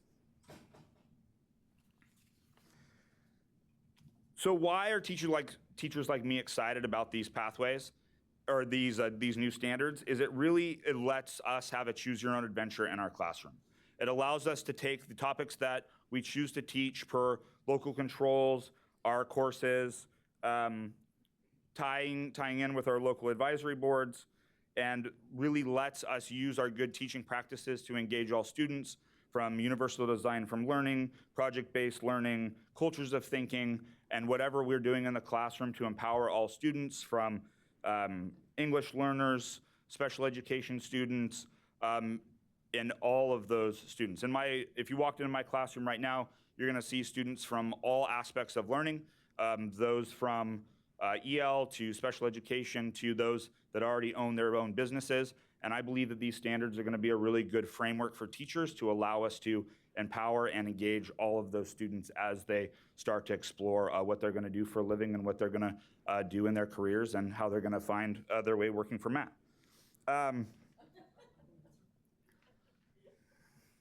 So it's really gives clear structure to teachers that support a skills-based and project-based implementation. They're aligned with industry expectations of CTE programs. They're usually user-friendly, they're direct, and understandable for teachers and students, and really allows for teacher and student choice in the standards. It's also going to support new CTE teachers with clear curricular guidance. Those of us that have been new CTE teachers, it's a struggle to become a teacher in the CTE lens and kind of knowing what to teach and how to teach it and all of these different things. And I think these standards will, when a new teacher reads them, or even an experienced teacher reads them, they're going to start getting ideas of what they're going to do in their classroom, which I think is very empowering for a teacher and for our students.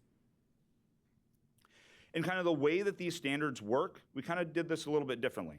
So we broke it up into each pathway is broken up into 4 different categories: that of skill building, process and practice, career exploration, and advanced technology and impact. Basically, it's looking at a bunch of skills that these students are going to learn, different ways they can implement them with deliverables that would be a representation from industry, the career expectations of the actual careers in which these translate to, and then the technology such as AI, social impact, and other elements that this pathway incorporates into kind of the knowledge of the working world. So in this, it allows students to provides clear expectations for students to know what they are learning, know what they're being asked to demonstrate, and how it will impact their career journey, also how it impacts the greater world. Teachers, it gives us the detailed curricular guidance and skills-based student learning outcomes, And it also incorporates with the co-curricular CTSOs of DECA, FBLA, and Skills USA to really allows us a structure to align to those competitive elements of those competition-based organizations, and then allow students to then engage in those competition structures to then empower them to go into the workforce. So again, I just want to say thank you for being here, and thank you for the work of the team and for everyone that's created standards in which we can really use in the classroom to empower our students' learning. Thank you.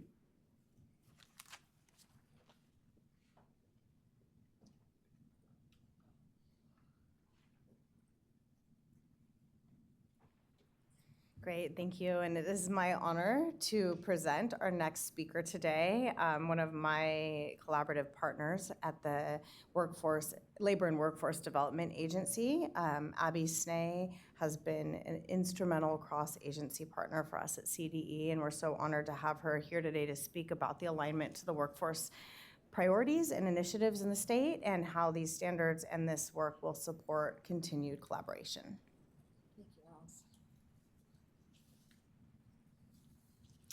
Thank you so much for the honor to speak with you today.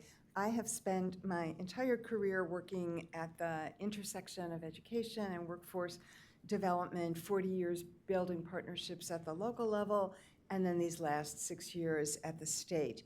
And I was surprised, perhaps naively, when I joined the state of the silos and the lack of connection among these different functions, and have spent much of my time building those connections with the Department of Education, with really Allison as an amazing partner, and the Chancellor's Office in multiple ways, and would like to tell you about some of them. A priority of mine and part of my motivation for joining the State Labor Agency was to really do a better job at the local level in our public workforce system serving youth. We don't do that as well as we should, especially opportunity youth, disconnected youth. And over the last few years, we've been able to target funding and program development for the kinds of programs that we know work best for young people and adults.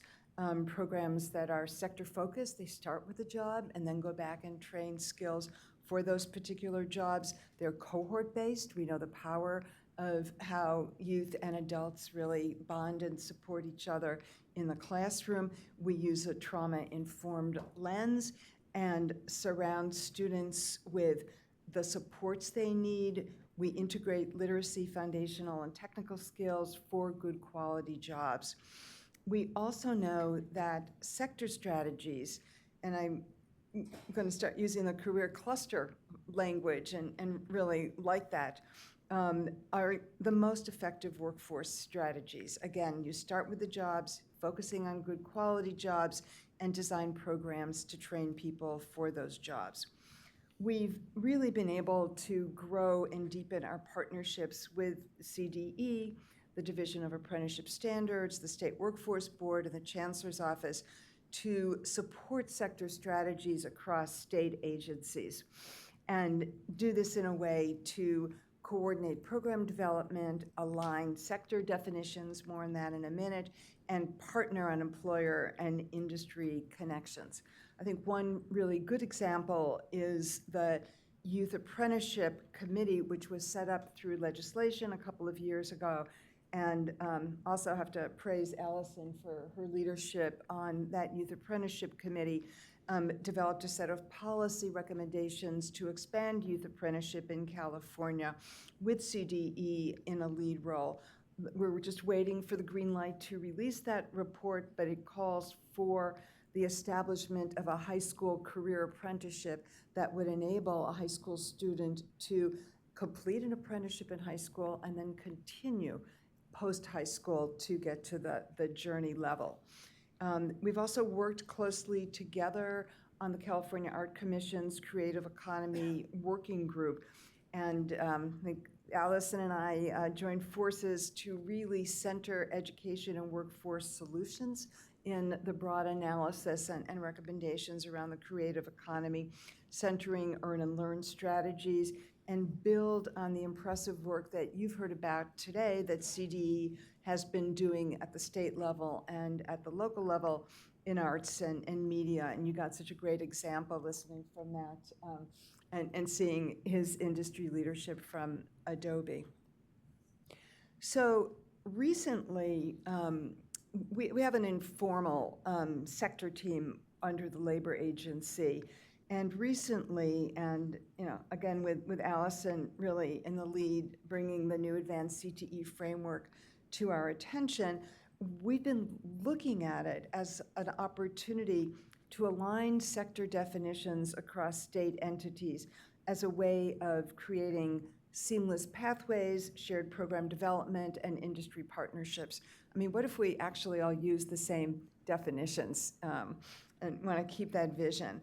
At our last meeting last month, we brought the Chancellor's Office Centers of Excellence into our discussion.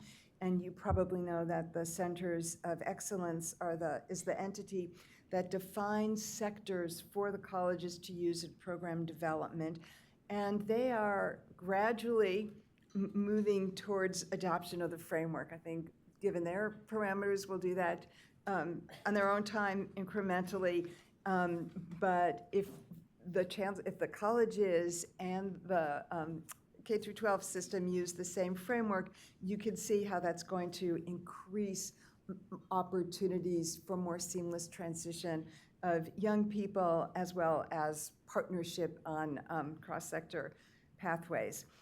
So just having a shared language and structure will enhance apprenticeship development, workforce and education partnerships, and serve as a bridge across some of the state's major efforts across the Career Education Master Plan and the Jobs First Economic Blueprint. The Career Education Master Plan, as you may know, calls for the creation of a career passport. This will be a digital wallet that will enable students and workers to demonstrate the credentials that they've earned and the skills developed in both academic and ultimately work-based setting to use as a tool for applying for jobs, especially a tool to encourage employers to move away from credentials-based hiring, using a four-year degree as a proxy for a certain level of cognitive and foundational skills, and to also be used as a tool for career navigation and planning. I'm excited that the Labor Agency, as part of our partnership on the Career Passport with the Department of Education, with the Chancellor's Office, with the Department of Finance, with Cradle to Career, is leading the work on a credentials registry. Actually, at 4 today, we have our kickoff meeting for our steering committee. And the credentials registry, which already exists in about 30 other states, will be a set of industry-valued and vetted credentials that will be one of the building blocks of the Career Passport and a tool to expand the use of skills-based hiring, as I mentioned, and expand, in doing so, expand opportunities for people who may not have four-year degrees but have developed skills in both academic and work-based settings. The Credentials Registry will support and enhance the community college's expansion of credit for prior learning, through which they are awarding college credit for skills and credentials attained outside of traditional community college classrooms, and will support student career exploration and early experience using the lens and the structure of the cluster framework. We also now have the opportunity to expand financial support for short-term training through Workforce Pell, approved this summer through HR 1, and will be encompassing guidelines and policy for Workforce Pell in California, and see through this same structure and see the Credentials Registry as a tool in guiding policy around Workforce Pell eligibility and implementation. So again, thank you so much for being here, and thanks to you, Allison, for your endlessly creative thinking and partnership.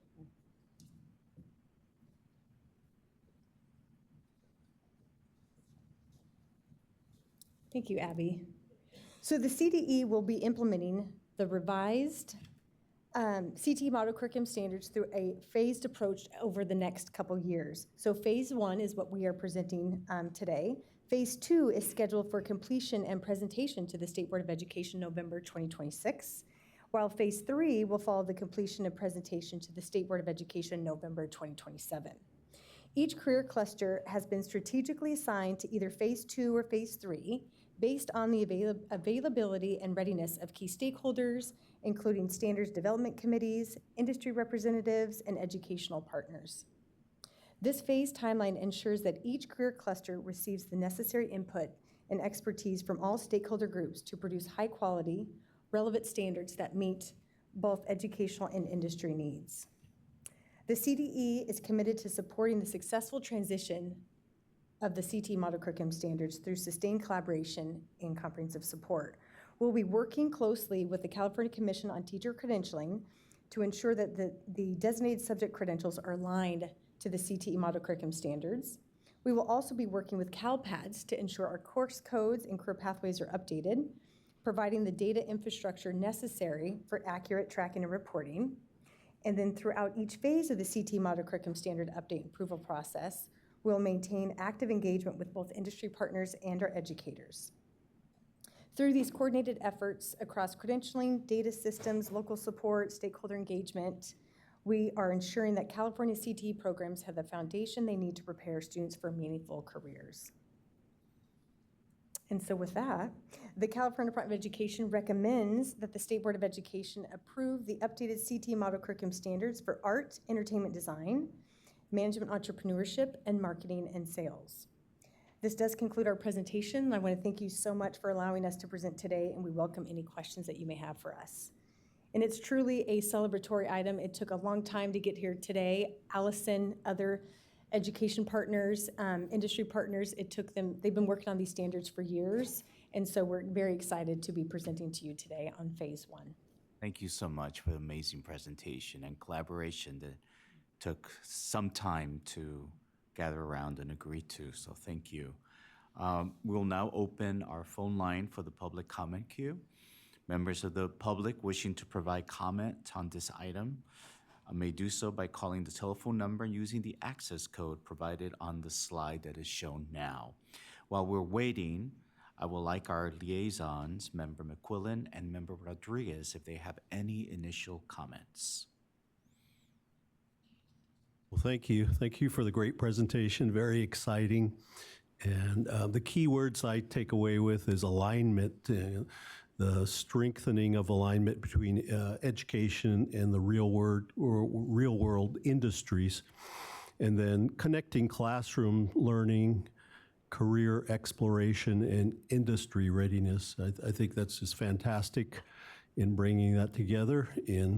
These standards have not been updated in some time, several years, and it's definitely time to update them.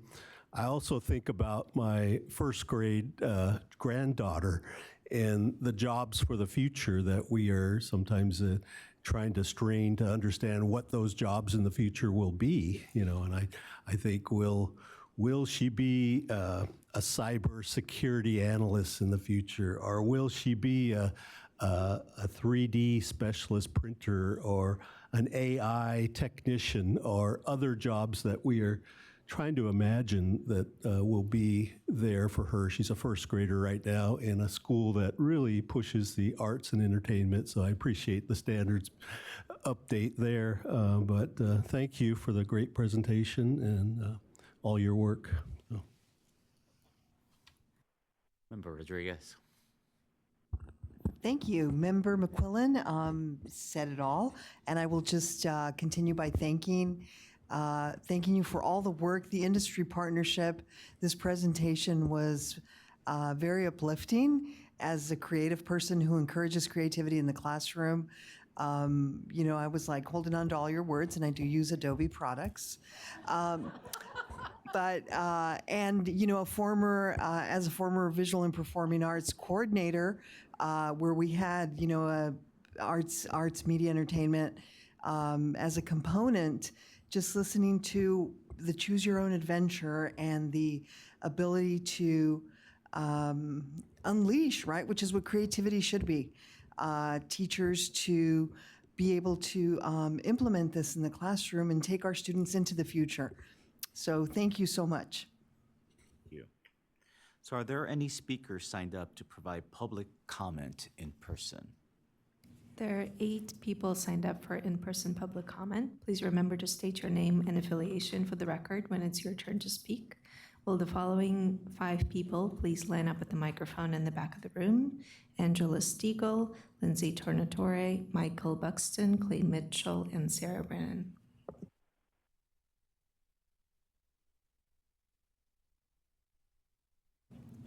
Forgive me, let's scratch Michael Buxton as he was a part of the presentation.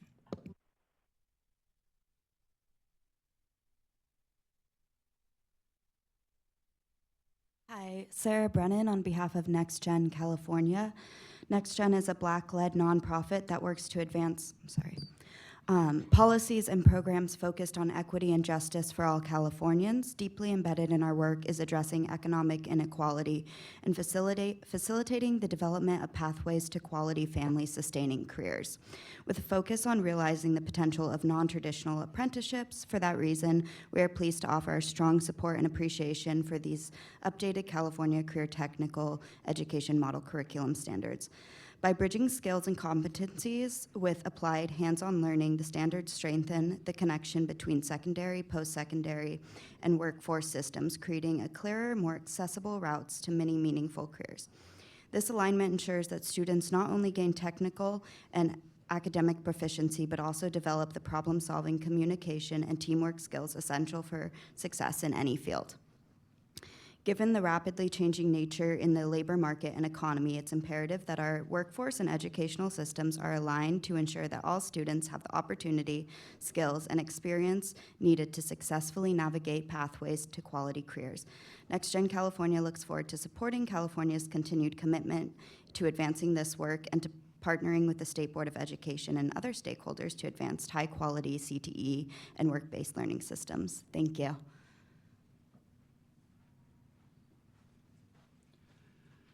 Good afternoon. My name is Clay Mitchell. I serve as the State Executive Director for Skills USA California.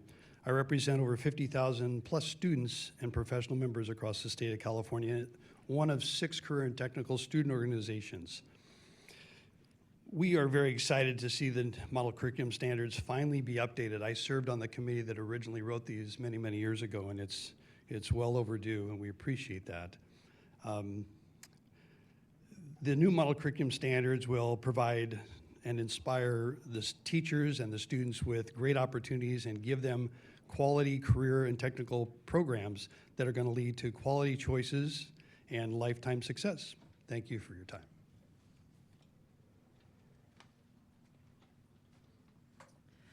Good afternoon. I'm still Angela Stiegel, and I'm a classroom teacher representing the California Teachers Association. We appreciate the long overdue updates to the CTE model curriculum standards and the phased approach to updating career clusters. It is crucial that educators are not negatively impacted by the change to the career clusters, and we urge the CDE to work closely with the CTC during the transition. We also request that future items provide more detail regarding the collaboration between the agencies and what is being done to ensure accurate alignment. As the process continues, CTA emphasizes the importance of educator feedback in the development of standards in all industry clusters, and we look forward to future opportunities to engage in this process and uplift teacher voice. Thank you. Will the following please line up? Jack Mitchell, Amos Nugent, and Alyssa Gonzalez.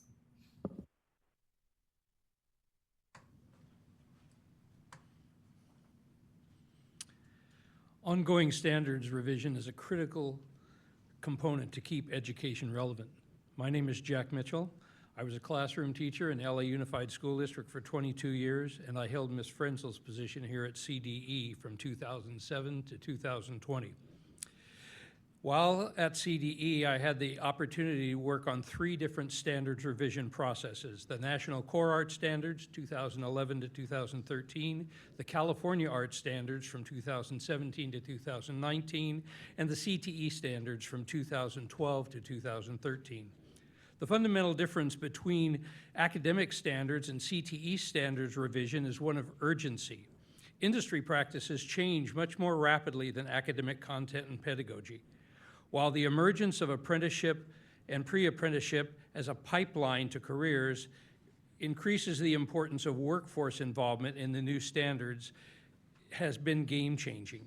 California students will not be ready for apprenticeship and career opportunities until they have the industry-relevant standards to guide classroom instruction. These standards Thank you, will Speaker. ensure a Your time is robust up. workforce in California, led by California students.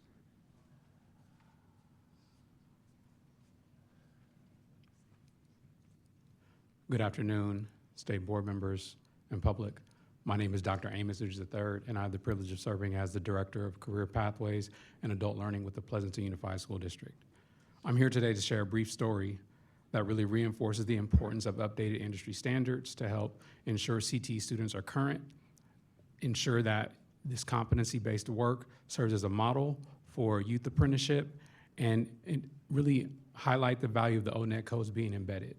Our team has had the privilege of establishing the first competency-based youth apprenticeships here in the state of California in the areas of cybersecurity and robotics. We launched that program and registered that with DAS, we registered that with DAS and launched it last year.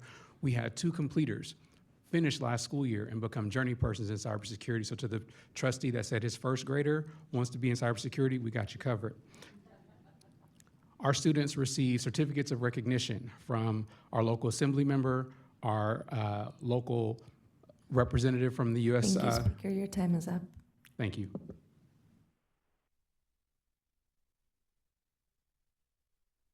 Hello, Alyssa Gonzalez. I'm the State Director of California Future Business Leaders of America and a former business teacher and high school assistant principal who oversaw the CTE programs at my site.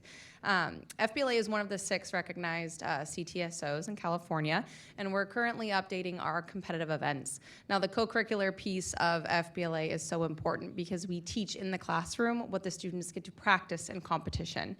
And those competitions are, on our national level, aligning with career clusters. So it's very important that our curriculum is up to date here in California so that those students are learning in the classroom what they'll be able to practice in their competitive events in FBLA.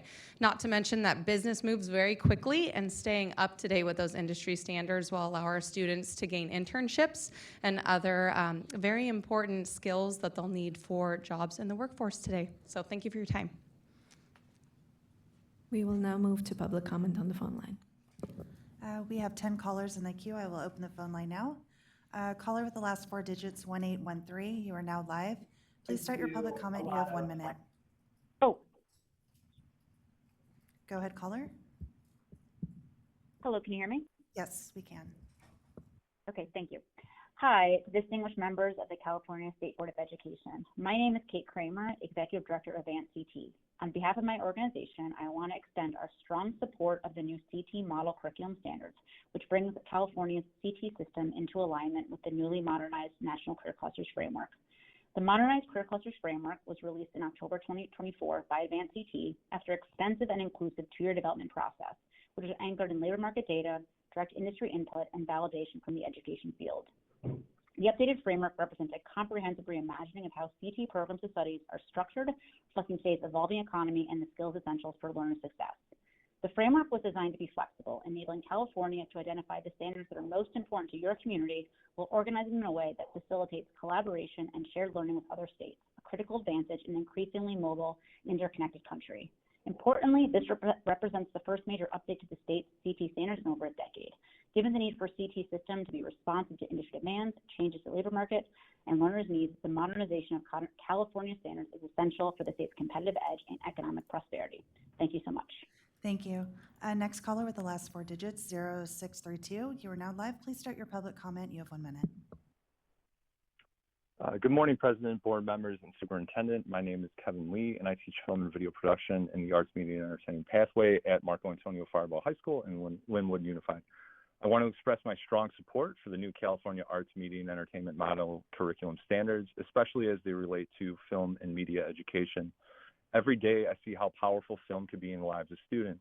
It gives them a voice, a way to tell their own stories, and a path toward meaningful careers in one of California's most vibrant industries. In analyzing the screenplay structure, story, and performance in Rocky, we learn courage. and applying the themes and relationships of Karate Kid, we learn how to stand up to bullies and cope with missing parents. And watching excerpts from Bong Joon-ho, we learn the power of production and design, class analysis, and editing, applying all these visuals and lessons to our lives and work. These new standards truly reflect the realities of today's film and media landscape. They empower teachers like me with clear industry-aligned guidance that keeps classrooms learning relevant, whether students are behind the camera in the editing suite or developing digital content. I want to thank Allison Frenzel and the industry contributors who helped shape the vision.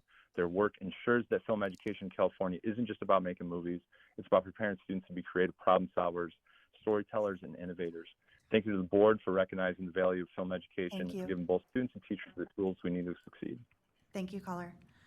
Next caller with the last four digits, 4321. You are now live. Please start your public comment. You have 1 minute.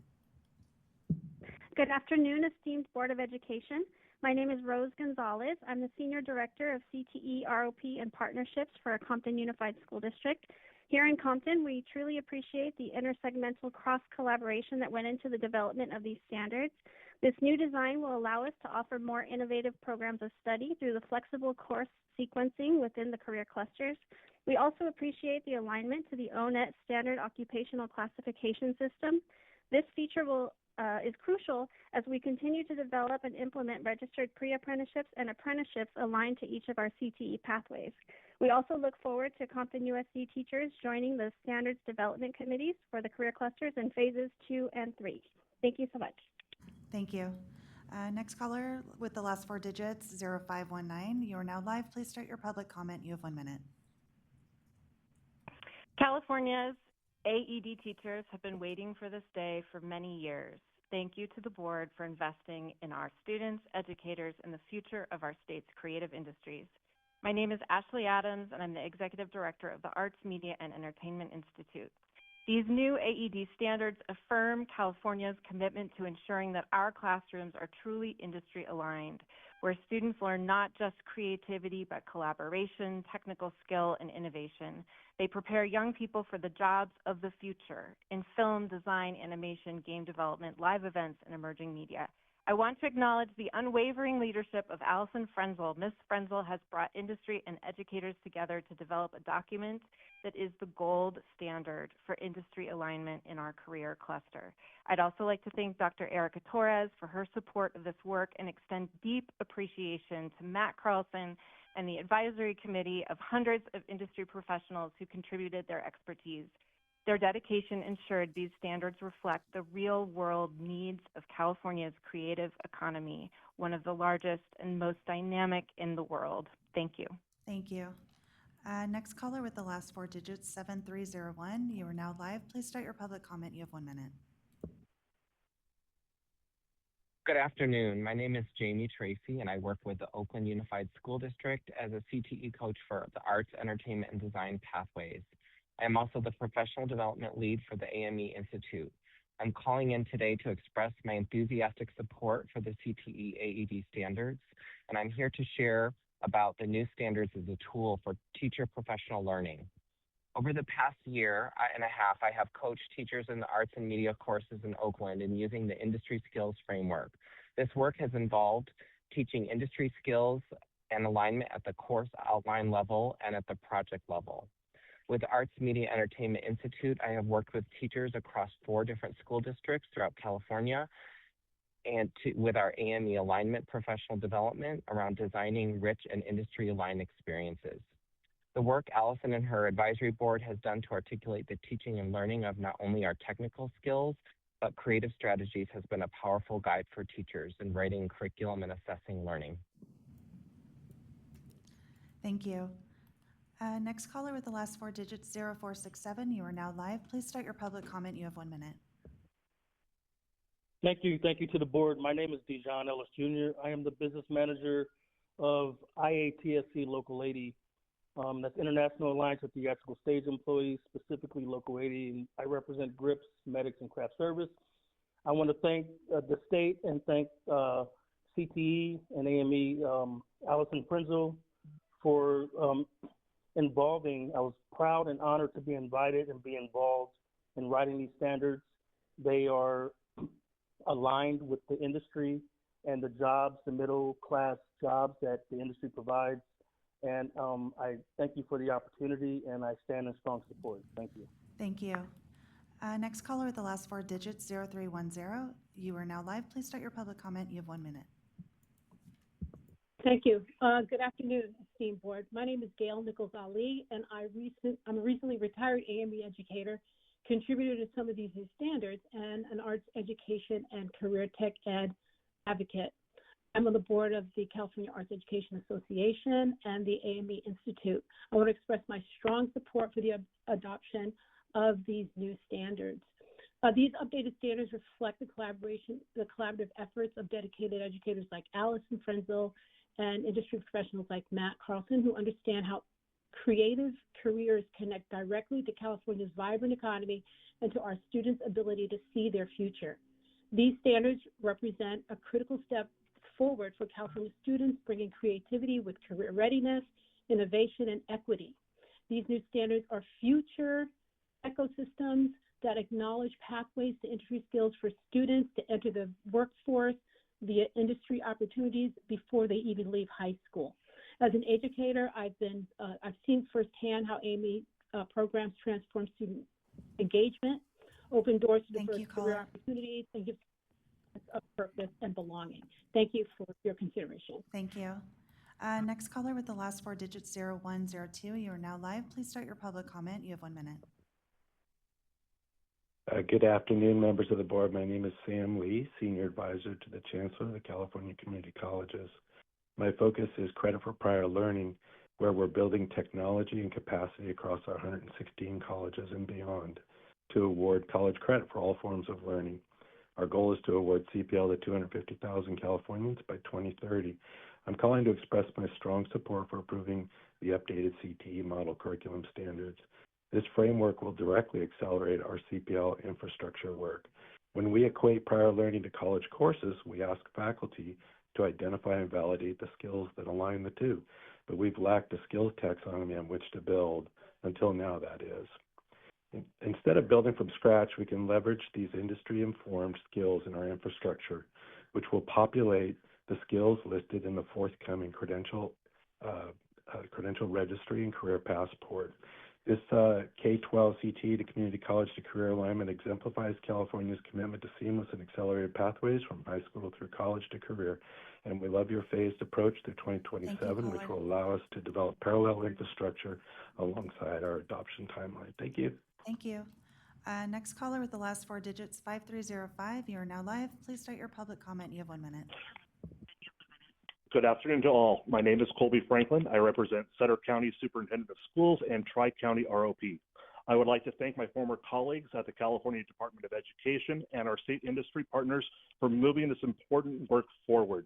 The alignment of California CTE model curriculum standards to advance CTE's National Career Clusters framework not only allows career technical education to evolve, it also allows California to take the lead and have an impact on career education nationally.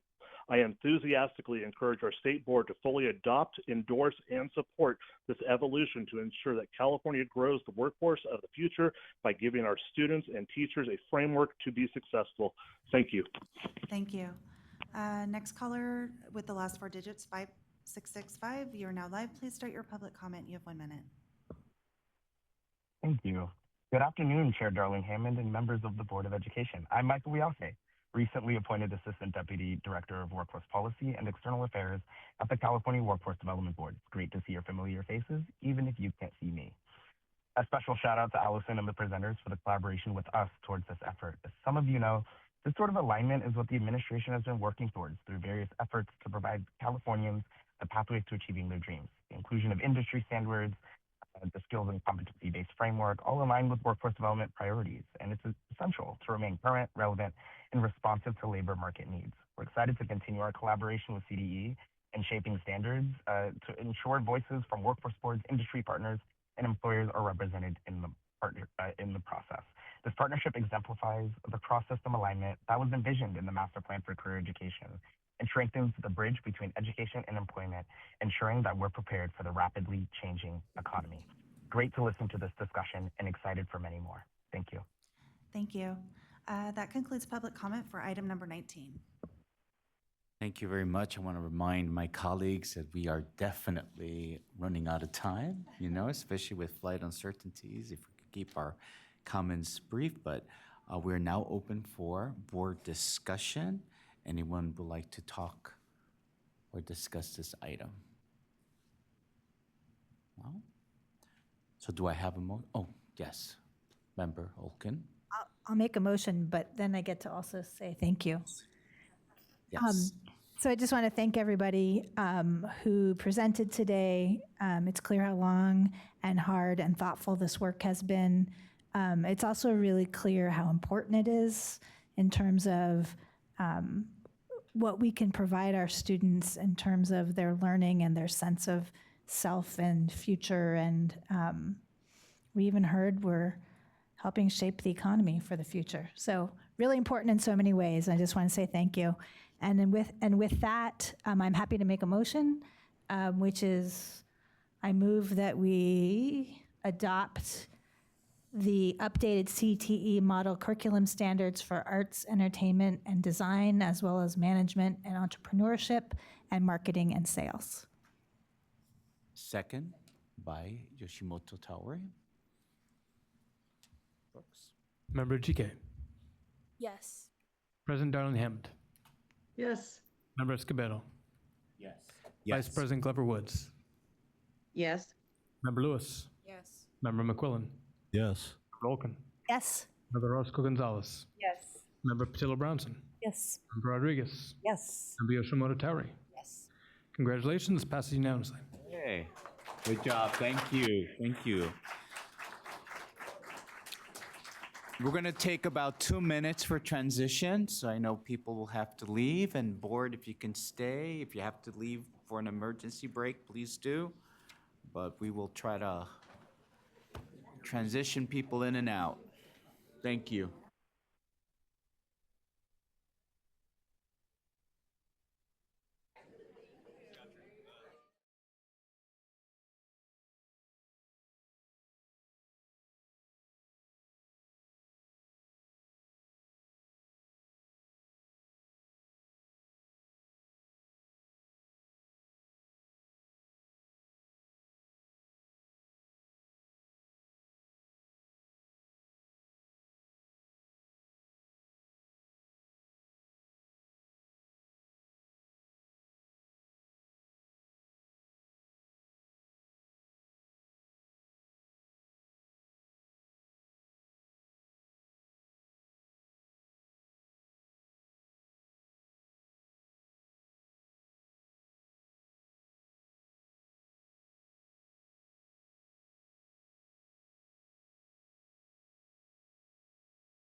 Okay.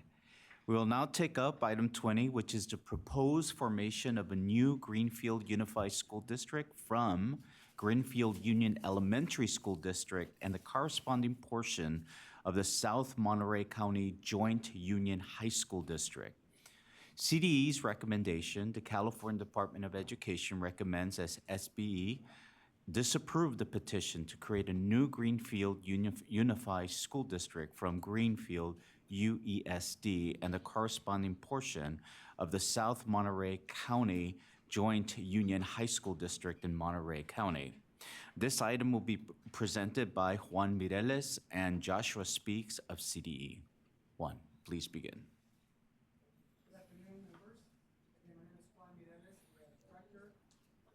Can't hear him. Better? Okay.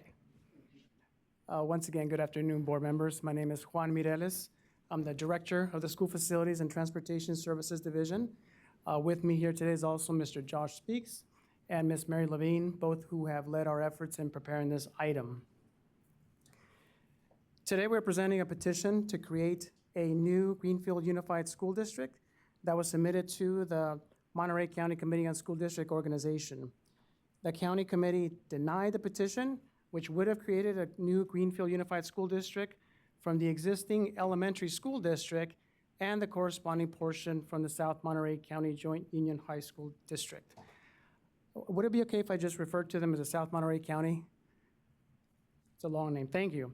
So once again, creating a new unified district from the existing Greenfield Elementary and the corresponding portion of the South Monterey County, including the Greenfield High School.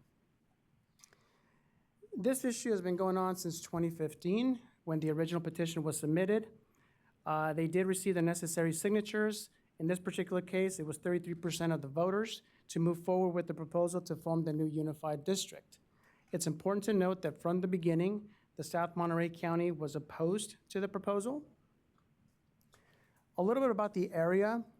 South Monterey County covers a lot of ground. It's a large area that is bordered by the San Luis Obispo County to the south and San Benito and Fresno and Kings County to the east. Most of the area is mountainous, it's rugged, although it does have a valley that goes through it. The district has 7 feeder elementary school districts, and the largest cities in these areas are Greenfield and King City, which are located along the Highway 101 corridor that's depicted in red on our map. The proposed transfer area is coterminous with the attendance boundaries of the Greenfield Elementary School District. As you can see from the map here, Greenfield Elementary is located in the western portion of the district. These 2 small boxes represent the cities of Greenfield. I don't know if you can see them very well. Greenfield and King City, one's yellow, one's looks like orange. King City is served by King City Union School District. These are the only major population centers in the area. The 5 remaining feeder districts are very small due to the agricultural nature of the area. Looking a little closer, South Monterey County has 2 main high schools, which is, again, Greenfield High School and King City. And as you can probably tell, the Greenfield High School is located in Greenfield, the city of Greenfield, and King City is located in the city of King City. All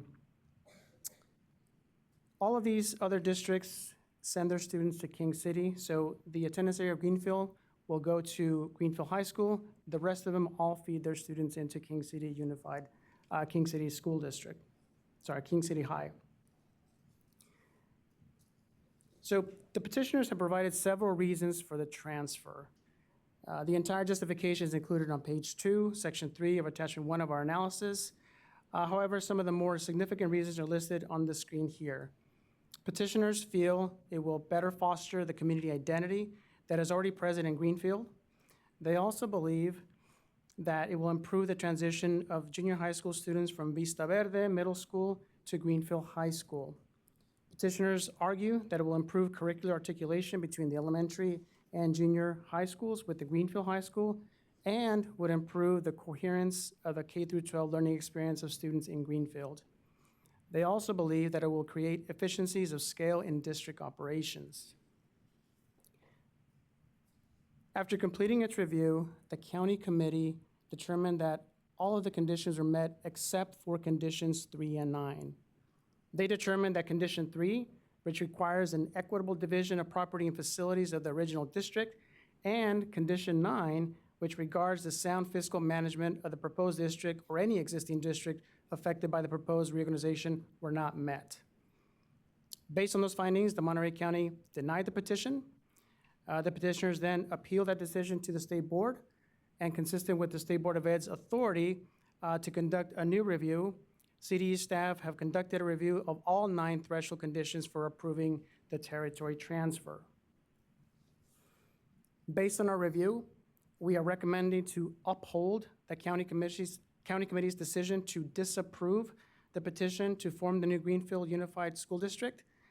And with that, I'm going to turn it over to Josh to provide a little bit more background and information regarding our recommendation. Josh?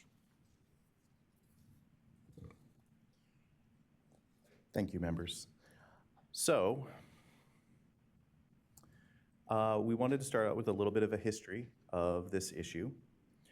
South Monterey County Joint Union High School District, at the time was known as King City High School District, began to experience financial difficulties in the mid-2000s. In 2006, the district borrowed $1.3 million from Monterey County Office of Education, but by the 2008-2009 school year, they had a structural deficit of $3.4 million out of an operating budget at the time of $22 million. The result of those struggles was that they ended up receiving a $4 million state emergency loan, which resulted in the district being put into receivership. That loan proved insufficient, and in 2010, it was increased to $14 million and refinanced. It's important to note that Greenfield High School, which would be transferred into the new Unified School District, were this petition to be approved, is the collateral for that loan. The terms of the loan also prohibit reorganization before the loan has been paid off. The Fiscal Crisis and Management Assistance Team, known as FCMAT, is the state's emergency oversight agency for schools that have received state emergency loans. They play an important role by assessing district operations, developing and monitoring recovery and improvement plans. They also provide reports on the progress towards fiscal recovery both before and after the period of receivership. And the reason that I'm introducing a little bit about FCMAT is because they oversaw the school district during their period of receivership, and they have been most recently contracted by the Monterey County Office of Education to provide a follow-up evaluation on the district's financial health. Their most recent report was submitted in April of 2025. So a little bit about the voter petition itself. Upon receipt of the voter petition, the Monterey County Committee on School District Organization held 2 public hearings, which is, as required by law, 1 in each of the affected districts. At that time, they determined that 6 of the 9 conditions were substantially met. Because of the complexities of having that state loan involved, that's obviously not a typical factor that they have to consider. They submitted a waiver request to the state board asking for more time to study the remaining 3 conditions a little bit more thoroughly. So normally, a county office of education has a statutory 120-day deadline to take action on a unification proposal. Due to those unique fiscal conditions, the county felt that more thorough review was needed, and that waiver that they requested was reviewed and granted during the state board's September of 2016 meeting. The conditions that they wanted further time to study were condition 3, equitable division of property and facilities, condition 6, whether or not the proposed reorganization would promote sound educational performance and not significantly disrupt the educational programs in the affected districts, and condition 9, whether or not the proposed reorganization would promote sound fiscal management and not substantially harm the fiscal status of the proposed district or the existing districts. So, after their additional review, the county committee determined that condition 6 was substantially met.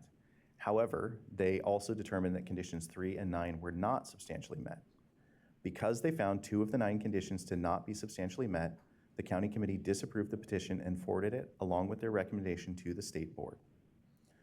As Juan noted earlier, the districts have both taken positions on this petition. Greenfield strongly supports the idea of unification and partnered with Capital Advisors Group to conduct a feasibility study. And South Monterey County opposes the transfer on the grounds that losing roughly half their students would place the remaining portion of the district back into financial jeopardy. As Juan said, CDE staff go back through and review all 9 conditions. And in reviewing all 9 of those conditions, we concur with the county analysis in finding that conditions 3 and 9 are not met. While we agree that the other 7 conditions are met, in the absence of a compelling educational benefit that would be sufficiently weighty to counter those 2 unmet conditions, we would find that sufficient reason on its own to deny this petition. However, that is also combined with the obstacle posed by the emergency loan. CDE's recommendation, as Juan noted earlier, is to deny the appeal. If you were to deny the appeal, that would end the petition process, resulting in no change to either district. We reviewed all 9 conditions. We're happy to answer questions about any of them if you have such questions, but we decided to focus on just the conditions that are under dispute since both sides agree on the remainder. Condition 3 states the proposal will result in an equitable division of property and facilities of the original district or districts. So it's important to note that that includes not just real property, but also bond indebtedness and other financial assets and liabilities. The transfer would move the attendance area and campus of Greenfield High School into the newly created Greenfield Unified School District, while leaving the attendance area and campus of King City High School largely untouched. Since the students served by their Greenfield High School campus would be moving along with their school, there would be no inequity in the division of real property.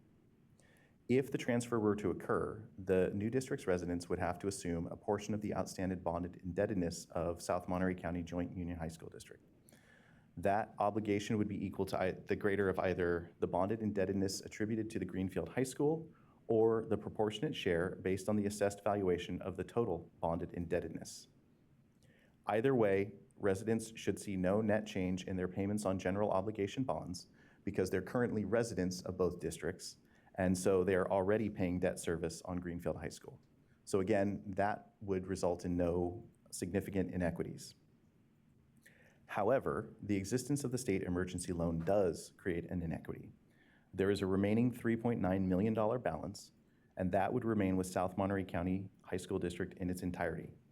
The collateral for the loan would be taken from the district, putting them in violation of their loan agreement, which also prohibits reorganization. The only way to avoid this situation would be for the district to use their cash reserves to defease the loan. The district has confirmed that they have no intent of doing so, and no authority exists to require them to do so.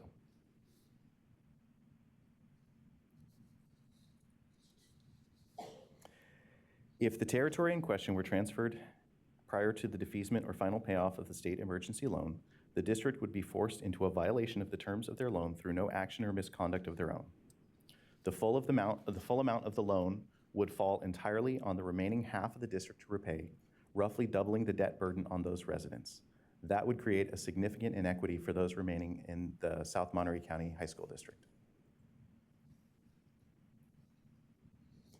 Condition 9 states the proposed reorganization will continue to promote sound fiscal management and would not cause a substantial negative effect on the fiscal status of the affected district. If this transfer were to take place, South Monterey County's budget would be reduced by approximately half.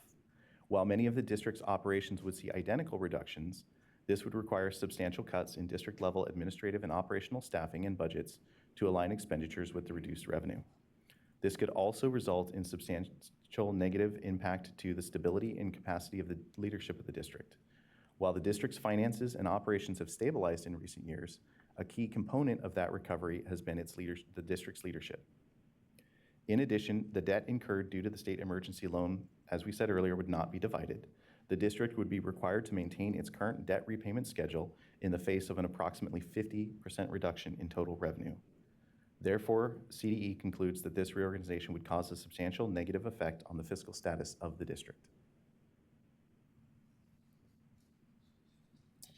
In the absence of other compelling reasons, CDE believes that state educational agencies should focus first on the financial health of fiscally troubled school districts and adopt policies intended to assist in their recovery. In this case, the benefits of unification, while very real, are of insufficient weight to risk the fiscal health of a recovering school district. And I just do want to emphasize that point. We do agree with many of the residents of Greenfield that there are some real benefits to unification. It's just that we don't believe that those benefits outweigh jeopardizing the financial health of a district that has struggled over the past decade or so to pull itself out of a bad financial situation. We also wanted to note that FCMAT has submitted a letter in opposition to the unification, which is included as an attachment to your item. It's important to note that FCMAT is not necessarily opposed to the idea of unification. However, like the department, they believe that it should not happen during the period of the emergency loan. They note that the reorganization would violate the terms of the district's loan, jeopardize the district's collateral, and call into question their continuing ability to make payments on the loan. FCMAT's long oversight of the district has led them to believe that this unification may risk the district's solvency and is not in the best interest of South Monterey County Joint Union High School District at this time. So, the state board can take one of two actions on the petition. You are able to affirm the county's disapproval, thus ending the unification. You can also reverse the county committee's disapproval, thereby continuing the unification process. It's important to note that while the county committee is limited, if they find that some of the 9 conditions are not met, they're required to deny. And if they find that all 9 of the conditions are met, then they're required to recommend approval. However, the state board is not similarly limited. The state board has discretion to approve a unification even if they find that some conditions are not met, and the state board also has the discretion to deny a unification even if you were to find that all 9 conditions are met. Finally, if the state board chooses to reverse the county committee's decision and approve the petition, you would also need to determine the area for a local election on the petition. So, in summary, affirming the county committee's decision will deny the petition and end this process. Reversing the county committee's decision will approve the petition and allow the unification to continue.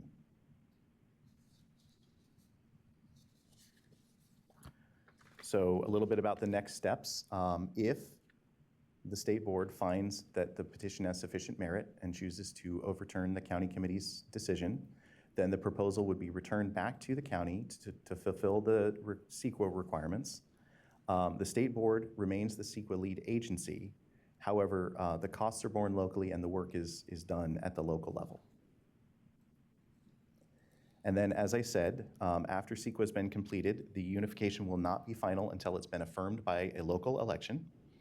The minimum election area required by statute would be the affected territory, so the attendance area of Greenfield High School / Greenfield Elementary School District. However, in this, the state board does have the ability to expand that election area.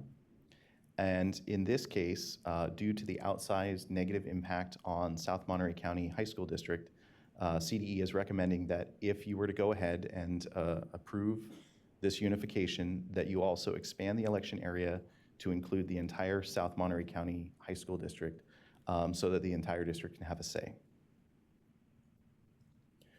So, in summary, CDE finds that 7 of the 9 conditions are substantially met. 2 of the 9 conditions are not substantially met. There are no compelling educational reasons sufficient to override those unmet conditions. Compelling reasons exist to support the county committee's recommendation. And unification would also violate the terms of that state emergency loan. Thus, the CDE recommends that the state board affirm the recommendation of the county committee to disapprove the petition to form a new Greenfield Unified School District from Greenfield Union Elementary School and the corresponding portion of the South Monterey County Joint Union High School District. And that is the end of our presentation. Thank you. Thank you very much for the thorough presentation. I will like to open the public hearing at 2:37. First, we will hear from those in support of the petition, including chief petitioners and Greenfield Elementary Unified School District. They'll have 10 minutes total to make their presentation. Then we will hear from those in opposition to the petition, including South Monterey County Joint Union High School District. They'll have 10 minutes total to make their presentation. Then after the presentations, we will open up the line for public comments and take public comment from those individuals who were not part of either presentation. Those in support of the petition, please come up. As a reminder, you have 10 minutes total for your presentation. Well, good afternoon. I'm David Saldani. I'm legal counsel for the Greenfield. I've appeared before this board on a number of occasions in the past. Usually I'm up here telling you not to approve a unification or not to approve a territory transfer. Today, however, marks the first time that I'm going to come before you and ask you to approve a unification. And I do so because this one makes good sense. I know after hearing that last report, but hang in there with me. We'll get there, I promise. Greenfield has waited over 10 years to reach this point. Today, you're going to hear from our superintendent, who will outline the educational and community benefits of unification, and from our own fiscal consultant, who will address the primary financial challenge before us, the loan. I will then conclude by offering several options for how this board can help us maintain momentum toward unification. Our request today is very simple. We are seeking any outcome, any decision, other than an unequivocal no or denial today. Please do not make the Greenfield community wait another decade for progress. Laura. Thank you. Hello, I'm Laura Cortez, the very proud superintendent of Greenfield Union School District. Thank you for the opportunity to speak today about why unification is not only important, but necessary for the families and students of Greenfield. This moment has taken us 10 years to reach. Over the past decade, we've worked through challenges, addressed the barriers that once stood in the way, and we are now closer than ever to making unification a reality. I respectfully ask that you recognize the time, persistence, and community commitment it has taken to get here. The Greenfield Union School District covers about 267 square miles, yet most of the land is agricultural and sparsely populated. Nearly all of our students live within the compact 2.9 square mile city of Greenfield along Highway 101. All of our schools are within city boundaries, and the district office is no more than 1.22 miles from the furthest campus. Our students can walk or bike to school, and our families experience a tightly connected educational community. In contrast, our high school system is 11.5 miles away in King City, where the South Monterey County Joint Union High School District office is located, and most board meetings are held. Transportation between the two cities is extremely limited. Only one public bus route runs each hour, and the last bus from King City returns to Greenfield before most board meetings even end. This means that families, especially those without cars, have no practical way to attend the meetings that shape their child's high school experience. As a preschool through 8th grade district, we know our families for 11 years. We don't just teach students, we support entire households. We offer extensive after-school programs through ELOP, which serve as the core of student life in our small community. But when students promote from 8th grade, those supports end. Unification would allow us to extend the same programs and relationships into high school, creating one continuous system instead of an abrupt handoff. Greenfield is culturally rich community, home to many indigenous families from Oaxaca who speak Triqui and Mixteco dialects. We provide on-demand interpretation at any time, as well as interpretation for IEPs, parent-teacher conference, and LCAP process meetings, because language access is essential to parent participation. Yet those services disappear when students enter high school. Unification would allow us to ensure consistent communication and advocacy for families all the way to graduation. We also invest deeply in social emotional support. Each elementary school has 2 counselors, 1 social worker, and our middle school has 3 counselors and 1 social worker. These professionals help students stay healthy, engaged, and ready to learn. If we can provide this level of support from preschool to 8th grade, we should be able to continue it into their high school years, where stakes are even higher. Our district also supports families through community and family liaisons at every school, plus 2 district-wide liaisons to connect families to essential resources and services. We have teachers on special assignment in math, English language arts, science, early learning, and tiered interventions. They coach teachers and strengthen instruction. These investments work, and we want the chance to continue them into their high school years. Unification is not just a change in governance, it is an opportunity to create one cradle to career system, one district, one mission, one connected community. It keeps decision-making local, it keeps programs consistent, and it allows students to benefit from the same support structure from preschool all the way through graduation. After 10 years of waiting, working and providing and proving our readiness, the Greenfield community is asking for a chance to take full responsibility for educating our children, not for 11 years, but for 15 years. Thank you for considering the impact of unification on our students and families.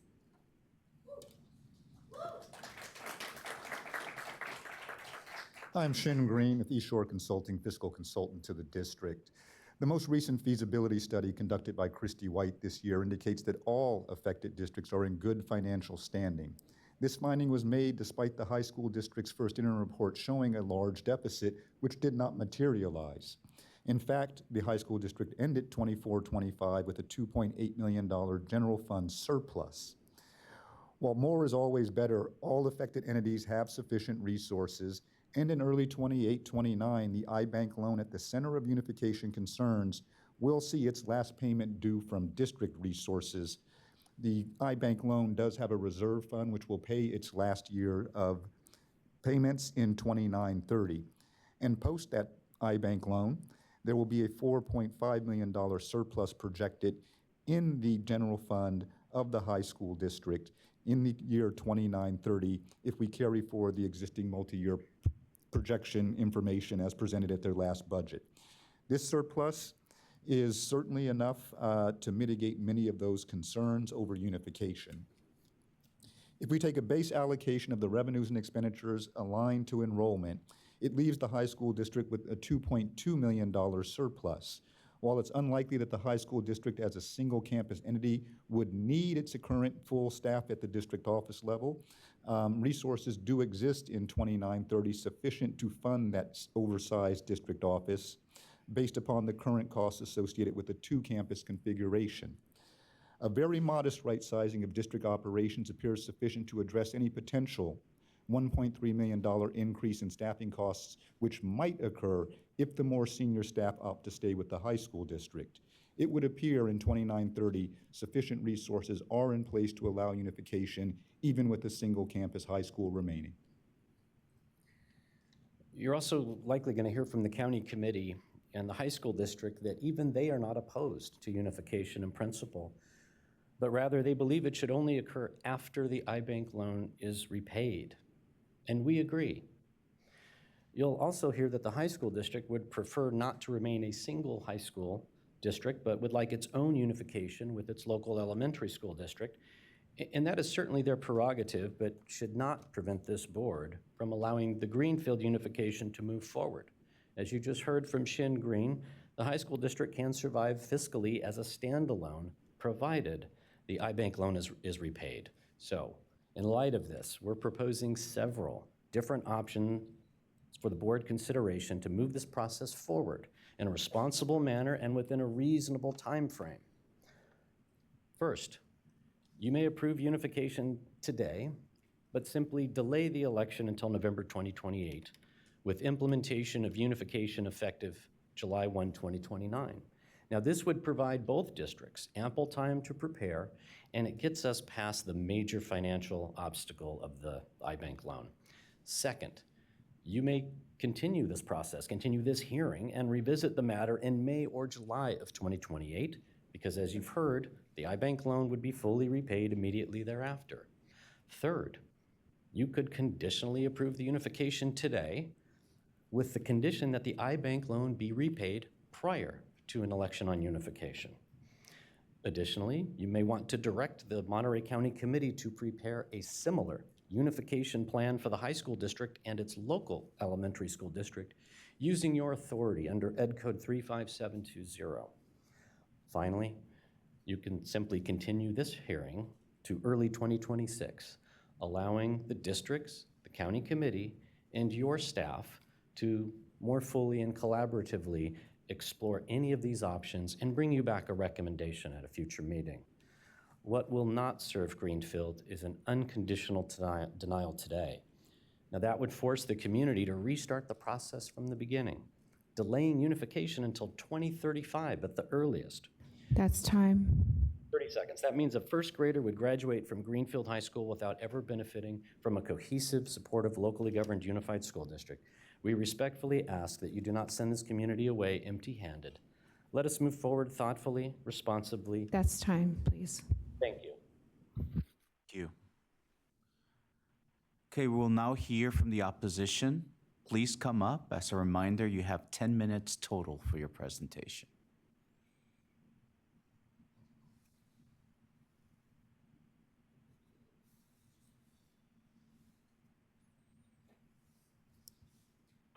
Good afternoon. My name is Dr. Carolyn Coda, and I'm the superintendent of the South Monterey County Joint Union High School District. Thank you for the opportunity to address you today. I want to begin by expressing my appreciation to the CDE staff and to Mike Fine and the FICMAT team for their analysis and recommendations. We also thank Dr. Deneen Gus and the Monterey County Office of Education for guiding us all through this complex process. Finally, we thank the board for granting our districts a full year to seek local solutions. We are here because the Greenfield community has worked for many years to unified schools. Our district deeply respects that goal. We understand the community's strong desire to call Greenfield High School their own and to have one district that reflects their identity and pride. Because we understand that desire, our board has spent the past year working collaboratively with Greenfield Union, MCOE, and outside experts to explore local solutions. We approach this not in opposition, but in partnership, to find a pathway that honors community identity while protecting the educational future of all students in South Monterey County. The CDE's report before you today recommends disapproval of the Greenfield unification petition because it fails to meet 2 of the 9 statutory criteria. The reason is simple. In 2009, our district received a state emergency loan to restore solvency after years of financial distress. That loan is secured by Greenfield High School as collateral. The loan documents contain a non-impairment provision that expressly prohibits any reorganization until the debt is retired. In its 2017 letter to the district, iBank stated that defeasance of the bond is the only reasonable means to avoid violation of the non-impairment provision.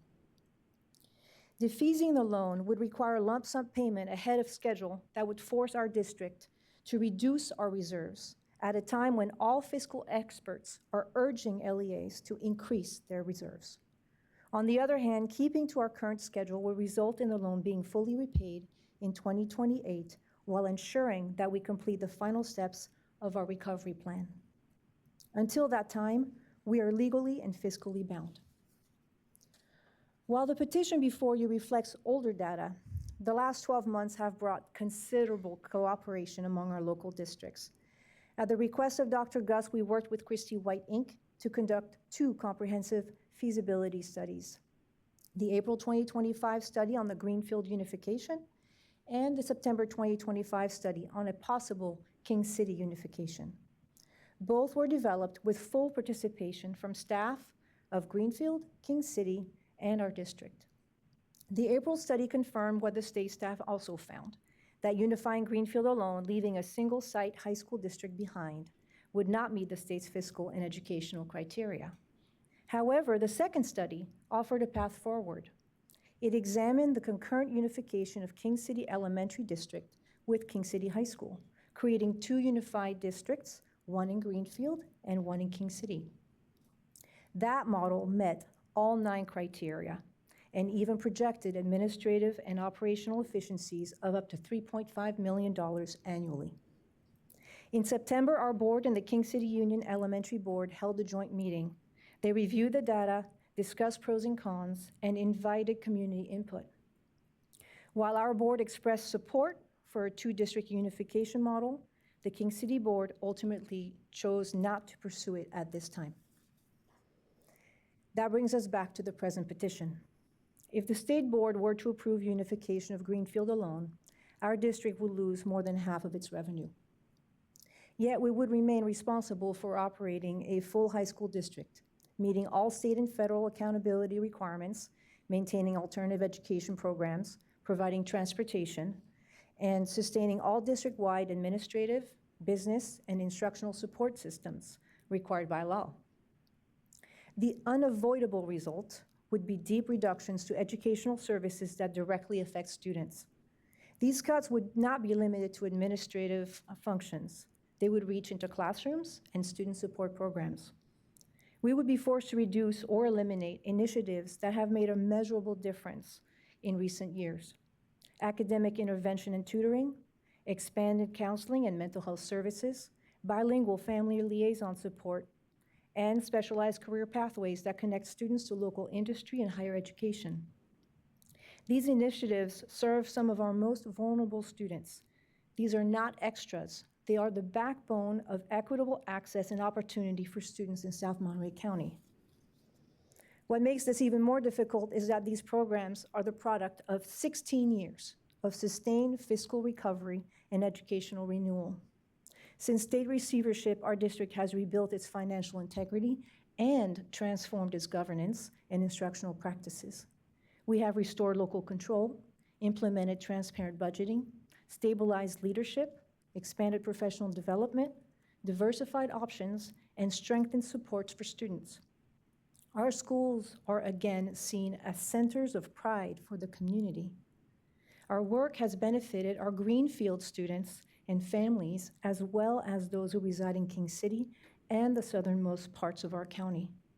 To undo that progress now would not only jeopardize fiscal stability, it would unravel years of steady work to strengthen teaching, learning, and trust across all of our schools. In closing, we recognize the heartfelt aspirations behind this petition. We do not question the sincerity of Greenfield's vision or the dedication of its families and staff.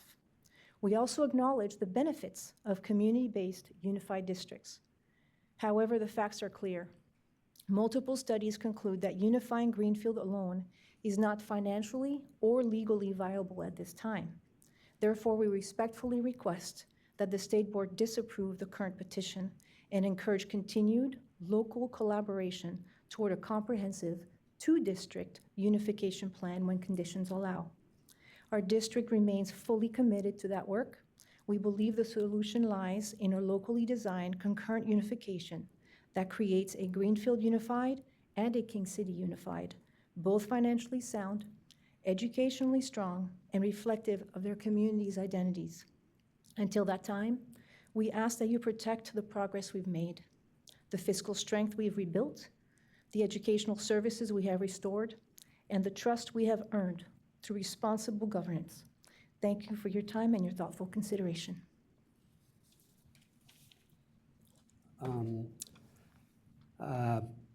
Thank you, President Ham. I know you're out there, and Vice President Wood and board members.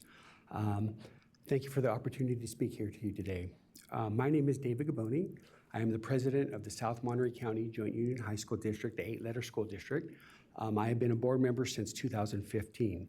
Today, I will be providing you with the timeline of the current position we look at. On 2015, the original petition was given to the county superintendent.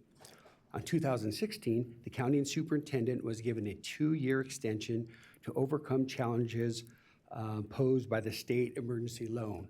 Those challenges you will see on Exhibit A, which is currently the iBank.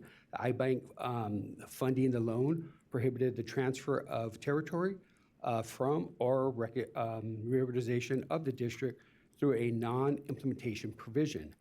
So here's the thing, in 2009, we had to take out a state loan of $8 million or $5 million. In 2010, we had to do another $10 million. So that, our $8 million, so it brought us up to $14.4 million. One of the denials for the extensions for the petition from 2016 to 2018 from the state, the county superintendent was based off of that. So 2018, the county committee disapproved the petition for unification. At that time, the board thought this was over. We thought we were done. In 2022, the county superintendent forwarded the petition to the California Department of Education. So 6 years later, in 2024, we received a letter from you guys stating that you guys would be making a decision on this unification. So that brings us here today, 2025. 9 years later from the original petition that was set forth on 2016. In that time, we have worked with assistance and direction from the Monterey County Superintendent, County Trustee. We have followed the recommendations and directions from FIGMAT, the Fiscal Crisis and Management Assistant Team. Now is not the right time to cause disruption or add new hurdles to our district's progress. Our current loan will be paid off, as you heard. It would be paid off in October of 2028. And hopefully we will get out of receivership at that time. So at this time, I humbly request a denial of this petition, and I really want to thank you for your time today.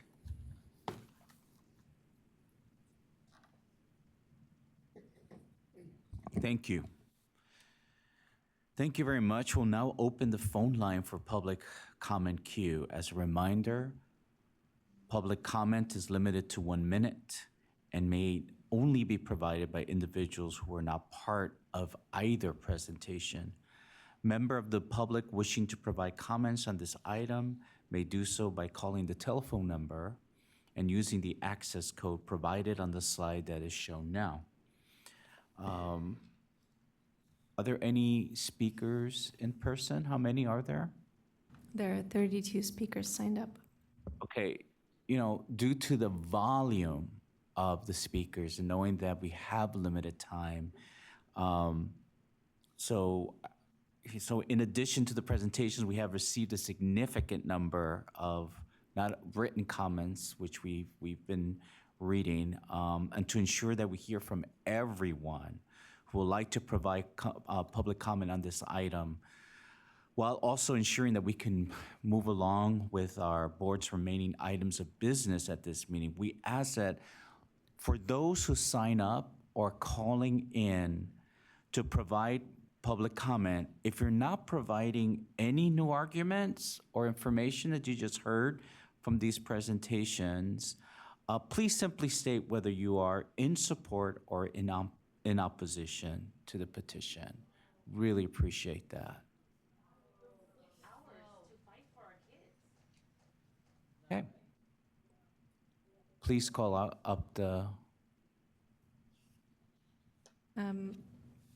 Let's go ahead and please line up the first 5 speakers: Vina Paramo, Kenneth Walgamot, Deneen Gus, Annette Eastak, and Marguerite Leone.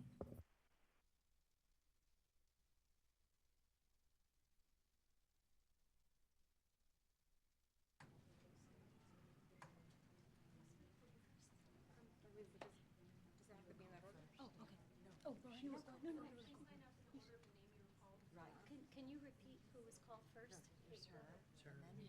Vina Paramo, Kenneth Walgamot, Deneen Gus, Annette Eastak, and Marguerite Leone. Please state your name and affiliation for the record. Good afternoon. Vina Paramo, Board President of King City Union School District. We can't hear.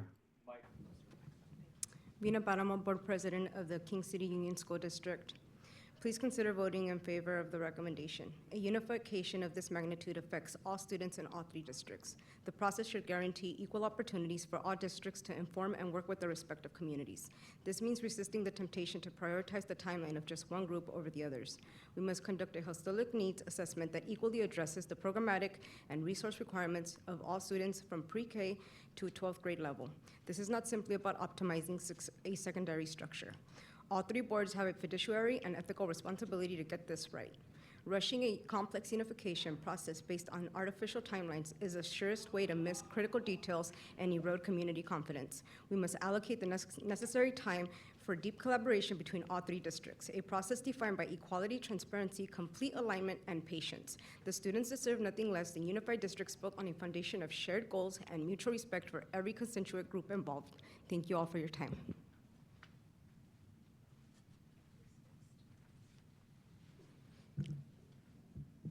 Hello, my name is Kenneth Dwayne Walgamot, and I am the appointed trustee with oversight of the South Monterey County Joint Union High School District under AB 1840. I was appointed by the County Superintendent of Schools, the State Superintendent of Public Instruction, and the President of the State Board of Education.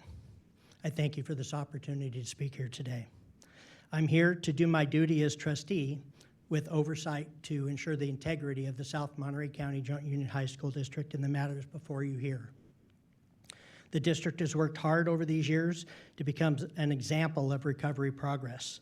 The agenda item before you is documented to negatively impact the educational programs due to the reduction of funds and also the fiscal future of the remaining district if the unification is approved today. I urge the board to deny the petition before the state board at this time for these reasons. The district is serving the Greenfield and King City communities very well in an equal effort and resources. Thank you, Speaker. Your time is up. Good afternoon. I'm Dr. Gus, Monterey County Superintendent of Schools. I'm here to express my gratitude to the State Board for granting 2 continuances on this item. During that time, we expended extraordinary efforts to support all school districts affected by the proposed unification. We updated old feasibility studies on the Greenfield unification, and we commissioned a feasibility study for King City Union School District to see if there was a local path forward through 2 unifications, which we feel would have ensured that if the Greenfield petition was approved today, it would prevent leaving the high school district with only 1 high school and half the resources, but not a proportionate reduction in expenses. After many meetings and a great deal of time and expense devoted to this exploration, the option of 2 unifications at this time is not moving forward. Therefore, while we are empathetic to the desire for Greenfield to be able to unify, we do support the unification. We are still concerned about leaving King City High School as a single high school if that were to occur. Again, we're just concerned about the financial risks at this time. Thank you. Good afternoon. My name is Annette Eastak, and I'm a Monterey County Board of Education member. I also serve as the chair of the Monterey County Committee on School District Organization. I would like to add my thanks to the State Board of Education for continuing this matter to give us a time at the local level to explore possibilities. I want to assure you that the county committee extensively studied the proposed unification of Greenfield, both when proposed in 2016, again in 2018, and this year with new feasibility studies and hearings. The county committee is committed to the organization of school districts in the county to promote educational excellence and fiscal health, and will implement whatever is decided today. Good afternoon, President and members of the State Board of Education. I'm Marguerite Leone, and I'm Special Counsel to the Monterey County Office of Education. Denying the Greenfield petition does not resolve this matter. Unification is a core value of the Greenfield community. There will be another petition. The iBank loan is a temporary impediment. The real issue is the viability of South Monterey County High School District. My client greatly respects the Greenfield community that is represented here today. The 2025 feasibility studies show the path forward. 2 unifications resulting in the reorganization of the entirety of South Monterey County. The high school district is receptive and cooperative, and my client stands ready, willing, and able to process that proposal once it is brought forward. Thank you. Thank you. Will the following 5 people please line up? Elvia Zabala, Maria Dominguez, Alma Picasso, Christoph Hayfield, and Arlene Hayfield.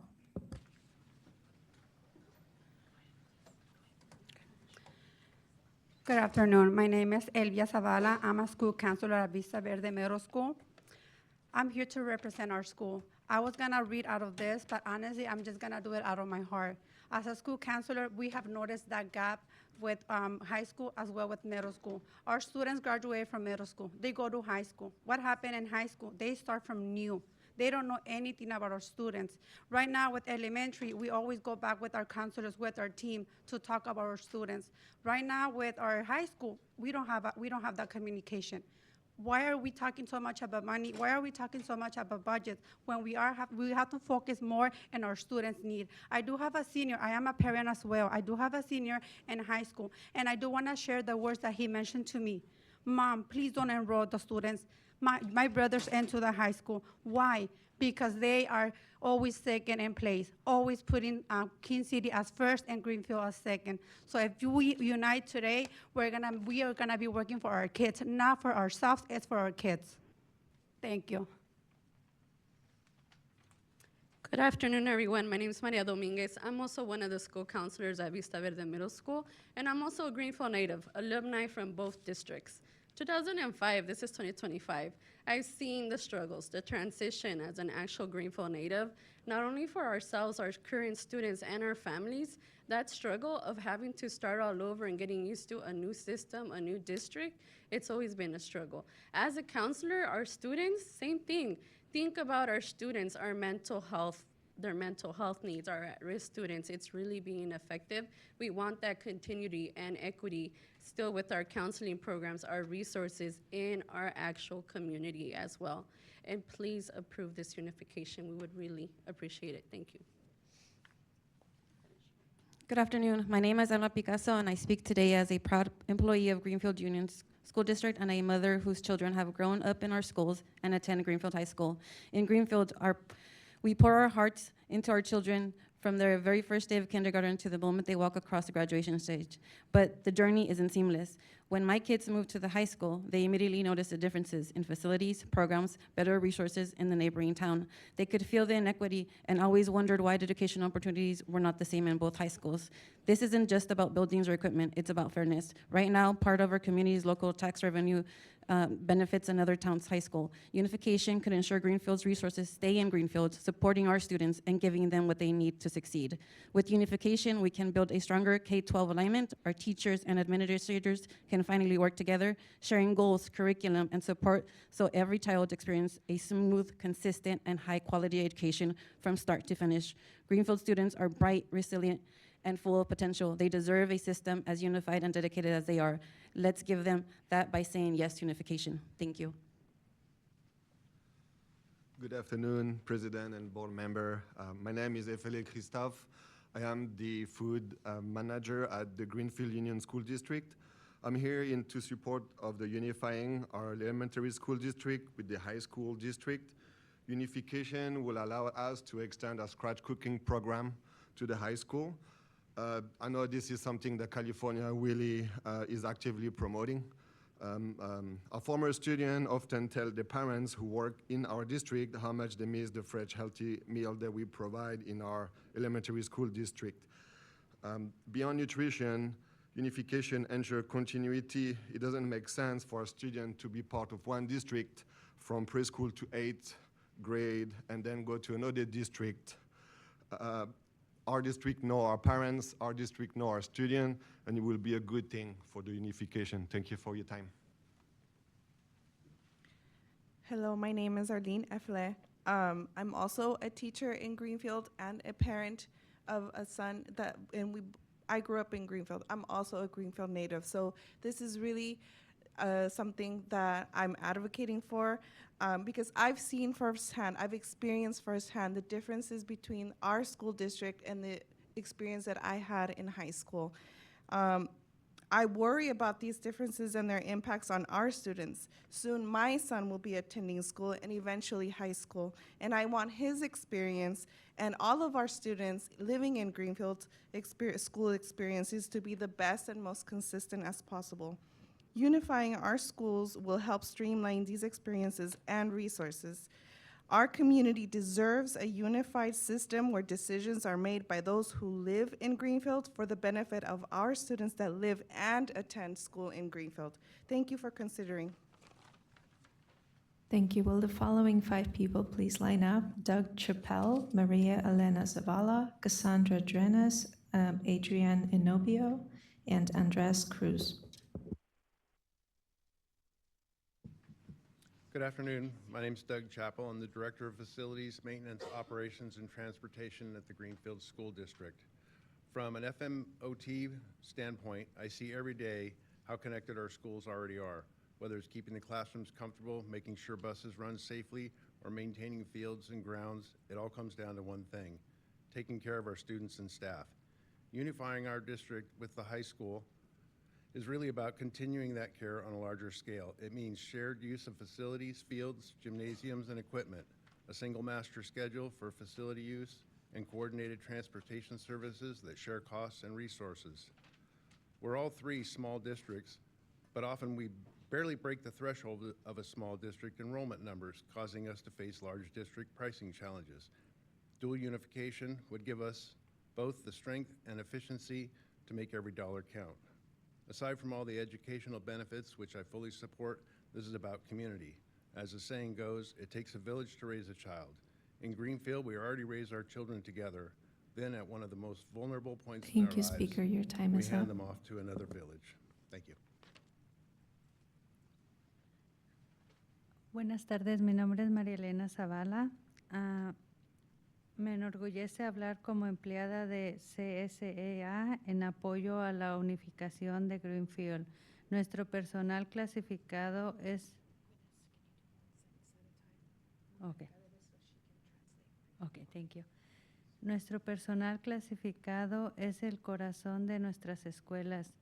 Conducimos autobuses, servimos comidas y apoyamos a los estudiantes todos los días. La unificación creará un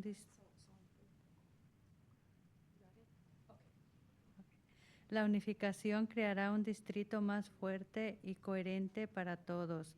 Como empleada y miembro de la comunidad, quiero que mis sobrinos y todos los estudiantes que asistan a las escuelas de Greenfield tengan una experiencia normal, crecer en un solo distrito unificado desde preescolar hasta el grado 12. Por favor, aprueben la unificación de Greenfield para que nuestros estudiantes y personal compartan una misma visión de éxito. Gracias. Good afternoon, members of the board. My name is Maria Elena Zavala, and I'm proud to speak as a CSEA employee in support of the unification of Greenfield. Our classified staff is the heart of our schools. We drive buses, serve meals, and support our students every day. The unification will create a stronger and more coherent district for everyone. As an employee and member of the community, I want my nieces and nephews and all the students attending the Greenfield schools to have a normal experience, to grow in one single unified district from preschool all the way to 12th grade. Please approve the unification of Greenfield so that our students and staff may share a common vision of success. Thank you. Good afternoon. My name is Cassandra Duenas, and I am a proud mother of 4 wonderful children who have always attended schools within the same district, following the same schedule, same rules, same guidelines, and same educational standards. However, this year when my daughter entered high school, everything changed. The guidelines, rules, and schedules are now different. Even though we are part of the same community, this situation shouldn't be the case. For children, our children should remain together within the same district that represents our shared community values. We are one heart, one force, and one community. Respectfully, I ask that our high school students be brought back under Greenfield, where they truly belong. This change has been long overdue. Our children have always been part of the Greenfield in spirit and in community, and it's time for that to be reflected in our district structure as well. Our kids should be first priority. They deserve consistency, unity, and a sense of belonging within their own community. It often feels as though King City has prioritized over Greenfield, and I hope we can work together to change that. Please help us make the right thing, and for our children, Thank for you, our Speaker. families, and for the future of Greenfield. And thank you for your understanding and time.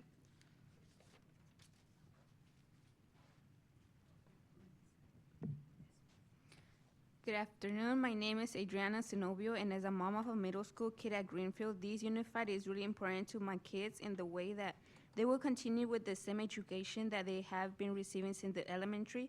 And it's not fair that as a mom of a soccer school player, the King City School makes our students feel less. The high school is in our community, and it should belong to us. Thank you. Muy buenas tardes. Mi nombre es Andrés Cruz García. Es un honor estar con ustedes hoy en este día. ¿Sí puedo Y interrumpir para rápido? mí es Perdón, ¿sí puedo muy interrumpir rápido?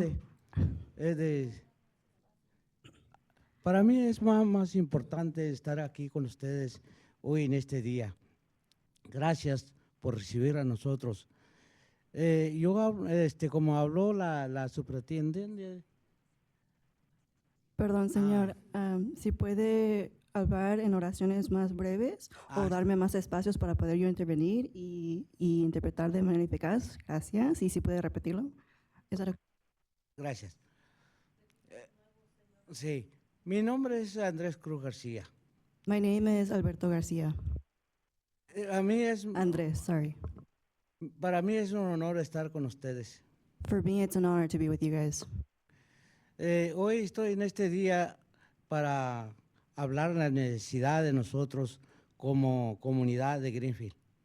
Today I'm here to speak to you guys as for the honor of speaking of the unity of Greenfield.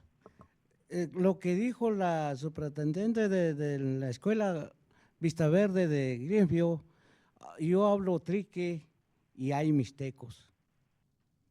What the superintendent of the Christa Field School talked about, I speak Gringay and Cristo. Tenemos una necesidad. Cristeco, sorry. Mixteco. Tenemos una necesidad de tener nuestro distrito en Greenfield. We have the necessity to maintain our district Greenfield. Porque nosotros como campesinos, because us as like farmers, nos hace difícil ir hasta King City. It's hard for us to go all the way to King City. A resolver unos problemas que tengamos con nuestros hijos o nuestros escuelantes. To be able to solve a problem that we may have with our kids or with the schools. Nosotros venimos por una necesidad, no por un capricho, no por pelear con nadie. Es la necesidad que tenemos, por eso estamos aquí con ustedes hoy en este día. Gracias. We come as a necessity, not as a want to fight. We come as a necessity for our livelihoods. Thank you. Thank you. Will the following 5 speakers please line up? Blas Enrique Trujillo, Pedro Dominguez, Norma Virgin, Sonia Heredia, and Aurora Silva.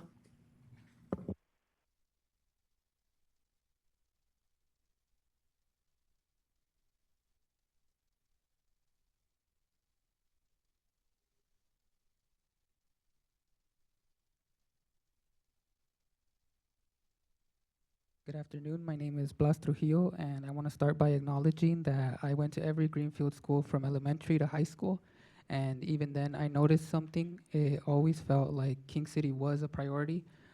Now as an employee of the Greenfield School District and a liaison for one of our schools, I see things from yet another perspective.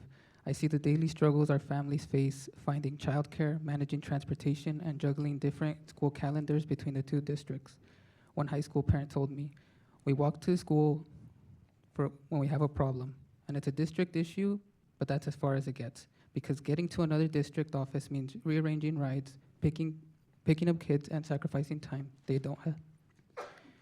These families are part of Greenfield. Their children are students from kindergarten through middle school, and they deserve a high school that's part of their own community. At the end of the day, who better to make decisions for the high school than the district that knows these families, these students, and this town? This is our chance to finally bring them home, to unite and strengthen our community, because Greenfield High School should be seen as more than just collateral for King City.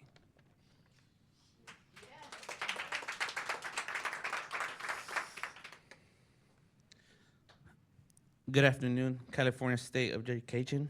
My name is Pedro Dominguez, and as a former student of Greenfield High School, I have seen how creating a unified pre-K-12 district will make a real difference for our students, family, and community. Right now, many decisions are, decisions about our students are made by people who don't live in Greenfield and don't fully understand our community. The superintendent who oversees Greenfield High School doesn't know our families or their needs well enough. When parents need to speak about special education services, enrollment, or attend board meetings, they have to travel all the way to King City. For families who work long hours, don't have reliable transportation. That's a real challenge and limits their involvement. A unified district would change that. Our elementary, middle, and high school would be part of one system, allowing teachers, administrators to work together from pre-K through graduation. Those would make learning smoother, transition easier, and support stronger for every student. Most importantly, unification will build pride and strengthen our community. Families, teachers, students will feel connected as one team, sharing one vision for every children's success and the future of Greenfield. Thank you.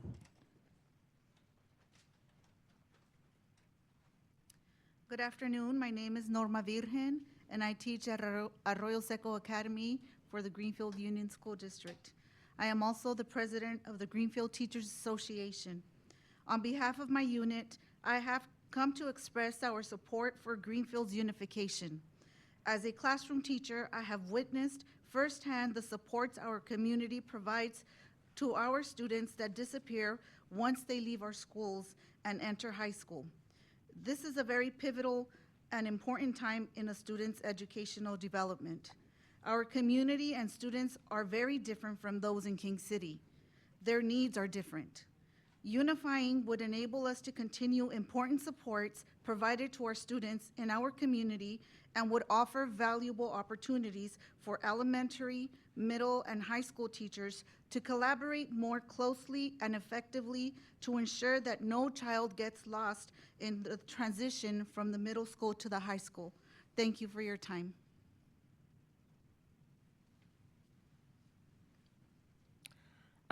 Good afternoon, Madam President and State Board. Thank you. My name is Sonia Heredia. I'm former student of Greenfield, former student of King City High School, and currently a school board member at Greenfield Union School District. And the reason I'm here today is for you to be able to approve, not telling you to approve the unification happening next day, but I know that loan is gonna be ending the payment in October 28.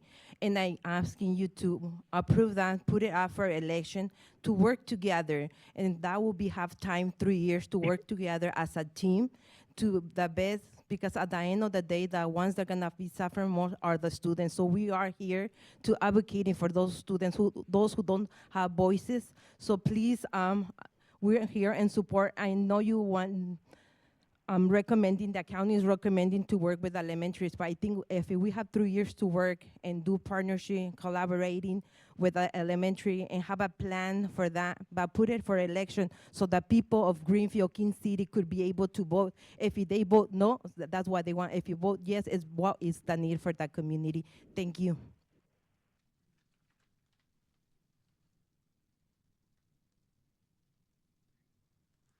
Good afternoon. My name is Aurora Silva, and I'm a proud teacher at the Greenfield Union School District, and I teach at Sarasota Travis Elementary School.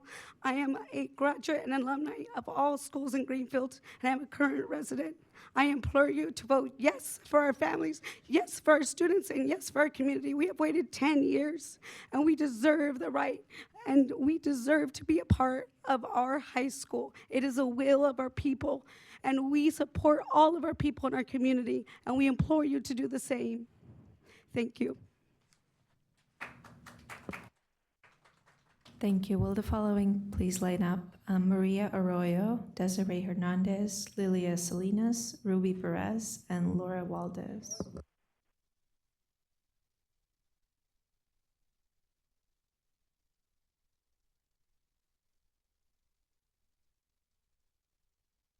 Hi, my name is Maria Arroyo. Our attorney has suggested several viable options to you short of denying this petition. I implore you to consider approving one of the very reasonable options so that we don't have to start all over again. Thank you.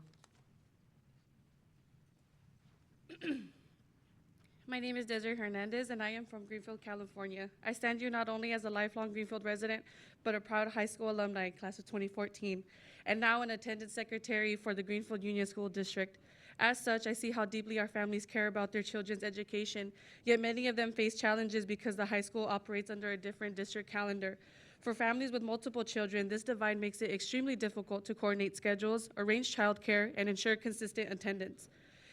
There is an immense pride being from Greenfield, but that pride feels incomplete when the high school located in our town belongs to another district.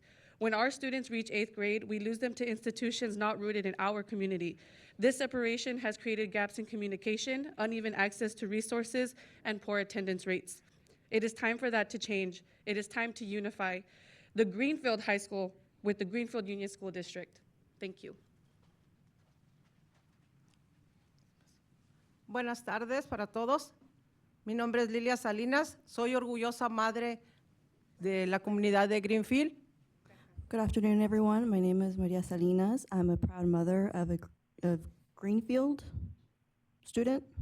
La razón por la cual estoy aquí es porque queremos que la high school de Greenfield pertenezca a nuestro distrito. The reason why I'm here is because we want the high school of Greenfield to be a part of the Greenfield Unified District. Ya es tiempo, ya hemos esperado mucho.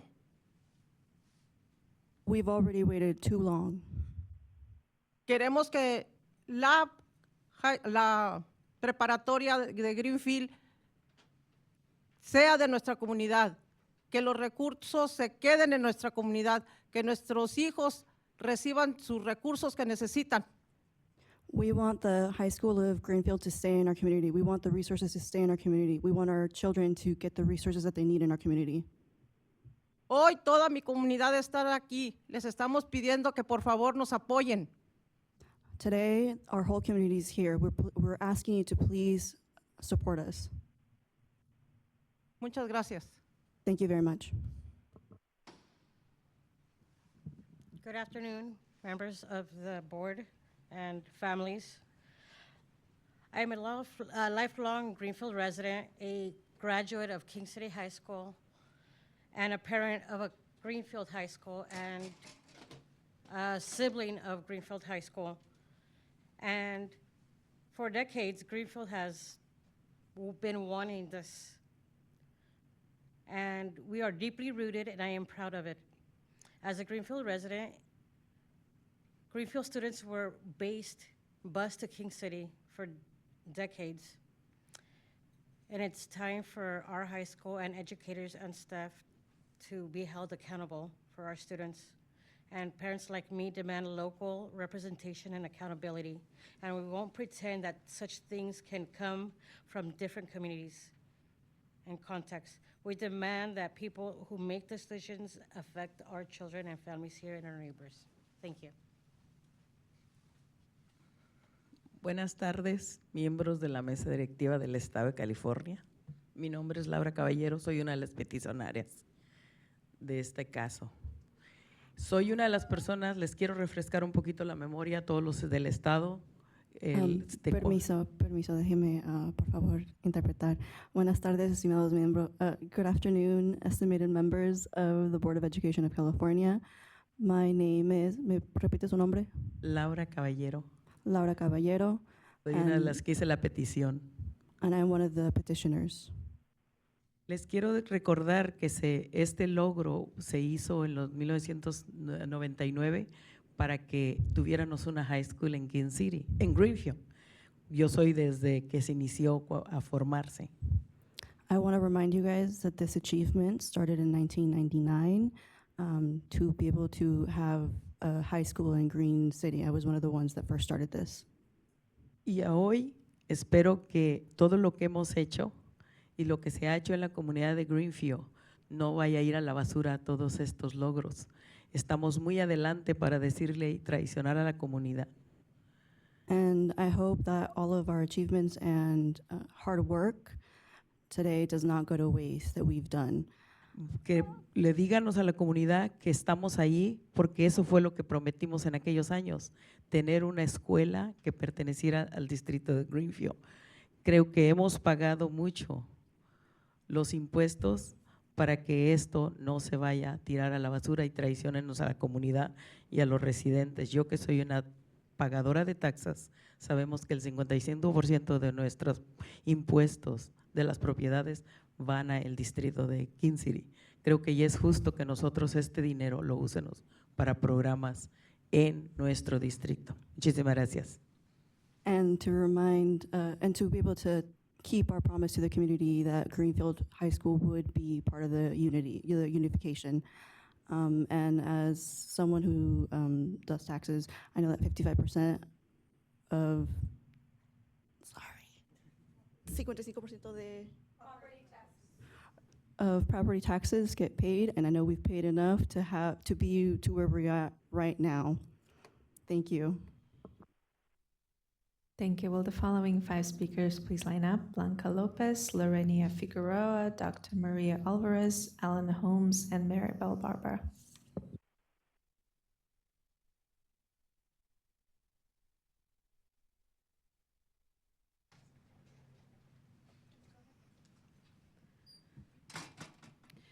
Good afternoon. My name is Blanca Lopez. I'm here today as a parent of the Greenfield Union School District. Like so many parents in Greenfield, it's hard to watch our children have the transition into a new school district when it comes to time for high school. A school district that is truly part of a community, that isn't truly part of the community they've grown up in.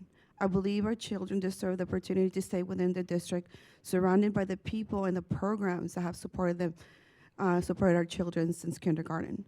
The different school calendars between the high school and the Greenfield Union School District also create real challenges for us parents.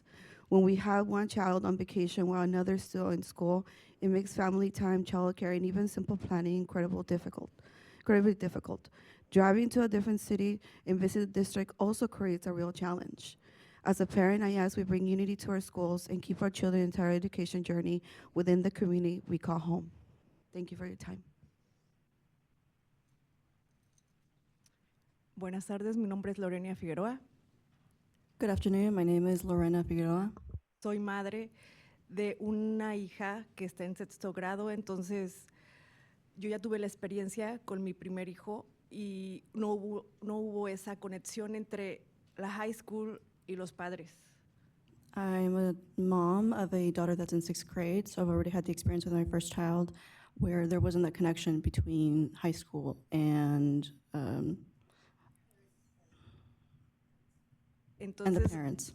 Ahora estoy muy ansiosa porque mi hija entra en 2 años y nos gustaría, vengo en representación no nada más de mi hija, sino de los demás niños, y nos gustaría que nos unifiquen la high school a nuestro distrito escolar, porque aparte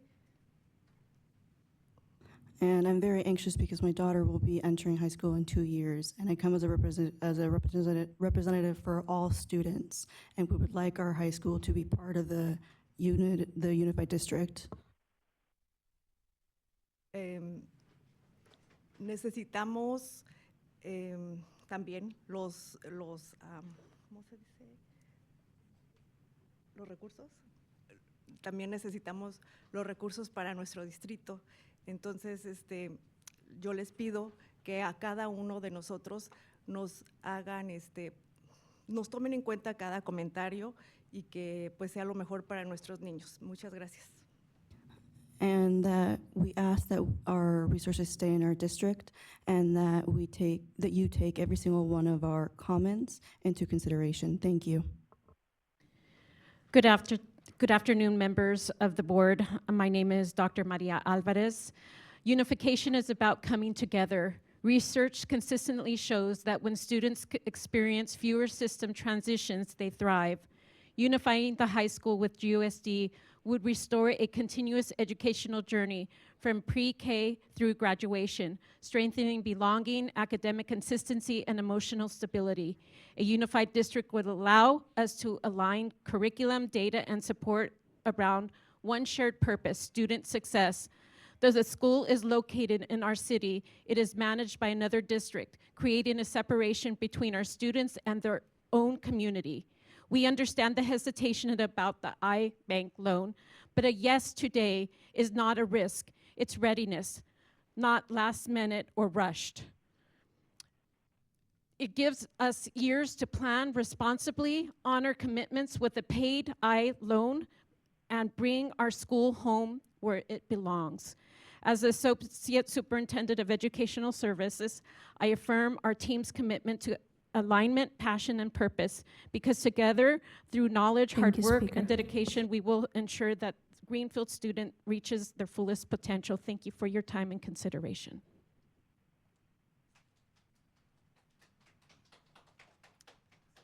My name is Alan Holmes. I'm the Vice President of the Greenfield Teachers Association. Our town is built on community, and our schools should reflect that same unity. By bringing the high school into our local district, we can create a continuous, connected educational experience for every Greenfield student from kindergarten through graduation. This change would give our students stronger academic support, smoother transitions, and more opportunities right here at home. Parents would have a greater voice in how their children are educated, and our community would gain more local control over funding and programs that meet our town's needs. Unifying our district means investing in our future, our students, our families, and the heart of Greenfield itself. Together, we can build one strong school system that truly represents our community. Thank you.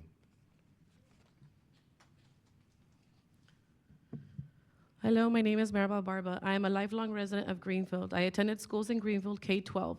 I was part of the first graduating class to attend Greenfield High School all 4 years.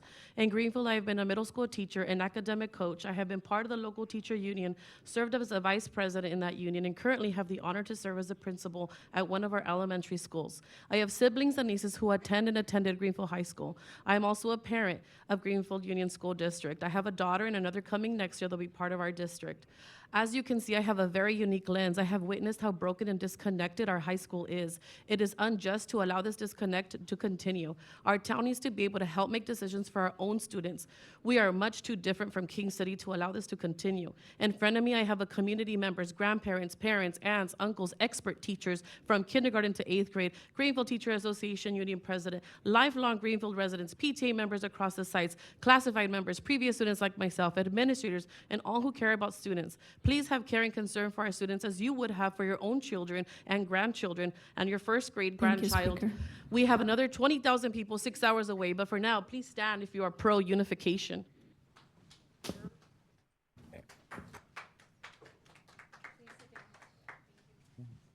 Thank you. Will Jürgen Smith and Denise Jaime please line up?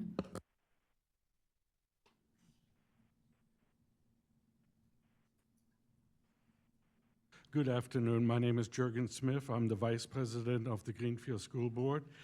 In the past, here in Monterey County, I have also served on the civil grand jury oversight for all 24 school districts. The people and the parents want the high school. The district is ready for the unification. Please let us continue with the last two requirements. Thank you very much. I'm also a parent of two here in Greenfield. Thank you.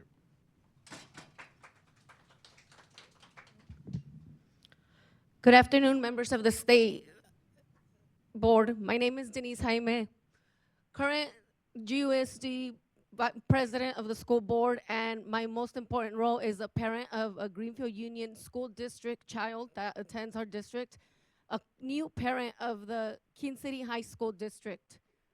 I ask that you make the decision of favoring unification. I ask that you consider the decision of favoring it made based on the needs of the students in our community. I ask that you consider the unity between the two districts in this petition favoring this long-awaiting unification. This is about equity for students in Greenfield. You have heard the opposition with recommendations. I ask that you now listen to how on the other hand, opposition would be detrimental to our students in Greenfield, California. Thank you. Thank you. We will now move to public comment on the phone line. Thank you. Caller ending in 1685. Please state your name and affiliation for the record. You have 1 minute. Your time starts now.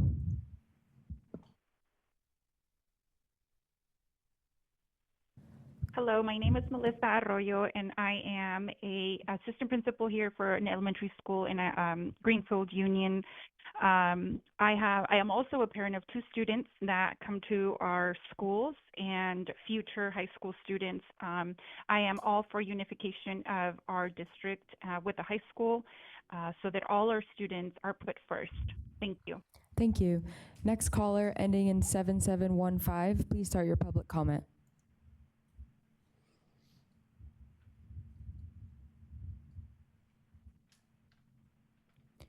Caller with the last 4 digits, 7715. You have 1 minute. Please begin.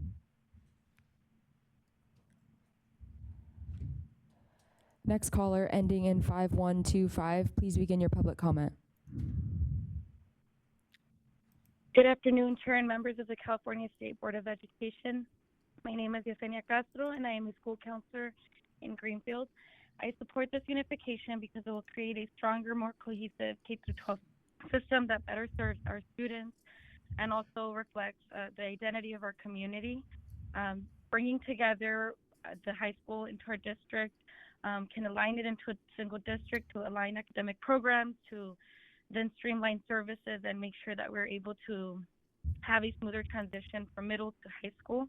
I urge the board to approve the unification and to ensure that a clear transition plan is in place so that students, all staff, and families can experience a seamless and an equitable change. And thank you for considering the needs and voices of the Greenfield community. Thank you. Next caller ending in 9504. Please begin your public comment. Good afternoon. My name is Maritza Ledesma. I am a school counselor in Greenfield. I am a Greenfield native. I attended and graduated from school here, and I am also a mom of 3. I urge your approval for unification. Mental health is so important, and being able to provide those services in unity and communication between all our school counselors from elementary to high school would be so impactful for all our students. Our Greenfield district will advocate wholeheartedly for our high school students, just like they do for all of our students, because in our Greenfield district, all means all. Thank you for your time. Thank you.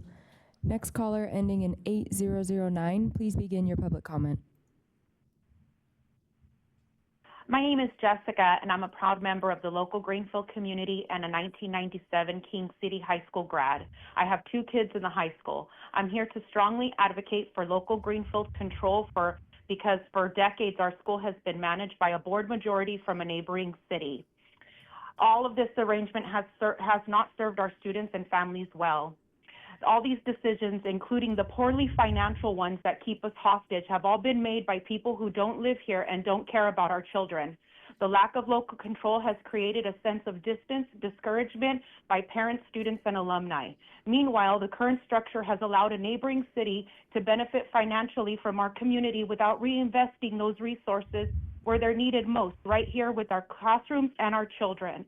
The current arrangement has functioned as a cash grab at the expense of our children's educational opportunities and community growth. And it's time for change. Our children and school deserve to be governed by leaders who live here and understand our values and will prioritize our children first. Local control means accountability, investment, and pride. Thank you. And this means our community will finally have a voice. Thank you. Thank you. Next caller ending in 1058. Please begin your public comment.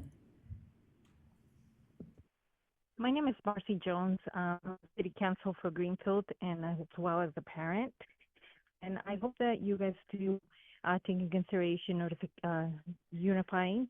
I was also a graduate from both districts, and I do see the difference. I went 1 year over to King City, and I do see the difference and resources that go to the King City High versus the Greenfield High. So I really want you guys to consider this. Thank you very much. Thank you. Thank you, callers. This concludes public comment for item 20. Oh, yes, I already called on that person. Yes, this concludes public comment. Thank you. Thank you very much. And we'd like to close the public hearing at 3:46. Okay, as the liaison member for this item, I'd like to make some initial comments. First, I want to acknowledge the long history and hard work behind this petition. Padres y madres, maestros, gracias por tu paciencia y tu trabajo y apoyo para tus hijos. This case presents a very difficult balance between community aspirations for local control and our obligations to ensure fiscal stability under state law. I need to ask Michael Fine, if you can please take the podium. I would like to ask you a couple of questions, please, just to help the board and myself understand the situation best. So can you clarify FICMAT's specific authority and responsibility in these emergency loan situations? And when you stated that unification would be detrimental to both communities, can you elaborate on the analysis or fiscal evidence, please? Thank you. Good afternoon, President, Chair, I guess, and members of the board, and Mr. Allen and staff. I'm Michael Fine. I'm the Chief Executive Officer of the state's Fiscal Crisis and Management Assistance Team, or FICMAT. So our position is not that it's detrimental. First off, South Monterey County, again, to use Juan's abbreviation, appreciate that. It's the longest name we have, I think, in the state. South Monterey County is doing great. Under the current leadership and in partnership with their county office, they're making outstanding progress in these final years and have been for several years. Both fiscal stability-wise, instructionally, and so on. Our current obligations are not to review the district, but to continue to review the county's oversight of the district.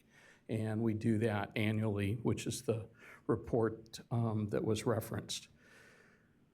We believe that a dual unification is here. I think we all understand what we mean by that. A dual unification is absolutely the right decision for these communities, for Greenfield and for King City.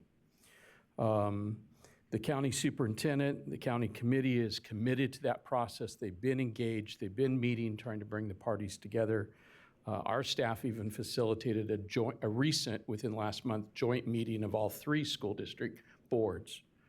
That process can begin today. It can begin this afternoon, in the next hour, tomorrow morning. That process can begin.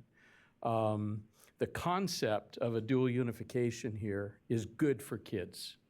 You've heard all the reasons. There are only pros here. There are no cons. There may be fears in the King City Elementary District, but there are not cons. And I think that's really important. So we're actually very supportive. We believe this is the right thing for these communities and these kids. But it needs to be dual. Yes, the uniqueness here is the emergency apportionment that's happened.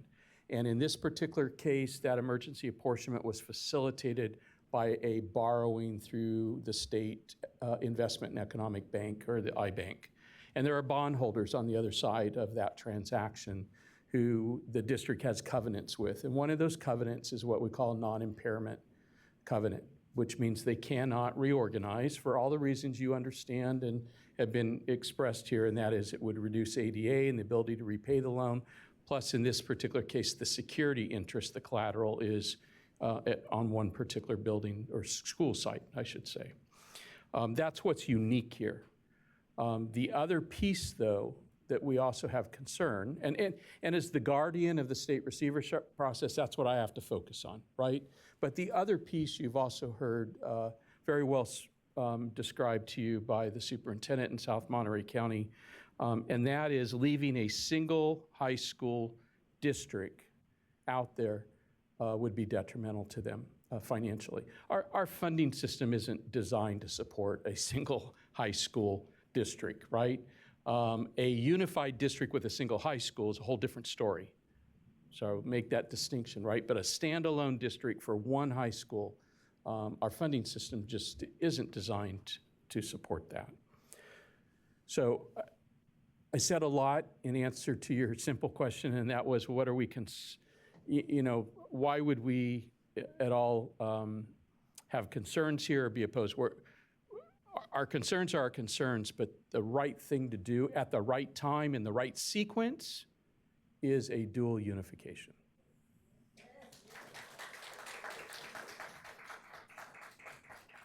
I think one of the fears is all of this time invested, that what can we do in the interim to support both districts so that the financial constraints are lifted and the community is positioned for unification? I'm just curious. So the process is designed to begin and to, through most of the process, to be done locally, right? And I think you heard that commitment from the county superintendent and from the county committee chair that they're willing to do that. Two of the districts, I think you've heard clear commitment to continue on that process towards that end. It's a little unclear with one district whether they're solidly behind this. I think they're have been absolutely open to talk about it, but they want more time. I think is what I heard one of the speakers say today. So I think what you as a board can do is encourage that, right? Probably one of your options is to, even though this is very aged, and I think at some point we have to be prepared to draw a line and then potentially start the process over. But to honor the process, I guess one of your options is certainly to delay action and to see what they can continue to do locally. They have been engaged locally. There's conversation going on, but you've also heard testimony today that I believe it was the day after the joint meeting of the three districts, the one elementary district took action not to proceed. And so that sends a confusing message, I guess. How you encourage that to be done locally, I have to leave to you. It may just be simply your words. It may be part of a motion, whatever that process looks like. But I think that is the right answer here, is that both elementary districts and the single high school district together move forward, and we have a dual unification for both that would be in the interest of both communities and their kids. President Linda Darling-Hammond, I believe you wanted to share a few ideas or thoughts. Thank you. I really want to understand, I think I'm in agreement with what Mike Fine was just saying, that unification is the right answer, educationally speaking.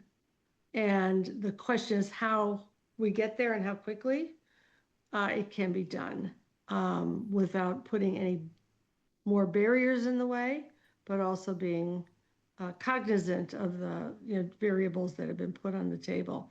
So I heard several things from the lawyer for the Greenfield parents and community as alternatives to simply saying no to the unification petition. I'd love to understand those a little bit more fully. One of the things that was stated was that if we denied the petition at this moment, it would be the clock would start over, and it might be 10 years before it could go through the whole process again.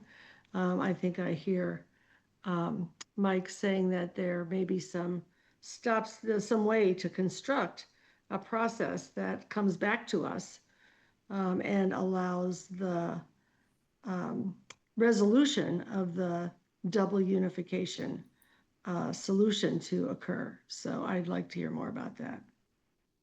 Please.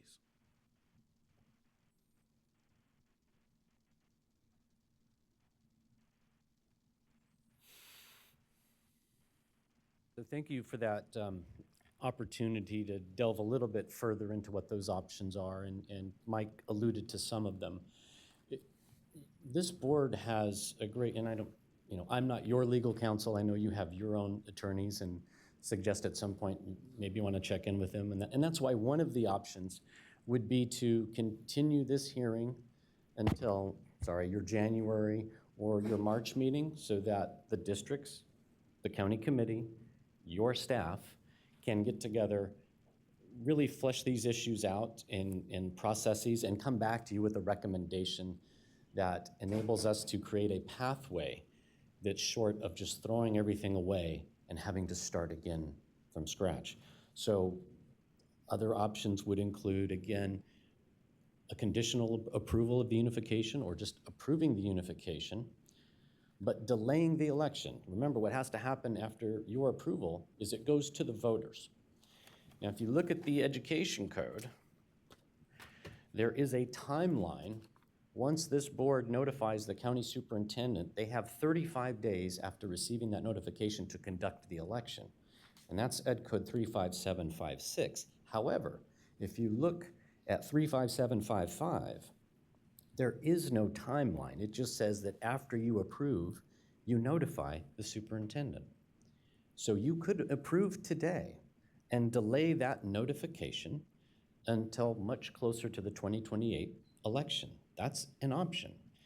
You could either do that without anything further, or if it made you more comfortable, we could submit a waiver and waive that 35-day timeline. That's another way of approaching that same option. In addition to that, what I think would be helpful is for this board to give some direction to the local county committee, to have the county committee use their authority to construct plans for a dual unification. I think that would be helpful for them if they were to receive such direction. So those are the options in a nutshell, just anything other than starting from scratch. Thank you. Thank you. We'd love to hear from our CDE staff, please. Thank you so much. So I am not an attorney, but I did want to address a couple of practical considerations with some of the suggestions. The first one is, we've got to bear in mind here that this item was initially scheduled to come to you a year ago. And at that time, the local officials requested additional time for exactly the same reasons that they're discussing it now, to sort of work out some of these issues with the 3 school districts involved. And they were given an extension. And that was all done administratively. It didn't come to you. But so the question I think that you would need to ask yourselves is, what is going to change when they were given this time to sort of work out some kind of compromise? What is going to change that would incentivize that compromise over the next year or over the next 2 years? Otherwise, we potentially have this this item that's sort of hanging out there indefinitely, and our data will get stale, and we'll have to go back out and re-examine the fiscal impact. We'll have to re-examine the enrollment numbers, all of those things that we currently do. And then I think the other thing to consider as far as this this other option of potentially approving it now with some sort of future date to it, is that relies very heavily on everything remaining the same. So, for example, if the state board had assumed 3 years ago that everything in the Santa Monica Malibu Unified School District and the Los Angeles Unified School District was going to be hunky-dory over the next 3 or 4 years, they would have been very surprised when those school districts had significant wildfire damage to school sites, population leaving, things like that. We never know what kind of exigent circumstances might come up between the time that you approve it and the time that it goes into effect. So I just wanted to put those out there for consideration. Thank you. Can I just add a comment, Chair Escobedo? Of course. You know, I think what could change is that if we were to make it clear that we're looking for the county to work with the parties to get to the dual unification, that is clearly the right solution educationally and ultimately needed financially. And we have the leadership of FCMAT concurring in that judgment. People might get serious about getting the solution worked out. So I think that would be a difference because it has not come to us before. So I do think that there is, I understand the challenges of guessing the fiscal health or the repayment of the loan and all of those kinds of things and making assumptions about that. But I think I would personally favor postponing the decision into 2026 and being clear that we're looking for the parties to figure out how to do the educationally and ultimately fiscally right thing.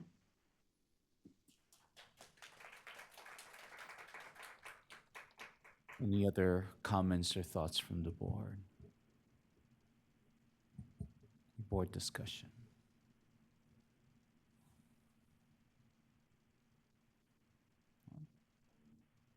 None?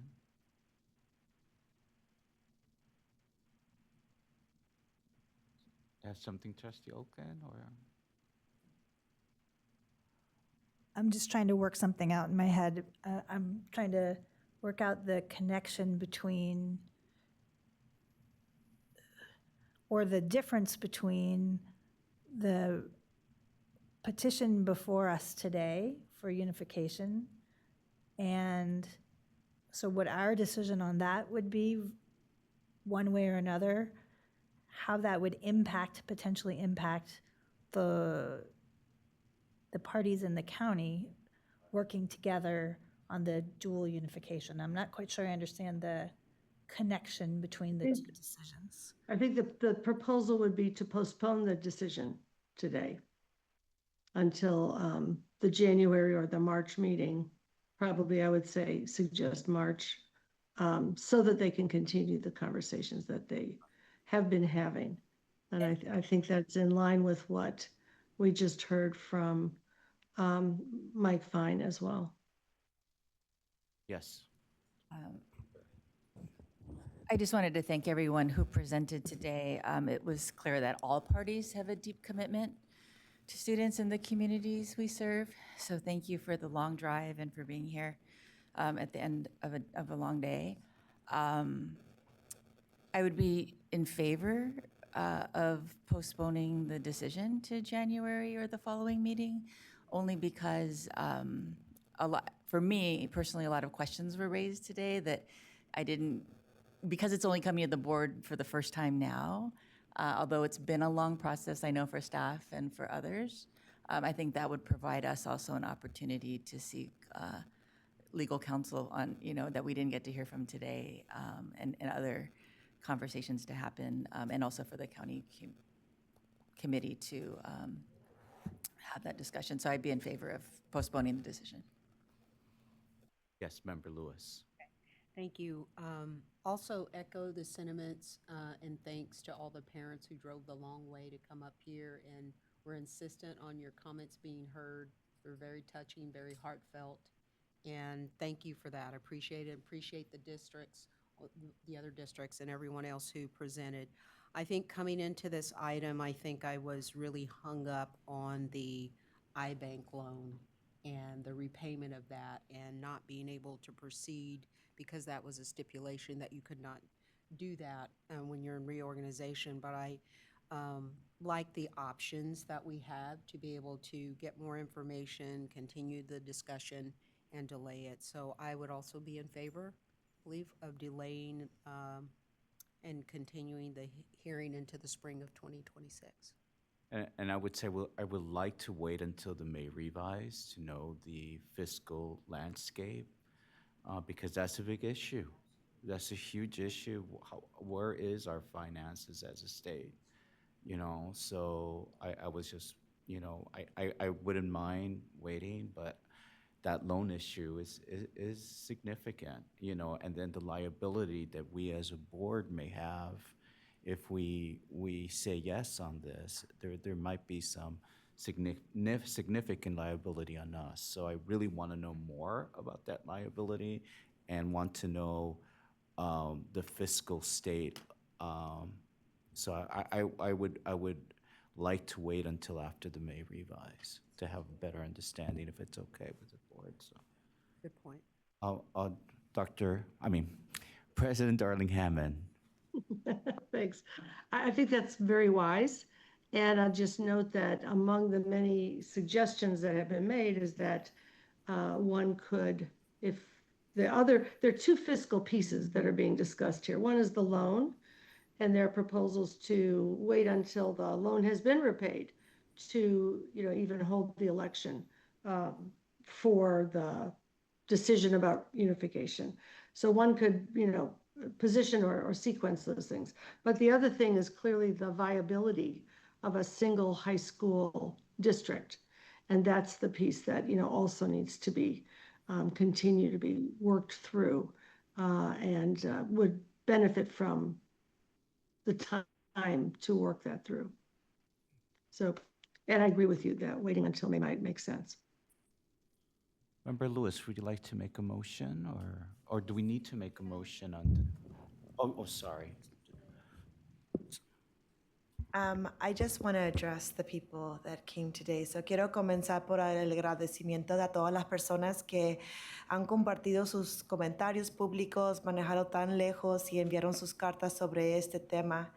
Es evidente cuánto les importa a la comunidad de Greenfield, sus escuelas y la profundamente que este tema afecta a las familias y los estudiantes y los educadores en el distrito. Valoro mucho el trabajo que se ha realizado tanto el Comité del Condado como el personal del Departamento de Educación y entiendo las complejidades fiscales y legales que se han mencionado, pero dado el gran nivel de participación de la comunidad y la importancia de tomar la mejor decisión posible, me gustaría que nos tomáramos un poco más tiempo para revisar y analizar su asunto. Y mi recomendación es que posponer la decisión hasta mayo para permitirlos un análisis más profundo y un diálogo más adicional para la oportunidad de explorar opciones para equilibrar las metas de la comunidad con las realidades financieras que se han planeado.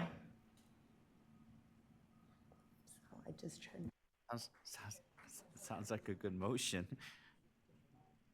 Okay.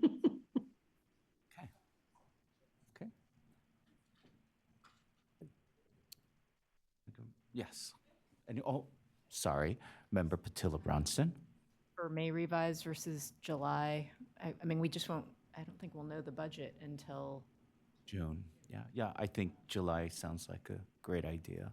Thank you. All right. Okay. Dicen que la revisión hasta julio, porque es cuando sabremos exactamente fiscalmente si esto es posible. Okay. I would like to make a motion that we continue this hearing until our meeting in July 2026 and to give direction to the Monterey County Committee to work with all of the parties involved to come up with a plan that's workable for all of them. I second it. Thank you. Second by Member Rodriguez. Member Yoshimoto Tauri. Yes. Member Rodriguez. Yes. Member Patilla Bronson. Yes. Member Roscoe Gonzalez. Yes. Member Olken. Yes. Member McQuillan. Yes. Member Lewis. Yes. Member Escobedo. Yes. President Darlene Hammond. Yes. Member Echike. Yes. The motion carries.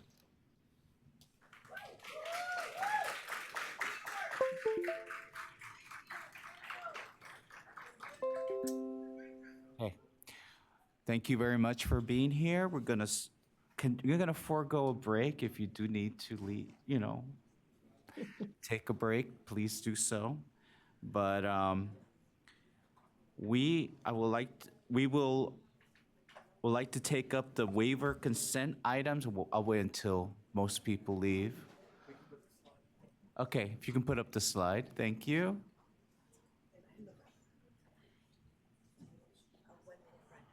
Yeah, please, thank you.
Okay, I would like to reconvene the board and take up the waiver consent items 1 through 14. We will now open the phone line for public comment queue.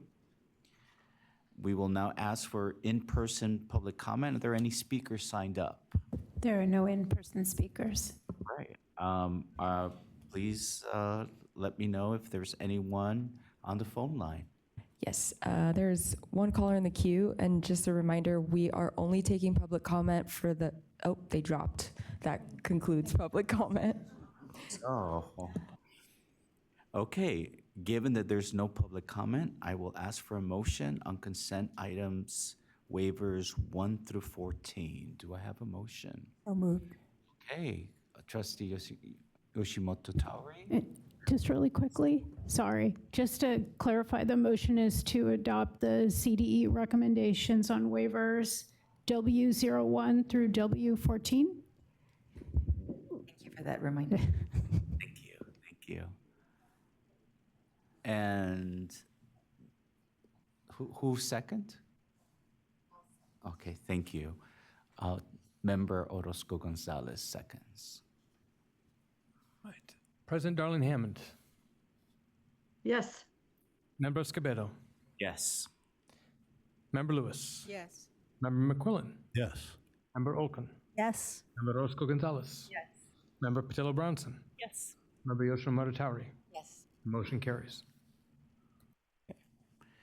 We will now take up item waiver 15, which is the request by the Orange Unified School District to waive California Education Code sections specific to statutory provisions for the state or lease of surplus property. The CDE recommendations recommends approval with the conditions specified in the item. This item will be presented by Juan Mireles and Joshua Speaks of the CDE. Hi again, board members.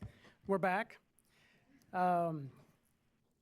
This next item is a request from Orange Unified to waive certain sections of the law that require them to go with the highest bid proposal when they're disposing school property. Instead, they're requesting to use a request for proposal, which is a waiver that's common that you've seen many times here before. That's what the request is for them, and it allows them to use other factors besides just the highest bid when they make the selections. I know that we're running short on time, so I'm trying to go through this really quickly. Our recommendation is to approve their waiver request, but we are adding additional language that would promote additional engagement at the local level. I'm not going to read through the conditions that you have on the item, but basically it promotes greater participation, that they discuss a proposal in a public board meeting, that they have adequate notice, and prior to enter negotiations, that they hold a public hearing to discuss the use of the surplus property. Again, this gives the community an additional opportunity to weigh in and provide input on which, on how the property will be used. In addition to that, we do want that this public notice be posted on their website in several languages, including English, Spanish, Vietnamese, and Korean, and that they post it physically at the entrances of the former Peralta Junior High School, which is the property that's in question here. And again, provide any person, including labor organizations, that they have the information, the notices available to them. One thing that I want to highlight is the process that the districts have to go through before we get to this point. And it's a statutory process locally that districts have to go through before they declare a property surplus. They have to engage in what's called a 7-11 committee. They have to select 7 to 11 members of the public, where they hold meetings to discuss the properties and they discuss the use of the property and what it could be used for. This is required locally. When the 7-11 committee conducts their review, then they present a final report with the recommendations to the governing board, which is the case here. The 7-11 committee reported to the school board, and the school board did adopt the recommendation and declared the property surplus. Again, these are the steps that happen at the local level before we get to the waiver request. All that's happened. So what's before you today is now how do they dispose of this property? And typically, they go to the highest bid. But they want to use the request for proposal because, once again, it gives them additional flexibility. They can consider other factors besides just the highest cost. And that's what they're requesting to waive today.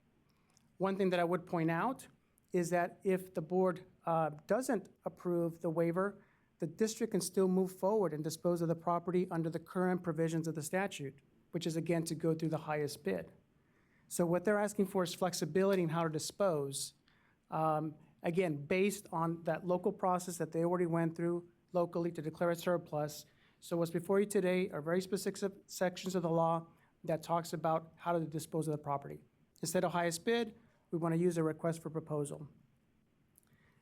To talk a little bit more about the process, and there's some other provisions in here, I'm going to go ahead and turn it over to Josh to talk about the additional waivers that they're requesting.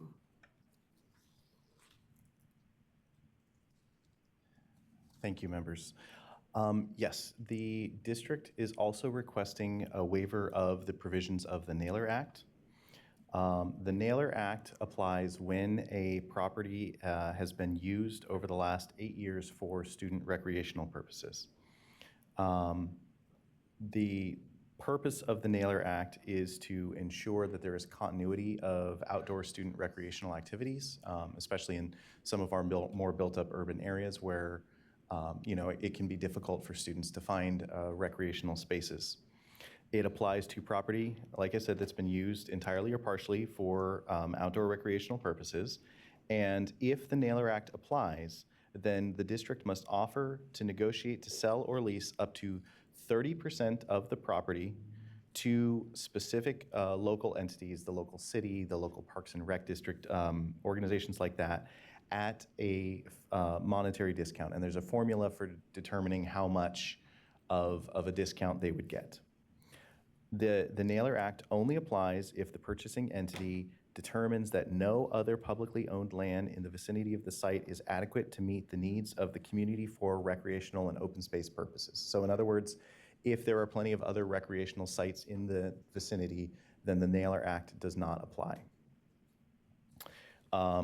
To this point, the State Board has approved all previous requests for waivers of the Naylor Act.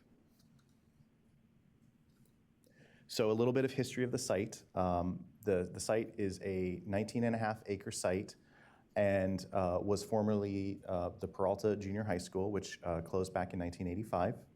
The property was first declared surplus in 2008. The district applied for and received a waiver in 2011. As you know, waivers are for a maximum of 2 years, so that waiver lapsed without any sale on the part of the district. So the district again went through the surplus property process in 2015 and applied for and received a second waiver in 2020. Unfortunately, as we know, that was right in the middle of COVID, and they had other priorities, and so again, they were not able to follow through with the sale of the property at that point. So to continue our background, the property currently houses a charter school authorized by the Orange County Board of Education, Explore Academy. It has also previously hosted other businesses and educational programs, including Olive Crest Academy, which is a non-public school that was cited at the Peralta site at the time their most recent waiver was issued. They also have another charter school, Orange County Classical Academy, that's expressed interest in the site. They entered into negotiations with the district back in 2024.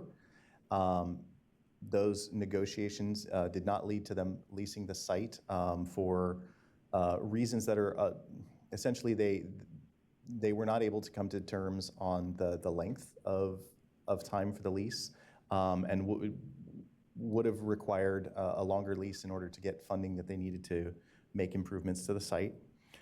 So currently they have an in lieu of arrangement with Orange Unified School District until the 27-28 school year.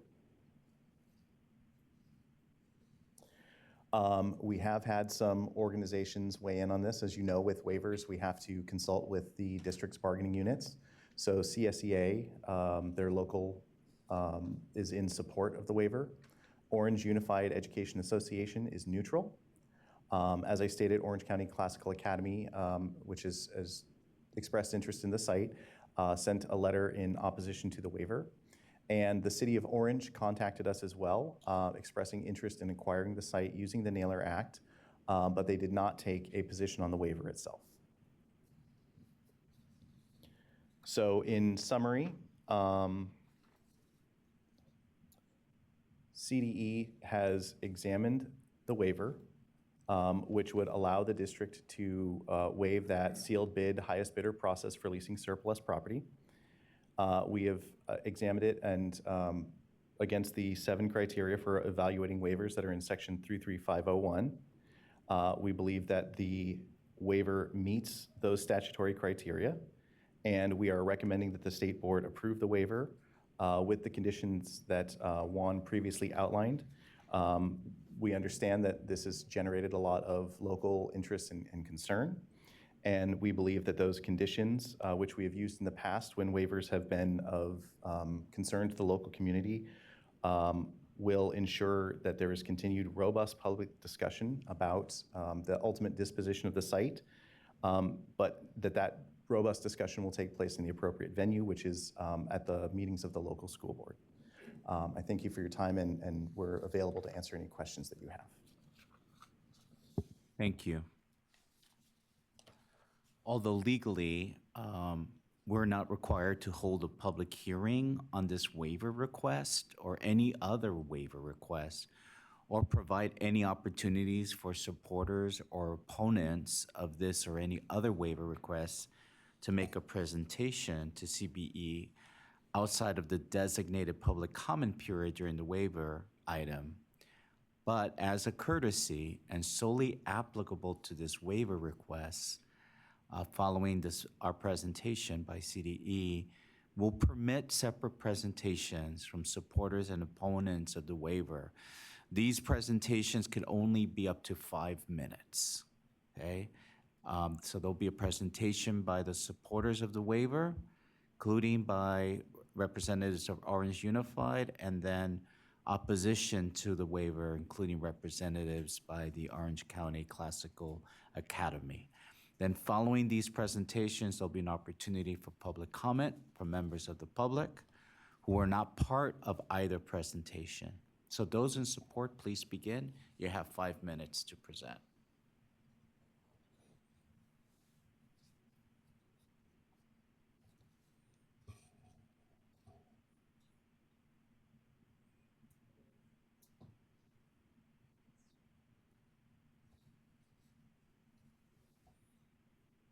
Thank you, Member Escobedo, and good afternoon, President Darlene Hammond, Vice President Glover Woods, and members of the California State Board of Education. First of all, let me thank you for your leadership and governance for the millions of public school students in California. Thank you for providing us this opportunity to speak with you today. And thank you to the California Department of Education staff for supporting the approval of the district's waiver application and for the thorough analysis of the application. My name is Salema Ogin, and I am the Assistant Superintendent of Business Services for Orange Unified School District. I am here today in support of our waiver application for the district-owned property, which is located on 2190 North Cannell Street in Orange, California. But more importantly, I am here to speak on behalf of our close to 24,000 boundary students whose educational needs must remain our first priority as we make facility decisions that affect our entire district. I was going to provide you some history in regards to the property, but Mr. Speaks did an excellent job in providing you some history, so I will skip that part to respect your time as well. We are requesting this waiver to enable us to issue a request for proposals for the disposition of the Peralta site. This will allow us to maximize our return while considering the district needs and in our process, instead of being bound to a more limited high price criteria under the formal bidding requirements, we will use the revenue from the disposition of this property to enhance district programs and school facilities that will benefit the 24,000 scholars today and in the future. It will also eliminate ongoing maintenance expenditures of unused site that could be repurposed to meet the many obligations districts have to provide a robust quality education. If we cannot dispose of this surplus property that has been closed for 40 years and declared surplus for 17 years, we continue spending taxpayer money maintaining facilities not being used for district-operated programs. Approval of this waiver will allow us to redirect this money to classrooms and programs that support boundary students' educational needs. We understand that this board has received written opposition to our waiver application from the Orange County Classical Academy, a charter school that I will refer to as OCCA. Today is about granting the district's waiver application of the surplus property disposition requirements for the Peralta site, not OCCA's facility request.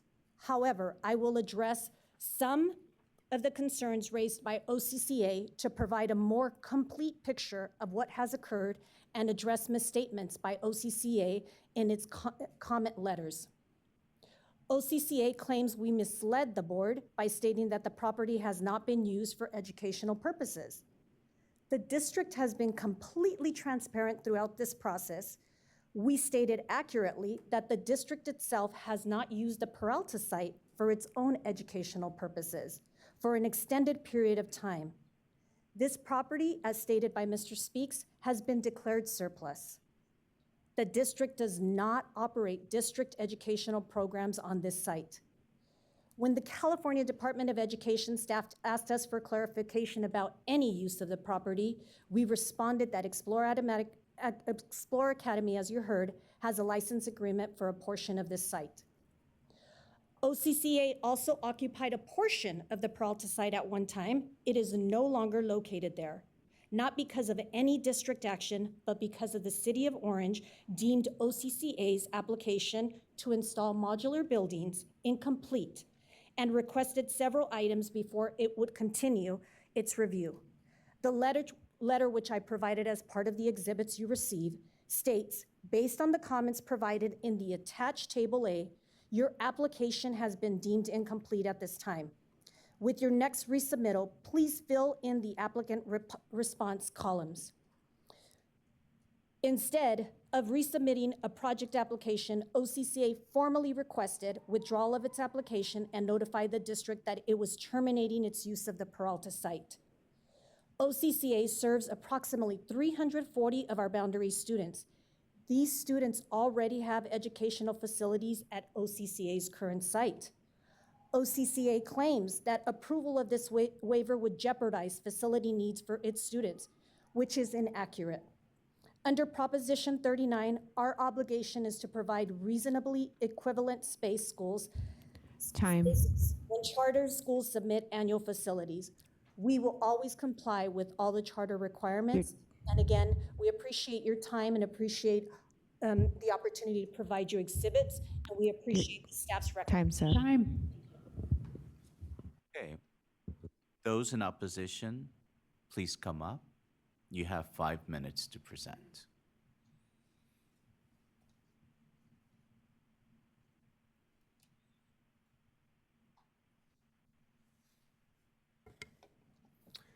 Thank you, members of the board. My name is Mike Davis, and I serve as Director of School Development at Orange County Classical Academy. Last week, the board received a fact-laden document from us regarding information submitted in the Orange Unified School District's application for this waiver and the larger pattern in which this fits, demonstrating, we believe, OUSD's neglect of its Prop 39 responsibilities to our own in-district students at OCCA. I want to begin with a comment Ms. Holguin mentioned in correspondence with Mr. Speaks. That is that any decision based regarding Peralta would be speculative when it concerns OCCA, given the district doesn't know what our actual in-district number of students happens to be. But it wasn't speculative in 2022 when, as part of the Prop 39 process, we submitted intent to return forms demonstrating a minimum of 180 in-district students would be attending the following year, but instead, OUSD ruled in response that only 29 would attend, and therefore declared OCCA did not qualify for Prop 39 facilities. The actual number turned out to be 248. And this goes to a critical issue that was not shared in our letter last week, the unnecessary fiscal burden OUSD placed on OCCA in its in-district students as a result of this kind of neglect. At the time of this dispute, our school was in no position to litigate the issue. We had to choose between a costly legal battle with OUSD or upgrading our campus to serve our students. OCCA chose our students' needs instead and focused on the necessary upgrades to our campus on an expedited schedule at costs which totaled $3 million. Just to put that in perspective, that amount constituted to roughly over 1/2 of our entire school revenue for the previous year. You now know, thanks to data presented by OUSD itself, that this entire time OUSD had had ample space on numerous campuses, 2 of which were within walking distance of our school. But instead, each and every year since 2022, our school has had to spend an additional $500,000 in expansion costs, money that would otherwise be going to services and programs for our students. Why?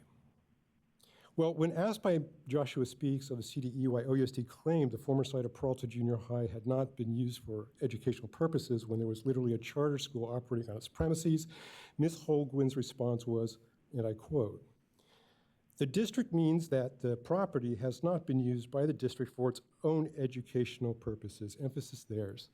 The staff report itself notes this evasion, noting that only after following up by email was OUSD forthcoming. This instantiates precisely a now far too common view that school districts have no obligations to their own in-district students if they happen to attend charter schools, which, as you know, is in complete contradiction to the body of law known as Prop 39. We should therefore not be surprised that OUSD failed to disclose that this site was also going to be occupied by OCCA, were it not for the fact that the district did not allow for the necessary conditions for usage, which we explain in full detail in the letter. To be clear, the district's obligations to charter schools under Prop 39 clearly constitute district usage, inasmuch as Prop 39 is designed to ensure in-district students attending charter schools have access to equitable facilities. Charter school facilities are not separate from district educational purposes. They are the very means by which districts fulfill their obligation to all in-district students. To exclude charter school usage when claiming a property has, quote, no educational use is not a technical distinction. It is an attempt to evade legal responsibilities. OUSD's position that districts may shirk their duties to their own in-district students is now so prolific that the matter has been litigated in courts such as LA County Superior Court, which recently found against LAUSD in favor of CCSA for precisely this kind of irresponsibility. Now, you, the State Board of Education, have before you a case where precisely the same pattern of neglect has been documented. Unfortunately, these records were not considered by staff when made their recommendation, but, and this is important, to ignore it now would be to contradict the very first criterion of Ed Code 33051, which mandates that no waiver shall be approved if, quote, the educational needs of the pupils are not adequately addressed, end quote. To approve this waiver is to contradict the most basic criteria of Ed Code put in place precisely to ensure protection against the kinds of abuse of neglect OUSD has consistently demonstrated with respect to its own in-district students attending OCCA. We respectfully request the board deny this application for a waiver or at minimum consider a full public hearing where this matter can be fairly and more thoroughly deliberated. Thank you.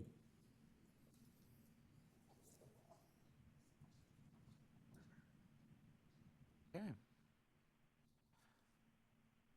Thank you very much. We will now open the phone line for public comment queue. Members of the public wishing to provide comment on this item who were not part of either presentation may do so by calling the telephone number using the access code provided on the slide that is shown now.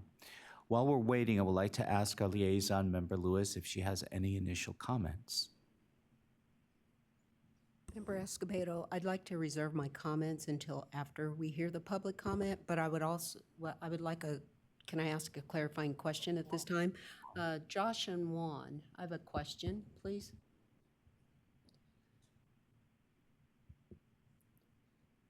Yes. Can you just clarify for us what the board's jurisdiction is regarding Prop 39, if any? The requirements for school facilities under Prop 39 are strictly between the school district and the charter school. The state has no role, and that was not part of our review. Again, our review and our focus was specific to the laws that the district is requesting to waive, which is to bypass the highest bid requirement and instead use a request for proposal. Thank you. Thank you. Are there any speakers signed up to provide public comment in person? We have 3 people signed up for in-person public comment. Please remember to state your name and affiliation for the record when it's your turn to speak. Will the following people line up at the microphone in the back of the room? Kim Trask, Katie Trask, Mary Scott.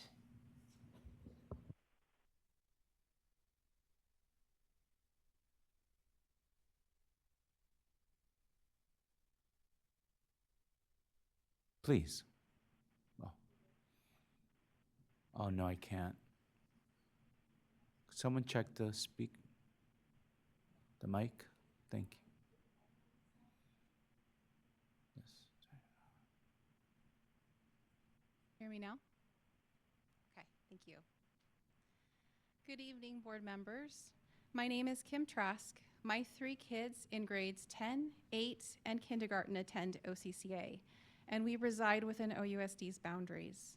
Our family asks for relief from the state with regard to negotiating like space with OUSD. As OCCA students, my children have never attended class in an OUSD building or on an OUSD property. OCCA's school sites are significantly smaller than OUSD school sites. Identification of 15 acres or more of contiguous property in an urban setting is unusual. Our hope is that following waiver denial, OUSD will finally engage OCCA in good faith negotiations to satisfy Ed Code requirements for provision of like facilities. Perhaps even a sharing agreement for sports facilities can be arranged with Orange Lutheran. Thank you very much for hearing my comment tonight.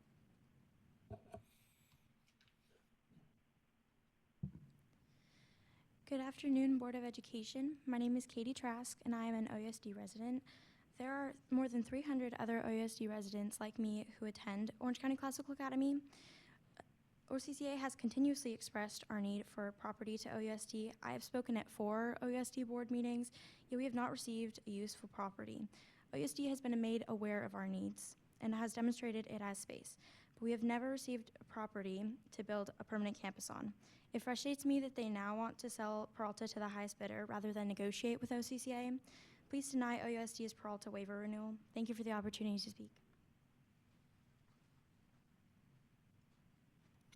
Good afternoon, members of the board. Thank you very much for your leadership in California education. My name is Dr. Mary Scott. I'm the CEO and Executive Director of Orange Lutheran High School, a national blue ribbon school located in Orange, California. And I'm here today speaking in favor of the agenda item W15, OUSD's request for a waiver. We are interested in the possibility of building on the Peralta site to provide athletic facilities as noted in our supporting letter. And we would welcome the opportunity to have those as joint use with other organizations.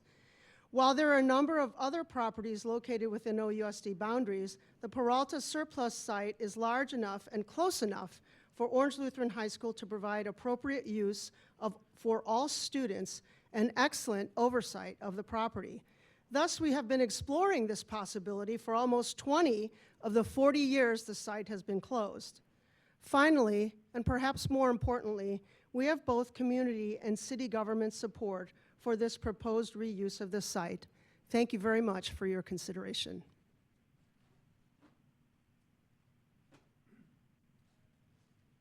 Good afternoon, State Board of Education. My name is Marley Fox. I'm with law firm of Orbach, Huff and Henderson, counsel for Orange Unified School District. Prop 39 and the district's compliance is not what's being considered today. The district understands its obligations in that regard. What's at issue is a waiver that would permit the district to dispose of surplus property pursuant to an RFP process. This is a school site that has been closed for 40 years. It's not housed district students for 40 years. Proposition 39 requires a school district to accommodate a charter school's in-district classroom average daily attendance in conditions that are reasonably equivalent to those in which students would be accommodated if they were attending other public schools of the district. The district does not house its own students at Peralta. That site, which has been unused by the district to educate its own students for 40 years, is not reasonably equivalent and cannot therefore be made available to a charter school pursuant to Prop 39. The only way the district can make that site available to a charter school Thank you. Okay, is through an in lieu agreement. Thank you. Is there anyone waiting to provide public comment on the phone line? Yes, there is. Caller with the last 4 digits, 7200. Please state your name and affiliation for the record. You have 1 minute. Your time starts now. Greetings. My name is Russell Bunham. I'm the Community Development Director for the City of Orange.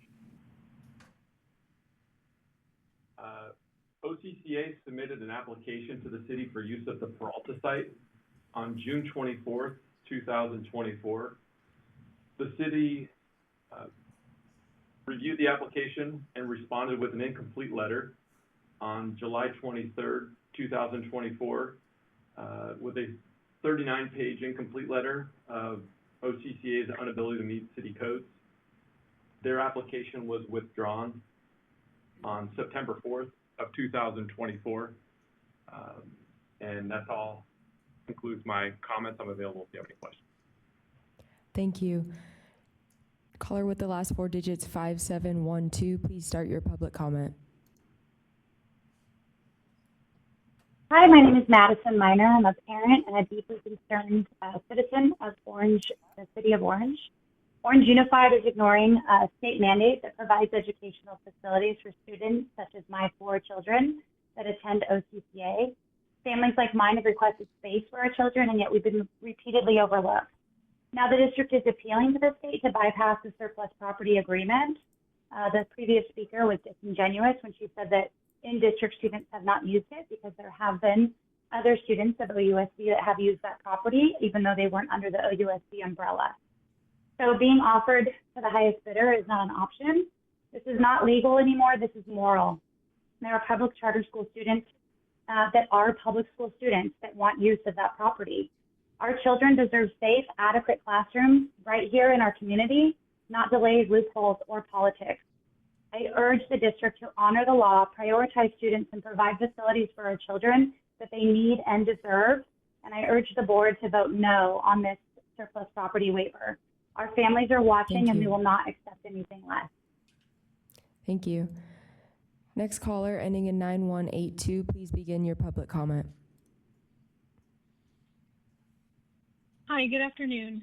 My name is Megan Macias. I'm a parent of two students attending Orange County Classical Academy. As you know, a K-12 charter school located within the city of Orange. I'm respectfully asking you to deny the waiver request from the Orange Unified School District. The Peralta site has been historically used for K-12 education and should continue to be used to serve K-12 students. There's over 600 students living within the Orange Unified School District, which either attend or are on the waiting list for admission to OCCA, but they cannot be admitted because we don't currently have the space for that number of students. In seeking this waiver, OUSD is evading its Prop 39 responsibility to serve students in the district, and I respectfully request that you deny the district's request for a waiver and instruct the district and staff to negotiate with OCCA in good faith. Thank you. Thank you. Next caller, ending in 1435, please start your public comment.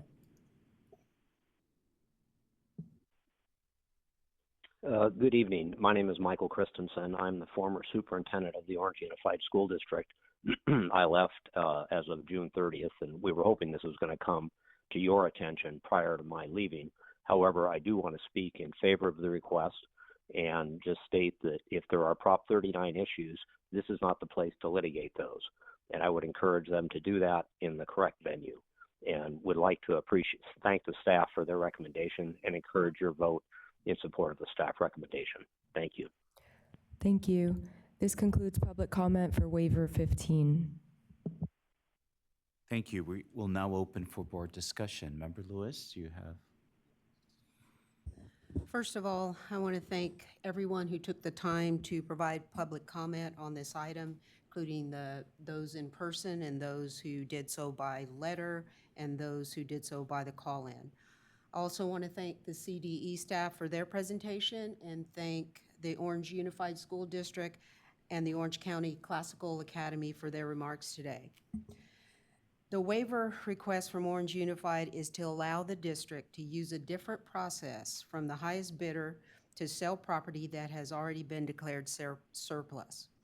And these types of requests don't normally come to us. They're pretty much routine, and we typically don't hear them at our meetings. But based on the unique circumstances of this waiver, as well as the issues that have been raised today in public comment, we heard this waiver, and we heard from the representatives from those for the waiver and those in opposition to the waiver. And I understand that the board has granted previous waivers to Orange Unified that would allow them a different process to sell this surplus property. I also understand the opposition to the waiver request from Orange County Classical Academy based in part on a dispute that they have with the district regarding charter facility rules.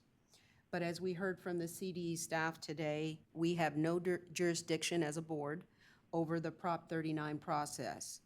That's a local process that's decided between the district and the charter school. And we appreciate that the school would like us to hold a hearing, but this SBE does not have the jurisdiction to require a district to take any action with respect to Prop 39. So with that said, I move that we follow the recommendation to grant with conditions that the CDE has put before us. The district, still needs to go through a public process to sell the property, and the additional conditions will allow the community to express their concerns to the board and make their case that the local board needs to work with their charter schools. Do I have a second? Okay, second with Orozco Gonzalez. Brooks? Member Yoshimoto Tari. Yes. Member Rodriguez. Member Patillo Brownson. Yes. Member Roscoe Gonzalez. Yes. Member Olken. Yes. Member McQuillan. Yes. Member Lewis. Yes. Member Escobedo. Yes. President Darlene Hammond. Yes. Member Ojike. Yes. Motion carries. We will now take waiver item 16, which is the request for Hanford Joint Union High School District to waive California Code Regulations Title V, Section 3051.16C, the requirement that educational interpreters for deaf and hard of hearing pupils meet minimum qualifications to allow Gabriela Lara to continue to provide services to students until July 30th, 2026 under remediation plan to complete those minimum requirements. The CDE recommendation is a denial of this educational waiver request for Gabriela Lara on the grounds that the granting this waiver will not adequately address the educational needs of the pupils as outlined by Ed Code 33051A due to the district's failure to provide evidence that it compiled with the May 2025 waiver conditions to evidence Ms. Lara's progress toward meeting the legal standards or that her interpreting skills have improved beyond the previously reported score of 3.0. This item will be presented by Deputy Superintendent Will McGee and Shelby Helms of the CDE. Thank you, Member Escobedo, and you read the introduction, so I can skip over that. Good evening again, board members and Chief Deputy Superintendent Shapira and community. For those of you just joining, my name is William McGee, Division Deputy of the BEST branch. So, did I say it right? I don't know what I said. Member Escobedo read the waiver request, and so I won't read that again. And then just a little bit of background.